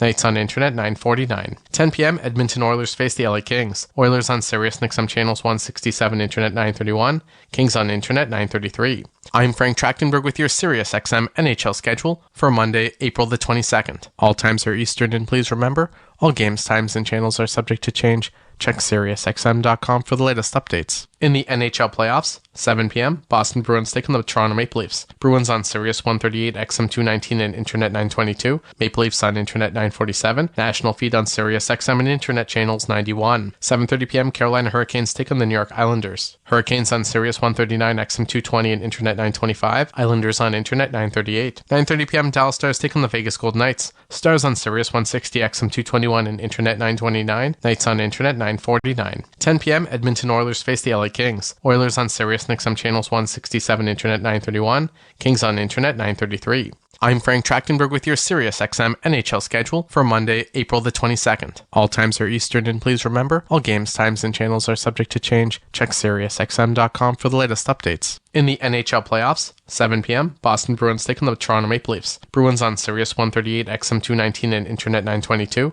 Maple Leafs on Internet 947. National feed on Sirius XM and Internet channels 91. Hear it all on demand. Your favorite shows, your favorite games. Don't miss a second of your favorite SiriusXM programming on demand with the SiriusXM app. Download it now for free. The Buffalo Sabres have fired head coach Don Granato, and stopping by SiriusXM NHL Network Radio's Morning Skate with Scott Laughlin and Gord Stellick is NHL analyst Mike Johnson to break down and react to the news. I mean, I guess, he's been there a while. When a team underachieves, the easiest and most obvious decision is to change the coach, because the guy making that decision, if it's not the coach, it's probably going to be him, right? So Kevin Adams has that element of, well, we got to make a change. I'm not going to change myself. So, we make a change in the coaching staff. Now, you look at where the Buffalo Sabres are, and I know it's a bit of a late season surge, but 84 points. It's not like they're not 64 points. They're above 500. What's amazing, though, is you would think that the Buffalo Sabres, Gord, if I were just to ask you, where's Buffalo in goals against this year? What would you say off the top of your head? I would say 22nd. Okay, I would. I'd say I was going to say about 20th. So right now they're 11th. So you're right, and it took them 50 games PL as the guy maybe to be going forward. It wasn't going to be Comrie, it wasn't going to be Devin Levi just yet, but UPL was a pretty good option. You sort of look at their underlying numbers, like their shot share is, they're middle of the pack, and their expected goal rates, they're sort of middle of the pack. They're just, they're not a great team, but I guess what I'm saying is I thought they were doing worse than they were. And maybe some of that is found money, fool's gold at the end of the season. I can have that conversation, but I guess like they're better sort of not just in the standings where they're not where they want to be, but they're sort of better systemically than I thought. Like they're more sustainable. They weren't at the bottom of the league. They're sort of middle of the pack, and that's kind of what they are as a team, middle of the pack. Now, that idea that they don't play the right way, to quote Henrik Lundqvist, and I think that is something that has plagued Buffalo, Ottawa, some of these young teams that have so much offensive talent, that have achieved great offensive success, but not great team success. I think trying to get the players out of that we play to go score mindset and more into we play to win. And I'm not suggesting for a second they're not trying to win. Of course they are. But just, they've been catered to and encouraged to be offensive players. And maybe sometimes at the expense of the defensive side of the game or good puck decisions or whatever it might be, situational awareness, because they're always just chasing more offense. And I think that's what Henrik Lundqvist was talking about. Just recognizing score, time, place, opposition, opponent, who's on the ice, all that stuff. That's part of being a good team. And it's not just one player. It's sort of a team-wide mentality. And the Sabres at times, and they're not alone. I put the Ottawa Senators in there as a team that also does the same thing. They don't always make the right decisions, or they make the wrong ones too often. And I think that's the one sort of indictment of the coach, I guess. If you want to say, what could Kevin Adams have expected Don Granato to do differently? And I think he could have expected or hoped that Don Granato would have been more successful in transitioning this very offensive-minded team from last year to a more balanced-minded team this year. The PGA Tour comes to life on SiriusXM. It's your destination for everything on the tour. Hear live hole-by-hole coverage and expert analysis. PGA Tour Radio, SiriusXM 92. I'm Frank Trachtenberg with your SiriusXM NHL schedule for Monday, April the 22nd. All times are Eastern, and please remember, all games, times, and channels are subject to change. Check SiriusXM.com for the latest updates. In the NHL playoffs, 7 p.m., Boston Bruins taking the Toronto Maple Leafs. Bruins on Sirius 138, XM 219, and Internet 922. Maple Leafs on Internet 947. National feed on Sirius XM and Internet channels 91.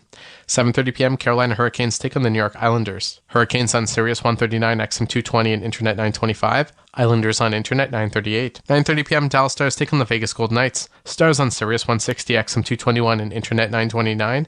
Knights on Internet 949. 10 p.m. Edmonton Oilers face the LA Kings. Oilers on Sirius and XM channels 167, Internet 931.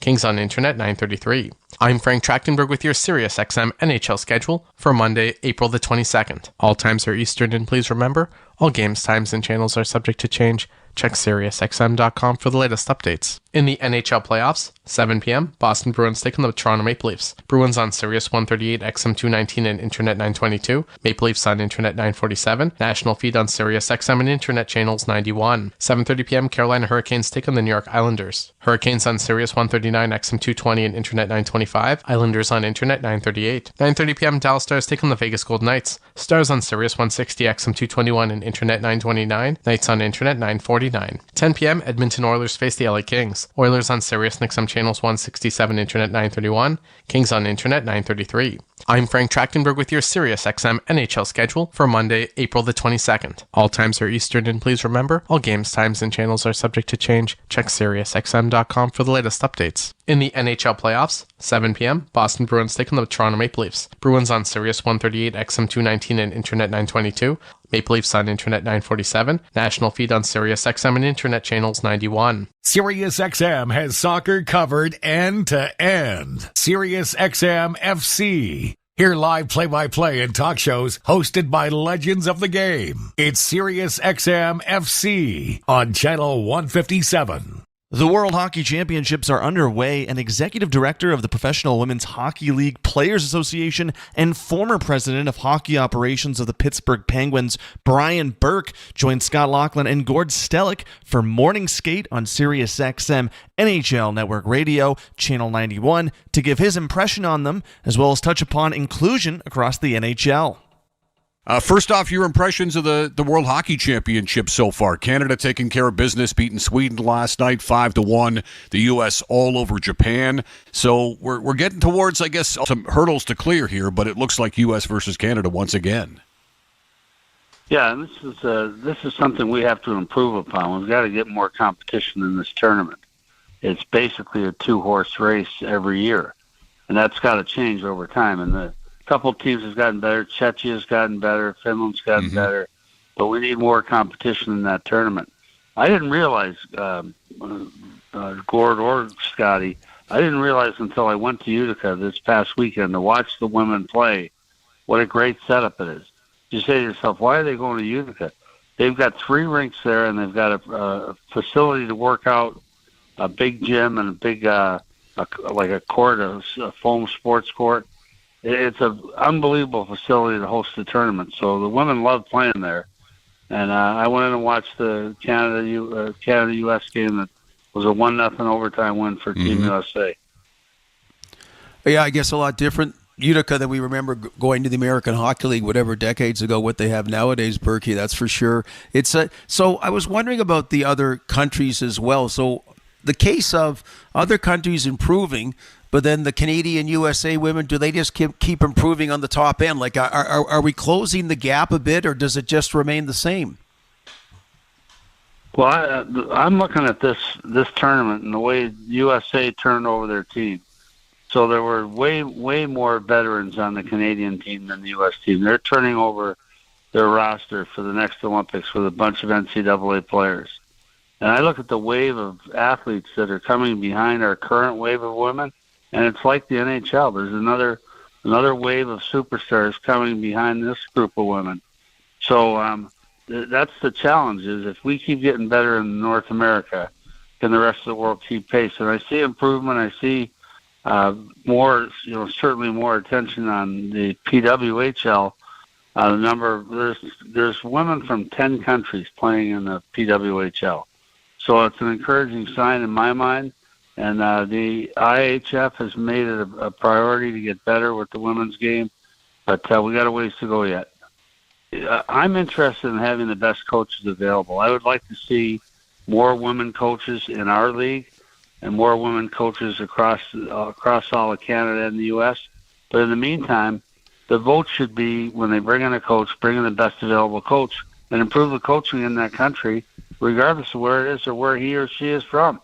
Follow every second of the action on NHL Network Radio. From behind the bench to every play on the ice. If it's hockey, it's on Sirius XM NHL Network Radio. Sirius XM 91. I'm Frank Trachtenberg with your Sirius XM NHL schedule for Monday, April the 22nd. All times are Eastern, and please remember, all games, times, and channels are subject to change. Check SiriusXM.com for the latest updates. In the NHL playoffs, 7 p.m., Boston Bruins taking the Toronto Maple Leafs. Bruins on Sirius 138, XM 219, and Internet 922. Maple Leafs on Internet 947. National feed on Sirius XM and Internet channels 91.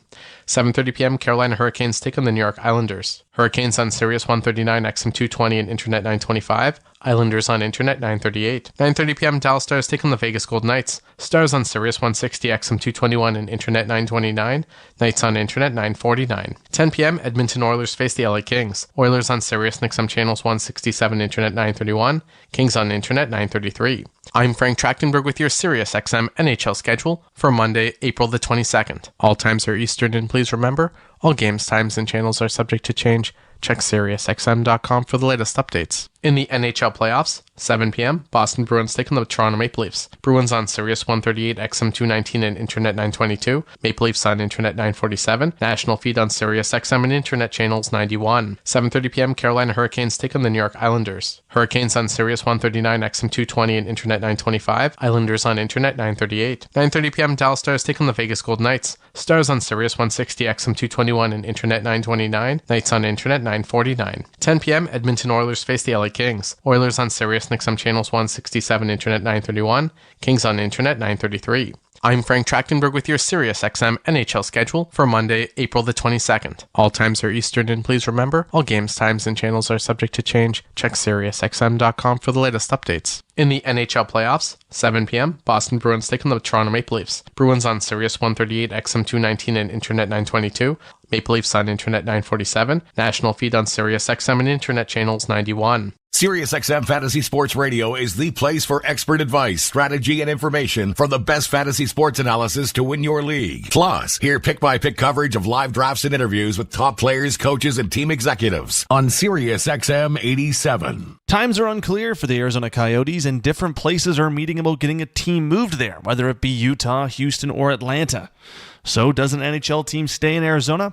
Well, Elliot Friedman joined Scott Laughlin on Morning Skate, Sirius XM NHL Network Radio, Channel 91, and he discussed the possibility and said it's best to be ready for anything. I think we all saw the Ryan Smith tweet from a couple of days ago, too, right, on behalf of Utah and hockey, and what should our team name be, and maybe putting the cart in front of the horse just a little bit there. But I saw the Kevin Weeks tweet a couple of days ago, too, talking about groups like Atlanta and Houston and Fertitta meeting with the NHL and the whole bit. You can shed some light on this. I'm sure they have these meetings every so often with these groups, right? As the commissioner has said, they do take phone calls. They do appreciate the fact that there are expressions of interest in bringing the National Hockey League to town. Can you bring us up to date on what's going on there? And I know, obviously, the Coyotes are hoping to win the auction for that land out there to put some real consistency together with their game plan. But what do you think about these groups meeting with the National Hockey League, and whether or not where there's smoke there could be any fire down the road? Well, I think there is some. I think there is some fire to this. It's hard not to look at this and tie it in with the whole Arizona situation and wonder where we're going here. One of the things when it comes to look, I think that I think this, and I really believe this very strongly. If the Coyotes do leave Arizona, they're going to go back there. Gary Bettman has fought way too hard for Arizona over the years to give up on it. And I just think that is all part of this. Like I said, Scotty, in a perfect world, they wait for the auction. But even if they win the auction,